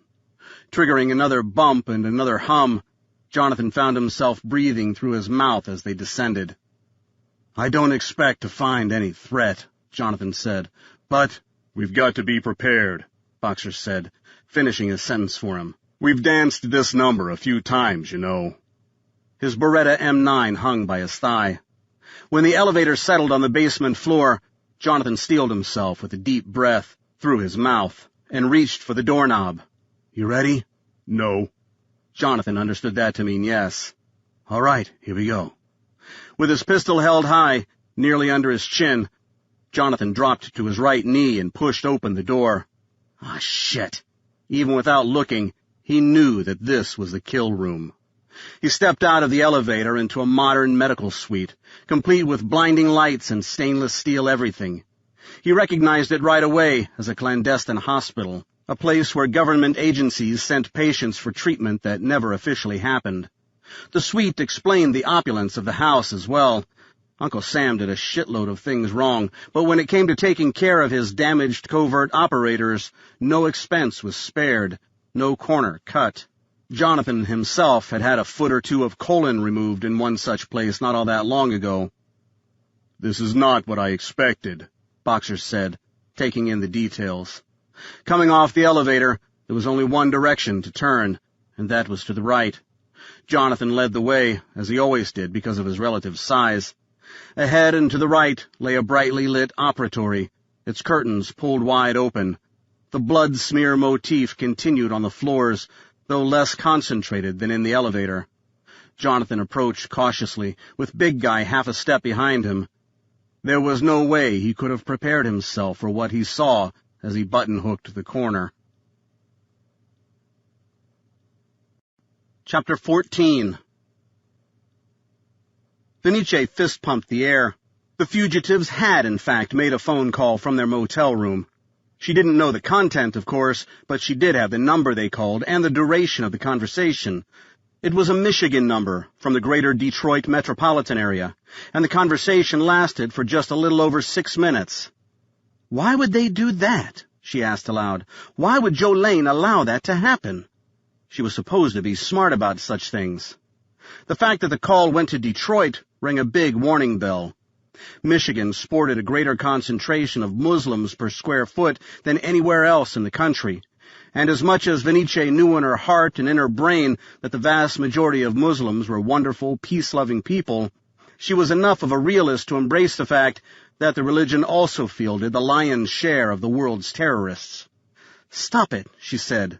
Let the facts drive the conclusions. It was one of the most important lessons she'd learned from her boss. Always sideline presumptions until such time as they can be supported by facts. Right now, the only fact she knew was that a phone call had been made.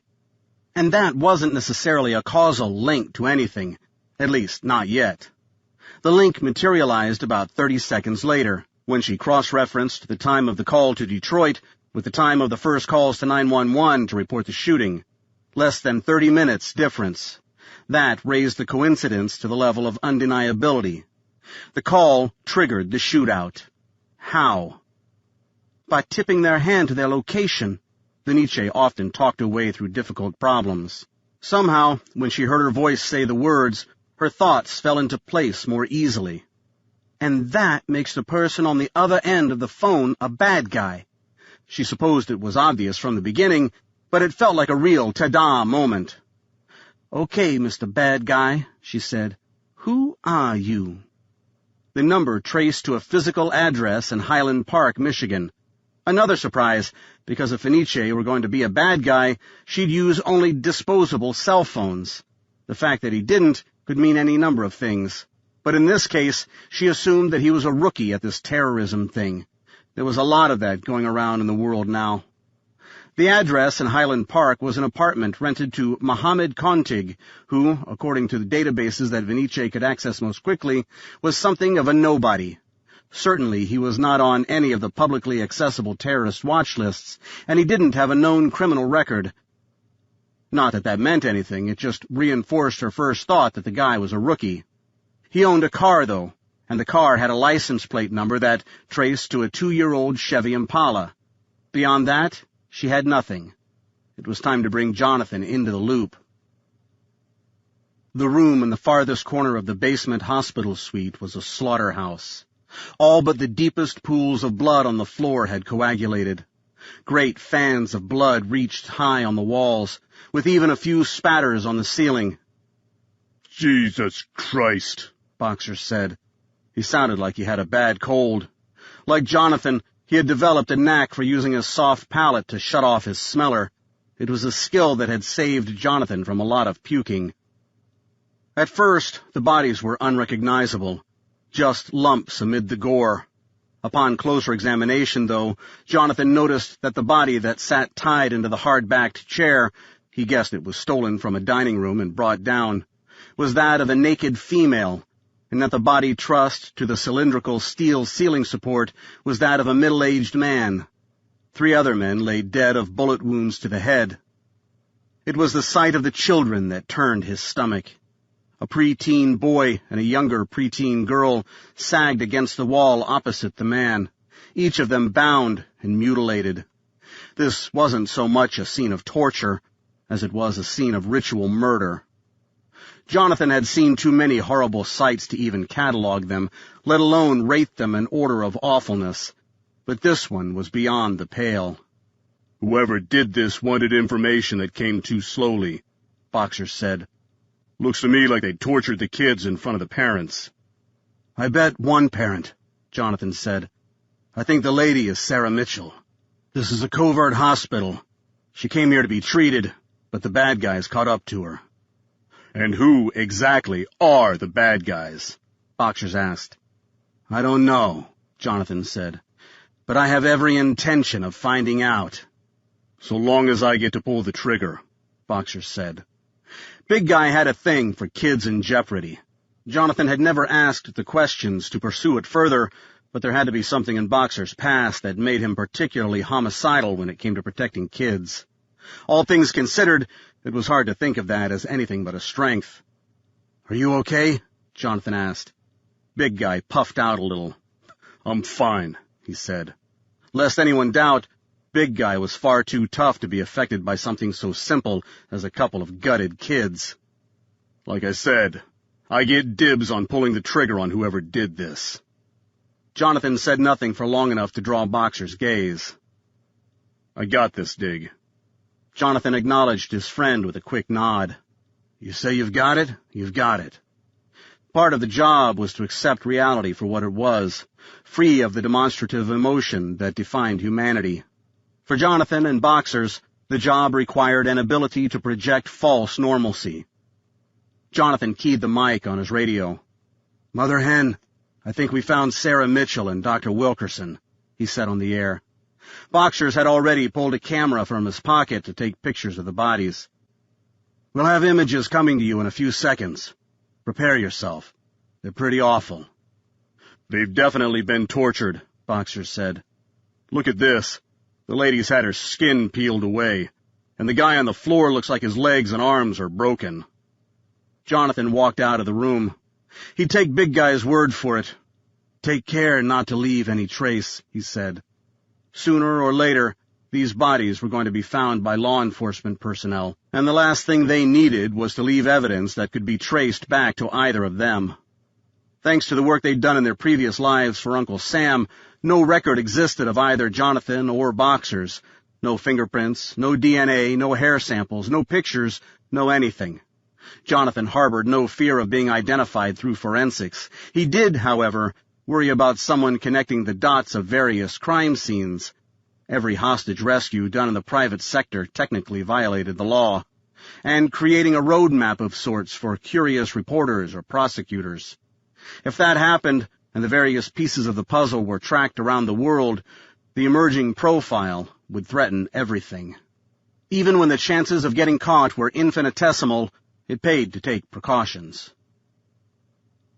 "I don't know where we're going," Jolene said. "East for now. We're putting distance between us and last night." "Do you think those cops last night know who we are?" Graham sat in the front passenger seat with both legs drawn up beneath his butt. "I think if they did, we would have been stopped by now," Jolene explained. "I think we got a bye." "At the motel," he said. "Did they really think we were lovers?" He snorted out a laugh, but Jolene knew that he secretly lusted after her. In all fairness, though, 14-year-olds lusted after any girl with a heartbeat. "Actually, no," she said. "I think they suspected prostitution." As soon as she said it, she knew she'd made a mistake. He laughed. "Ha! They thought you were a hooker?" Jolene smirked and let his laughter peak before she said, "Feel better?" "A little bit, yeah." "Well, consider this," she said, shooting him a glance over the console. "You were the one without any clothes on. I think they thought you were the hooker." "What?"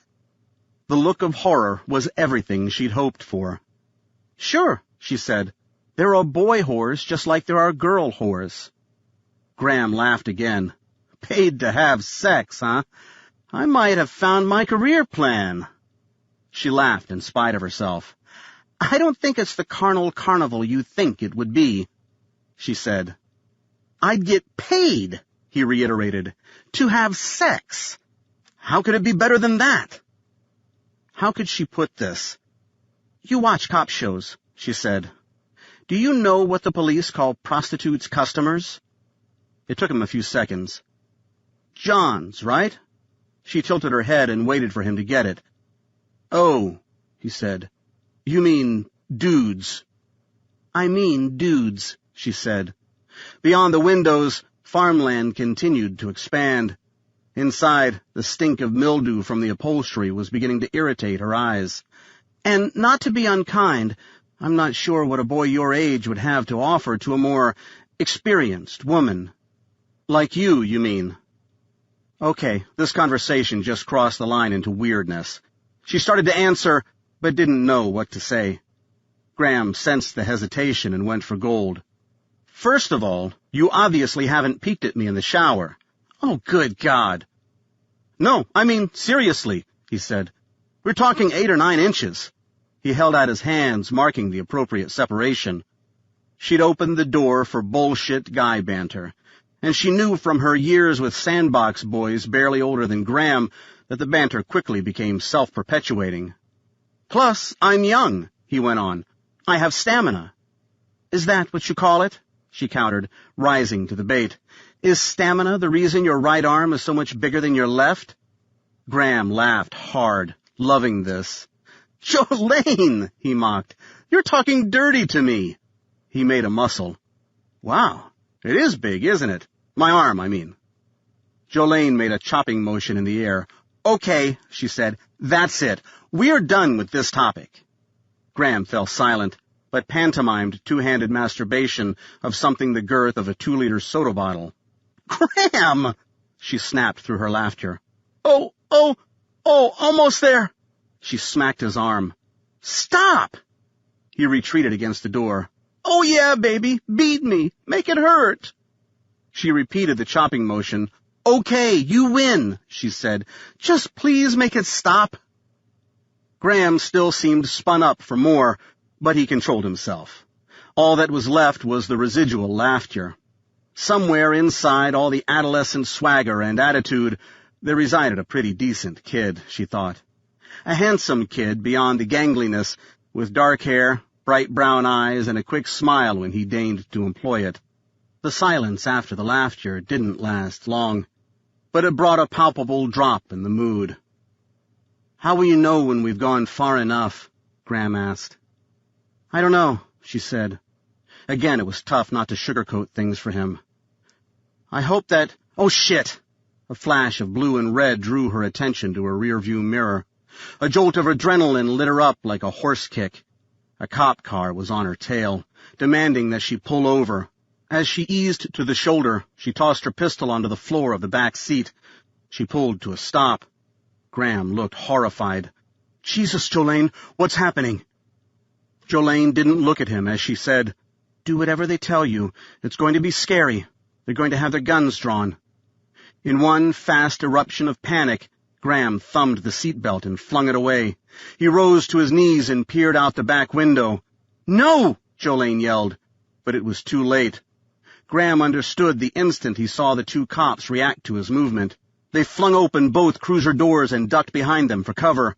They had their guns in their hands, and they looked ready to shoot. "Shit!" Graham shouted, and he ducked for cover. "No!" Jolene said. She continued to sit tall in her seat, her hands poised at 10 and 2 on the steering wheel, as if mocking a bitchy driver's ed teacher. "Sit up," she said. "Keep your back to them and sit so they can see you." "The hell I will! They've got guns!" "Graham, do what I tell you. Of course they have guns. They're cops." Graham pressed himself harder against the floor. "I'm not going to get myself shot." "Please listen to me, Graham," Jolene said. "What you're doing is what's going to get us shot. The police don't like sudden movement, and they sure as hell don't like people ducking out of sight after they've been seen."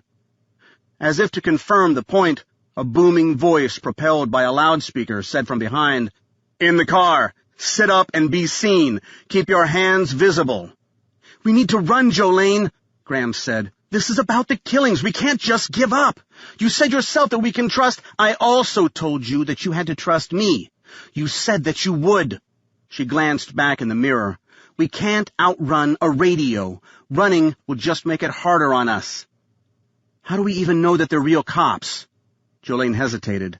She hadn't thought of that. Graham drove his point home. "Aren't we just making it easier for them to kill us?" He rose from the floor to the cushion of the shotgun seat, but he slumped way down, careful not to expose himself. Was he right? She wondered. Was this really the end if they surrendered? "Come on," he said. "Give us a chance." "Respond to my orders," the cop's voice boomed. "Do not make this worse for yourselves. Do not escalate this to a level where you don't want it to go." Jolene's shoulders fell. The cop was right. Graham made his last pitch. "I thought your job was to protect me," he said. "So now you're just going to give up and get me killed?" "Here's what I need you to do," Jolene said. "And listen carefully, because we don't have much time before they're on us. When they come, do everything they say. Follow every order. Do not resist. They're probably going to hurt you when they put on the handcuffs, but that would just be to get a rise out of you. An excuse to charge you for resisting. It's a favorite trick when arresting kids your age. Do not give them the satisfaction. Just let them do what they're going to do." Graham felt his breathing take off like a steam engine. "But, Jolene, listen to me. They're going to ask you questions. I don't have any idea what they're going to be, but they're going to ask them. Don't lie, but don't confirm or deny anything. I mean nothing, understand?" Shit, no, he didn't understand. He didn't have a goddamn clue about a single goddamn thing that was going on. Jolene didn't wait for an answer. I cannot emphasize that point enough. Everything that has happened since last night, everything at your house, and in the car, and in the doctor's place, and at the motel, represents the key to everything. Do they know that I know about the code? I don't think so, Jolene said. These are local police. I don't think that local police would know about that. The code would be more of a concern for the feds. Graham's stomach flipped again. Then it has to be about the shooting in the parking lot. Maybe, maybe not. Say nothing about that. I get it, Graham shouted. Don't say anything about any— We're not telling you again, the cop boomed over the loudspeaker. You in the passenger seat, sit up straight and let me see your hands. Look, Jolene said. The rhythm of her words had increased, almost to the point where they were indecipherable, like the guy who reads the disclaimers at the end of car commercials. There are different groups of information. There's what the police don't know, what they do know, what they think they know, and what they want to know. You won't be able to tell from them which is which, so your best bet is to say nothing. He found himself trembling. Can I tell them my name? Do you have identification on you? No. Then if they don't have it, I wouldn't give it to them. So I just sit here and say nothing? If you can get away with it, yes. Isn't that going to piss them off?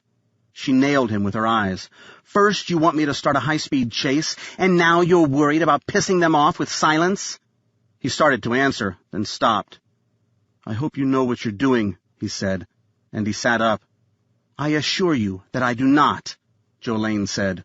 Hands in the air, the cop yelled. Graham did as he was told, pressing his palms into the roofliner. What are you going to do about the gun? He asked. Her eyes softened. Not touch it, she said. Oddly enough, in this part of the world, having the gun is one element of the law that we haven't broken. Jolene's eyes darkened, and he could see that she was focusing on a spot beyond him. Here they come. Good luck, Graham. Do your best. At what? Graham's peripheral vision caught sight of a uniformed cop just beyond his window, his gun drawn and pointed at Graham's right ear. The same voice as before boomed over the loudspeaker. You are surrounded. We do not want to kill you, but we will not hesitate to do so. Do exactly as we say. Graham saw movement on his left now as another uniformed cop revealed himself. This one had a rifle pressed against his shoulder with a muzzle leveled at Jolene. Driver, do not move, the voice of God commanded from behind. Keep your hands where they are. Graham's sense of fairness was offended by the fact that she got to rest her hands on the steering wheel while he had to hold his in the air. In the passenger seat, keep your right hand in the air and reach with your left hand to open the door. It took Graham a few seconds to process the stage directions. Okay, he said aloud. I can do this. Keeping his right hand held aloft, he leaned to the left, across Jolene, and reached for the driver's door handle, which was at least 5 inches beyond his reach. Jolene pushed him away. What are you doing? Freeze! He heard the command as a unison chorus from 3 different sides. Sit up, asshole! One of them yelled. Sit up or I swear to God I'll shoot you in the head! Graham froze. What did they want him to do, freeze or sit up? Why were they yelling in the first place, when he was doing exactly what they'd told him to do? Good God, Graham! Jolene said. What? I'm doing— The passenger door opened, and a talon of a hand closed across Graham's ankle. They pulled him feet first across the seat. The effect was to force him to fall back across the gear shift. As he felt himself sliding along on his side, he realized that very soon his shoulders would be free of any support, and that gravity was quickly destined to become his enemy. He flopped over onto his back, figuring that having the back of his head flop down onto the concrete was a better option than going face first. He'd spent too many years in braces to smash out all his teeth. The impact to the back of his head wasn't as bad as he'd feared, but it was hard enough to ignite stars behind his eyes. On his back now, on the ground, it felt like the street, actually. He held his hands up and splayed his fingers. Dude, look, he said. I'm not fighting. Gun! Someone must have seen the pistol on the floor. It was important enough for a kick into Graham's ribs, propelling the air out of his lungs and launching a lightning bolt of pain from his pelvis to his jaw. He yelled. Shut up! Someone yelled as they rolled him onto his face and pulled his hands behind his back just a few clicks farther than his shoulders were designed to accommodate. "You ain't felt nothing yet." Something cold and hard impacted the sweet spot between his thumb and wrist bone, the nerve that apparently connected his thumbnail to his elbow, because that was the path the lightning bolt took. He heard the ratcheting sound of the handcuffs, and he understood that Jolene had been right on the money. Then he wondered how she could know such things. Had she been arrested before? The process of shackling his left hand hurt less than his right, and 15 seconds later, Graham Mitchell was completely immobilized. Despite his efforts to keep his head arched up away from the black pavement, he was certain that there'd be road rash on his cheeks, chin, and lips. "On your feet, kid," someone said, and his arms were pulled tight behind him. The pulling continued until he was leveraged up to his knees. From there, they gave him 5 seconds or so to find his balance and stand. On the other side of the car, Jolene lay pressed face down over the hood, her arms behind her and cuffed. One of the beefier cops kept her pressed against the metal hood with the pressure of a horseshoe grip around the base of her skull. To his right, at the head of the vehicle, a cop, good God, where did they all come from, displayed Jolene's pistol like a friggin' Stanley Cup trophy, holding it aloft so that everyone could see. Graham heard light applause from somewhere, but he had no idea who it was or where it was coming from. All he knew was they were happy, and he was terrified. When Jolene looked up and made eye contact, she was crying. Chapter 15. "Scorpion, Mother Hen," Venice's voice in his ear startled him. "Go ahead." "We have a problem," she said. "Of course we do," Jonathan quipped. Murphy, of Murphy's Law, was a prophet. Whatever could go wrong would, in fact, go wrong at precisely the worst possible moment. "What is it?" "I just got a hit on ISIS that Jolene Cage has been arrested in Lambertville, Michigan." Jonathan's stomach fell. The day had just become vastly more complicated. "What about the boy? About Graham?"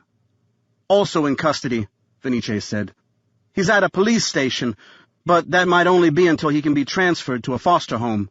"That might be the case, or it is the case?" "As of now, all we know is that he's in custody at the police station." Jonathan was interested in dealing only with facts. Conjecture was the same thing as wild-ass guess, and soothsaying had never been his long suit. "What was the arresting agency?" Jonathan asked.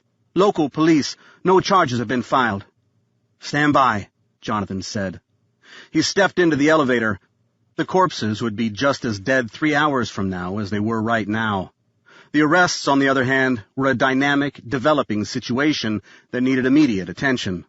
Plus, he could talk on the phone outside the doctor's house and avoid the stink. "I don't understand," Jonathan said as he stepped into the foyer. "How can she be arrested but not charged?" Venice explained. "At least no charge has been entered into the public record. Maybe because it was a federal warrant, interstate flight to avoid prosecution." "Do we know yet what prosecution they're allegedly avoiding?" "No." Jonathan considered the moving parts. Since he wasn't a cop, he didn't have intimate knowledge of the procedures used for taking people into custody, but he knew when something didn't feel right. In the context of people trying to kill other people, it was a feeling that often spelled tragedy. "I don't like this," Jonathan said. "Download the coordinates of both locations to my GPS. We're going to— Where is it?" "Lambertville, Michigan," Venice said. "What are you going to do when you get there?" "I have no idea," he confessed, "but being closer is better than being farther away." He leaned back into the elevator and yelled, "Yo, big guy, finish up, we gotta go." Back on the air, he said, "When you get the photos Big Guy is sending you, I'll need you to process them quickly." "Is one of them Sarah Mitchell?" "That's what the smart money says, but I need you to verify and get the info back to me, and a kit." Venice's silence reiterated her displeasure at trusting Mary Ann. She asked, "When you leave, do you want me to call the police to clean up the bodies?" "Negative. If we can verify that one of our targets is among the dead, pass that along to Wolverine. She'll want to use her own cleaners." Corpses posed a difficult problem in the covert world. You couldn't just let them fester and rot, but you also didn't want to get local authorities spun up with a lot of difficult questions. Among the cadre of specialists who took care of things in that world were people who specialized in the removal and disposition of bodies. "And just so you're prepared," Jonathan said, "some kids are involved." Anton Datsyk stood at the corner of Wisconsin and M Streets in Georgetown and considered his options. A turn to the left would take him uphill toward the residential sections, and a right would take him downhill to the Potomac River. When the light changed, he decided to continue east, straight ahead, past the restaurants and chain stores that had ruined the most prime real estate in Washington, D.C. This part of the city had evolved into a college town, pandering to the shallow tastes of trust fund adolescents. He was old enough to remember the days of the Cellar Door and the Crazy Horse, trendy nightclubs that featured the most cutting-edge performers in an environment that was at once sleazy and trendy. Now it had all turned to plastic. His job this afternoon was to remain invisible as the events in Indiana and Ohio played themselves out.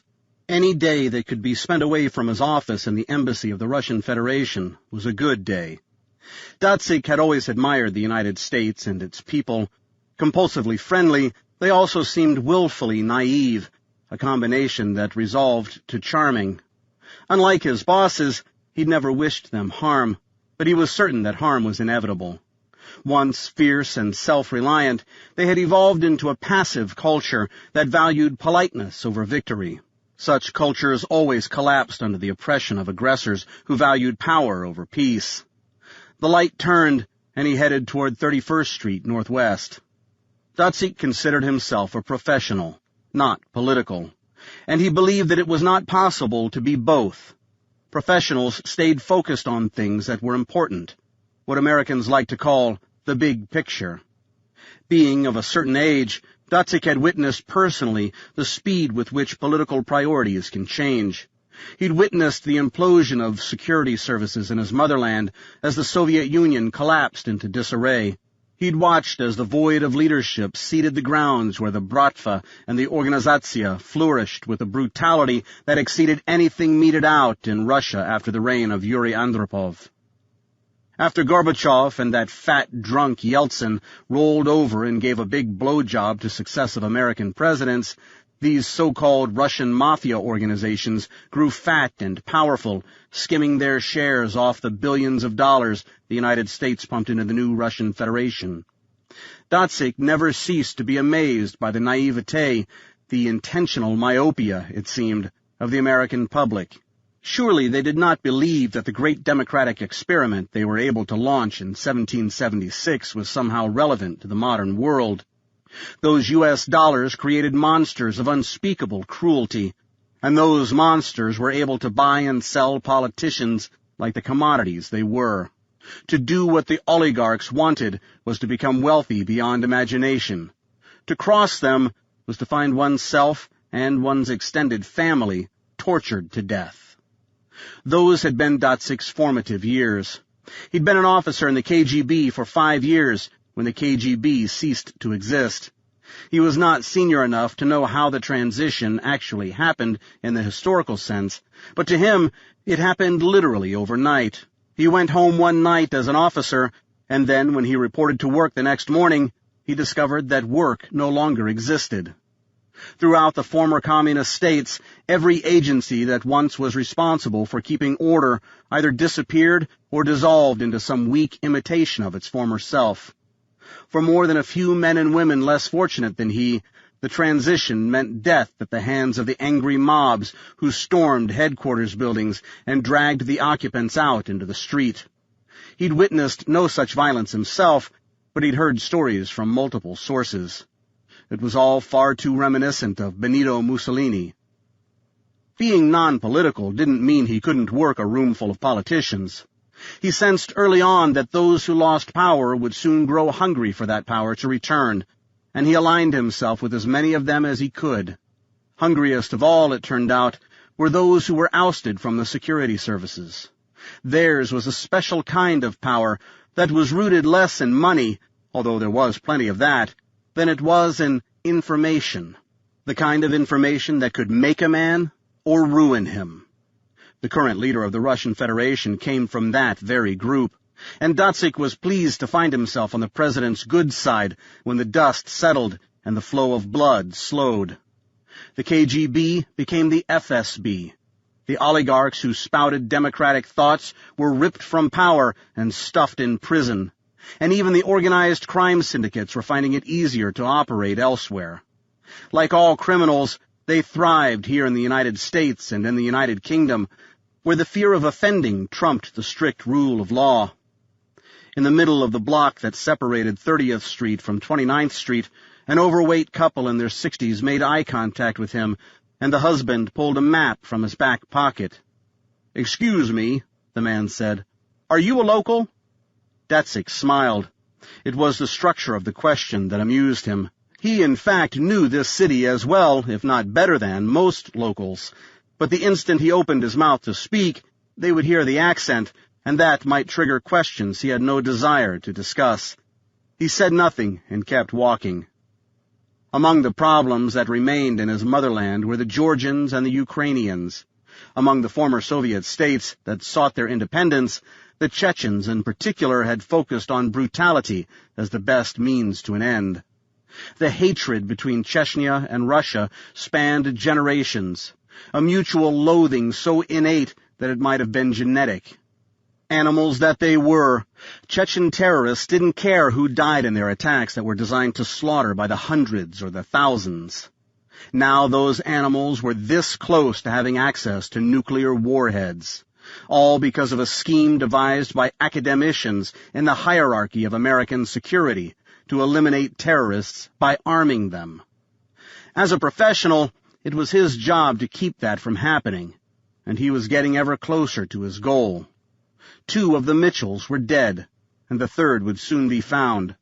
Given the resources that Philip Baxter had promised to dedicate to the task, no one could remain invisible for long. Mitchell. Did they really think they could pull off such a quintessentially Middle American name? So desperate were the desires of Daoud and Lalita Kadyrov to assimilate into American society that they studied the language and the customs and, with some help from the United States government, they thought they could just shed the bonds of their past. With Chechen pigs, that level of change was impossible. Their fellow separatists embedded here in the United States would never have allowed that to happen. Their plan was doomed from the beginning. And now here was Datsyk, cleaning up yet another mess, doing that at which he was best. When his cell phone rang, he checked the number, and he knew that the final stage had begun. "Yes," he said. A female voice said, "I'm afraid there's been a major complication." She didn't bother to identify herself, because that would have been a waste of time for everyone. "It seems that our enemies got to the targets first." Datsyk spat out a curse. "You told me that you didn't know where they were. You told me that no one knew where they were because they were impossible to find." This was devastating news. "It's not as bad as it might have been," she said. "There was a gun battle, but the Mitchell boy seems to have gotten away." This made no sense to Datsyk. "A gun battle? How is this possible? The pigs want the boy alive. He's useless to them dead." "I can only assume that it was a kidnap attempt," the woman said. "No other motivation would make sense." "How big a team did they send? And what kind of amateurs could lose—" "Datsyk, I keep telling you not to underestimate the abilities of Jolene Cage. You insist on referring to her as a maid or as a nanny, and I've told you from the very beginning that that was a mistake. Now you understand why." Though anger boiled in his gut, Datsyk nonetheless felt admiration for the young lady he'd never met, but about whom he'd heard so much. The Chechens fielded professionals for missions such as this. He could only imagine that they, too, had underestimated their opponent. "What was the damage done to the assault team?" 6 dead. I don't know if any got away." "And how were they able to find them when you and the entire United States government could not?" "What's done is done," she said. "What difference does that make now?" "It makes a great deal of difference," Datsyk said. "It comes down to an issue of competence, doesn't it? An issue of trust. Wasn't trust what this was all about in the first place? Isn't that what you told us?" "I don't know what went wrong," the woman said. "I think it's clear that the Chechens had access to information that we did not." "I think more than that is clear," Datsyk said. "I think that you must find a way to become more intelligent, and that needs to happen quickly. I have people working on this as well, you know. If we find the boy first, there will be no need for you. As we have discussed before, you do not want to become irrelevant. Irrelevance shortens lives." He clicked off without waiting for a reply. In situations like this, it was always best to keep the other party on the edge. People achieved remarkable feats when they understood that the alternative was death. He'd spoken too long as it was. Whenever on a cell phone or on any broadcast device, he made it a point to speak in single syllables whenever possible, and always as short a time as possible. While his phone was untraceable, he had no doubt that the American security services were listening in, cued by a voice print that was buried in the database. He needed that boy, and he preferred to have him alive. It was troubling that young Graham knew what he knew, but that was a problem to be solved with a single bullet. More troubling was the fact that he knew anything in the first place. Dotzik and his superiors needed to understand the flow of that information. They needed to know at least as much as the Americans knew, and that could take time. Taking custody of the boy would cure the problem of the codes, if in fact he even had them, as Dotzik's sources had alleged. But extracting additional information could take both time and patience, and quite a lot of discomfort. Dotzik wished that he disliked such things, but the truth was quite the opposite. One could not excel in a skill if one did not enjoy the practice of it. He found hurting children to be distasteful, but sometimes it had to be done. Besides, the Mitchell boy was, 14, 15 years old? For generations that was the age of soldiers. They and those even younger were heroes of the motherland during the Great War. Graham Mitchell was an adult in soldier years. Bringing him into custody was the single hurdle. From there, the diplomatic channels had already been greased, as the Americans like to say, for the boy to be whisked to Russia, where the real work would begin. The lady on the other side of the table had a nice smile, but hard eyes. Graham didn't trust her. In fact, as he sat there, sipping his Coke and eating his Twix bar, he realized that he didn't trust anyone anymore. They sat in a yellow-brown concrete block room, where the only furnishings were a beat-up steel table and 2 chairs that were both bolted to the floor. After being beaten up by the cops who arrested him, he'd been put in a car and driven to this building that he assumed was a jail. For a long time, he just sat here by himself. They'd taken the cuffs off his wrists, and they hadn't said anything about walking around, but there was nowhere to walk, nothing to do. It was sort of a relief to have another person in the room. At least she was willing to talk, more than he could say about every cop in the building, who pretended that he wasn't even there. She wasn't particularly friendly. In fact, she seemed intent on being the opposite of friendly, but at least she was another heartbeat in the room. "I asked you if you know why you're here." The lady said her name was Peggy, but Graham didn't believe her. "Because the police brought me here," he said. It was a violation of the say-nothing rule that Jolene had sworn him to, but he learned the hard way that saying nothing pissed people off way more than saying something that sounded like an answer, but really was not. "And why do you think that happened?" Peggy asked. "I don't know." "Take a guess." Graham hesitated, worried what the reaction might be, then decided to roll the dice. Because they had nothing better to do tonight? Peggy's cold eyes hardened even more. "Do you think this is a funny time?"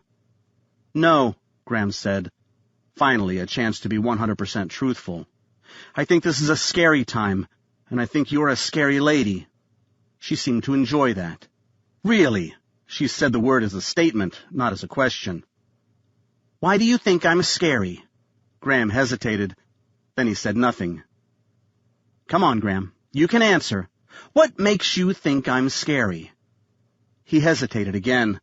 He sensed that Peggy was trying to trap him into saying the wrong thing, and that the wrong thing would get somebody hurt.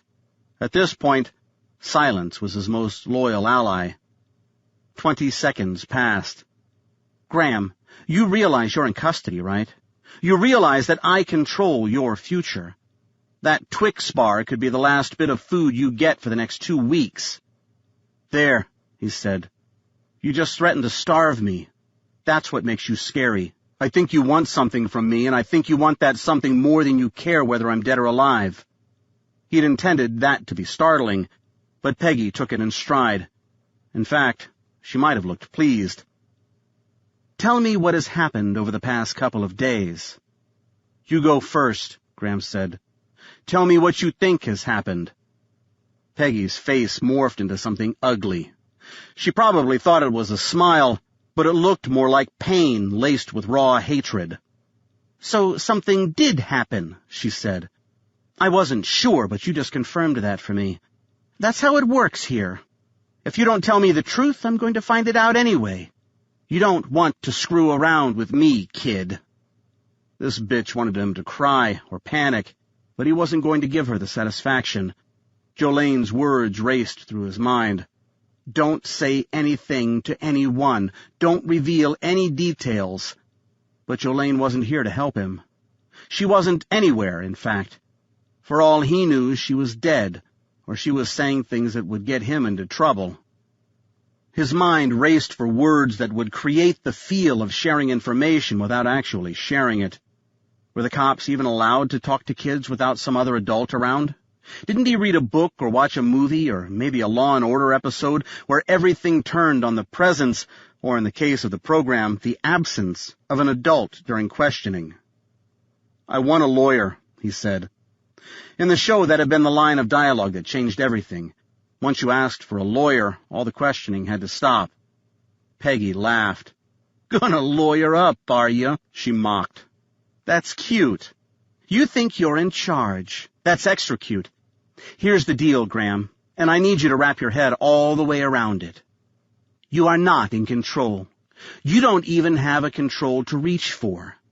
I control everything that happens to you from this point forward. You need to understand that. You also need to understand that pissing me off is a bad platform to start from. Now, I'm going to ask you again, but I'm only going to ask you once. What happened last night?" "Probably something a lot like what you think it was," Graham said. While he had no clue what was happening, he had the sense that Peggy was more bluster than action. How much could she do, after all, in a place that was teeming with cops? That was another thing. He didn't believe that she was a cop. He didn't know what she was, but she didn't have the swagger of a cop. Whether that was good news or bad news was a different discussion. Peggy glared. Graham saw real anger behind her eyes. He glanced up at the camera in the corner near the ceiling. He pointed to it. "People are watching," he said. "You gonna hit me?" Peggy seemed to grow larger, as if there were a big balloon inside of her that someone had pumped with air. "I need you to tell me what happened last night," she repeated. "Why?" he asked. "Why do you think that anything at all happened?" Peggy turned red. "Want to know what I think?" Graham taunted. "I think you think that you already know and you just want me to confirm." "There was shooting," Peggy said. "At your house. People were killed." Graham said nothing. He realized what Jolene had been trying to tell him in the moments before they'd been taken into custody. People don't really know anything until someone confirms it for them. "Your parents were involved in the shooting," Peggy went on. "Your father was killed." Those words landed hard, like a slap. He understood that she'd said it to knock him off balance, and as much as he wanted it not to be so, he realized that she'd succeeded. He felt tears press from behind his eyes. "Does this make you feel big?" he asked. "Excuse me? Does it make you feel big to bully a kid who can't defend himself? Does it make you feel all powerful and shit to tell me that my father was killed? What kind of father did you have if you could talk to me that way? Watch your mouth, Graham." Graham heard movement on the far side of the door, and then the distinctive sound of a key sliding into the lock. It turned, and the door opened, revealing the brown-uniformed cop who had earlier taken him to the bathroom. "That's it," the cop said. "This interview is over." Peggy looked at him like he was a cockroach. "No, it's not," she said. "Yes, it is," the cop said. "As of right now." "Who the hell are you?" Peggy demanded. "I am Deputy Milford Price," the cop said. Unremarkable in every regard except for the mole under his right eye. His face was redder than the last time Graham had seen it. "And you are Peggy Darnell, who happens to have no profile in any record I accessed." "That fact alone should tell you something," Peggy said. "Don't interfere with what I'm doing." Deputy Price crossed the threshold and walked to Graham's side of the table. "He had it right, you know," he said. "You're a bully, and you prey on kids. It doesn't get a lot lower than that." "I have business to attend to, deputy." She said the word deputy as if it smelled bad. Price smiled. He beckoned Graham with 2 fingers. "Come with me, son." Graham stood. He wasn't sure what was going down, but he sensed that he was destined to come out on the positive end of it. He felt a sense of peace when Deputy Price placed a hand on his shoulder. "I'm sure yours is a complicated job," Price said. "That's the impression I got from the word that came down not to interfere with you." "It's a good idea to follow orders," Peggy said. "Except for the immoral ones," Price countered. "That was a hard lesson for my father, and he made sure that I learned it too. He was in the Army back during Vietnam, when all the lines got blurry, back when I was a boy." "Oh, for Christ's sake, must we really?" "Yes, we must really," Price said. "He was never right after the war. He was never able to justify the choices he was forced to make, and he never even confided in me what those choices were. But I knew for damn sure what the lessons were. He drove them into me just as surely as a nail is driven into wood." "Oh, good God! I cannot wait to hear." Backed into a corner, Peggy became 100% bitch. "When my daddy found out that I was going into law enforcement, he told me to pay attention to one thing above all others, and that one thing was the morality of what I was doing. Not all laws are just, he told me, and not all criminals are bad.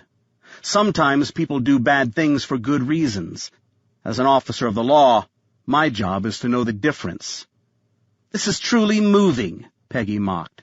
"I'm sure there's a point here somewhere." "I'm sure there is, too," Price said. "Just as all criminals are not bad, not all folks with badges are good. In fact, some folks should never be given badges in a million years because they don't respect the power that comes with it." Graham watched the discussion like a tennis match, his head pivoting from point to point. "And you think I'm one of those people?" Peggy said. Her body language said that she was bored and angry. "I know that you're one of those people," Deputy Price said. "What kind of monster does an adult have to be to speak to a child the way you were speaking to this young man?" "I believe I made it clear to your superiors that I am here on a matter of national security." "That's no excuse for the way you've been speaking to Graham." "And how do you know what I've been saying to Graham?" Peggy said. She stood.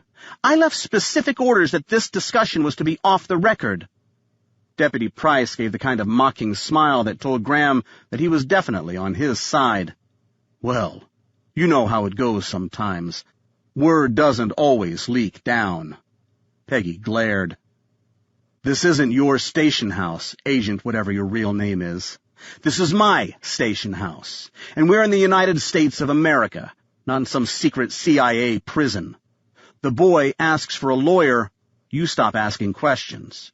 You start taunting him about the loss of a parent, and I step in. You're done." "You have no idea what you're messing with," Peggy said. "You have no idea how little I care," Deputy Price replied. "I sleep well at night, and when my journey on this spaceship is over, I expect to have a pleasant eternity in heaven." He paused for effect. "I have every confidence that we won't run into each other there." Using gentle pressure on the base of Graham's neck, he urged the boy toward the door. "Come on," Price said. "We'll get you settled down someplace more comfortable." This time, there were no handcuffs. The walls of the hallway were made of the same yellow-brown brick as the interior of the meeting room. The floor tiles were the same brown-flecked white, too, only out here the floors had a sparkle. Graham suspected that had something to do with people caring enough to clean them from time to time. "Where are you taking me now?" "We're going to get you a warm bed and a house with nice people." Graham stopped, took a step backward. "I don't know anybody here," he said. Deputy Price smiled. "I know plenty of nice people," he said. "Trust me." Graham felt a flash of panic. Trust me. He couldn't imagine anything that he could less afford to do. He couldn't trust anyone. Everything about the past 2 days had proven beyond any doubt that no one was worthy of his trust. He sensed movement behind him, and he turned to see that Peggy had stepped out into the hallway. Whatever about her had pretended to be nice before was all gone. All he saw in her face was anger as she glared past Graham and through Deputy Price. "Listen to me, Barney Fife," she said. "I think it's time to place a call to your chief. You are way, way over your head right now." "Been there before," Price said. Graham made his decision. No matter what the options were, all of them had to be better than sticking with Peggy. "Think of the boy," Peggy said. "You're just going to make it all more difficult for him." Graham saw something flash behind Deputy Price's eyes. She'd just pissed him off. "Just what are you suggesting?" he asked. "Are you threatening this young man?" Graham took a step closer to the deputy. Peggy walked toward them. A stroll, really, unhurried and deliberate. Graham pivoted around Deputy Price, keeping the man's body between him and the dragon lady. She stopped when she was just a foot away from the deputy, and she glared. Graham could feel the reflected heat of it, but Deputy Price seemed unbothered. After a few seconds, Peggy walked on down the hall and disappeared out the door on the far end. Graham's heart raced, and he found himself trembling. "Who is she?" Deputy Price patted him between his shoulder blades. "She's nobody," he said. "Just a lady who thinks she's way more important than she really is." He gave Graham a nudge. "Come on," he said. "Let's get you that comfortable bed I promised you." This audiobook has been broken into multiple parts to make the download faster. You have reached the end of a part, but not the end of a complete audiobook, so please check your library for the next part of this audiobook. Audible hopes you have enjoyed this program.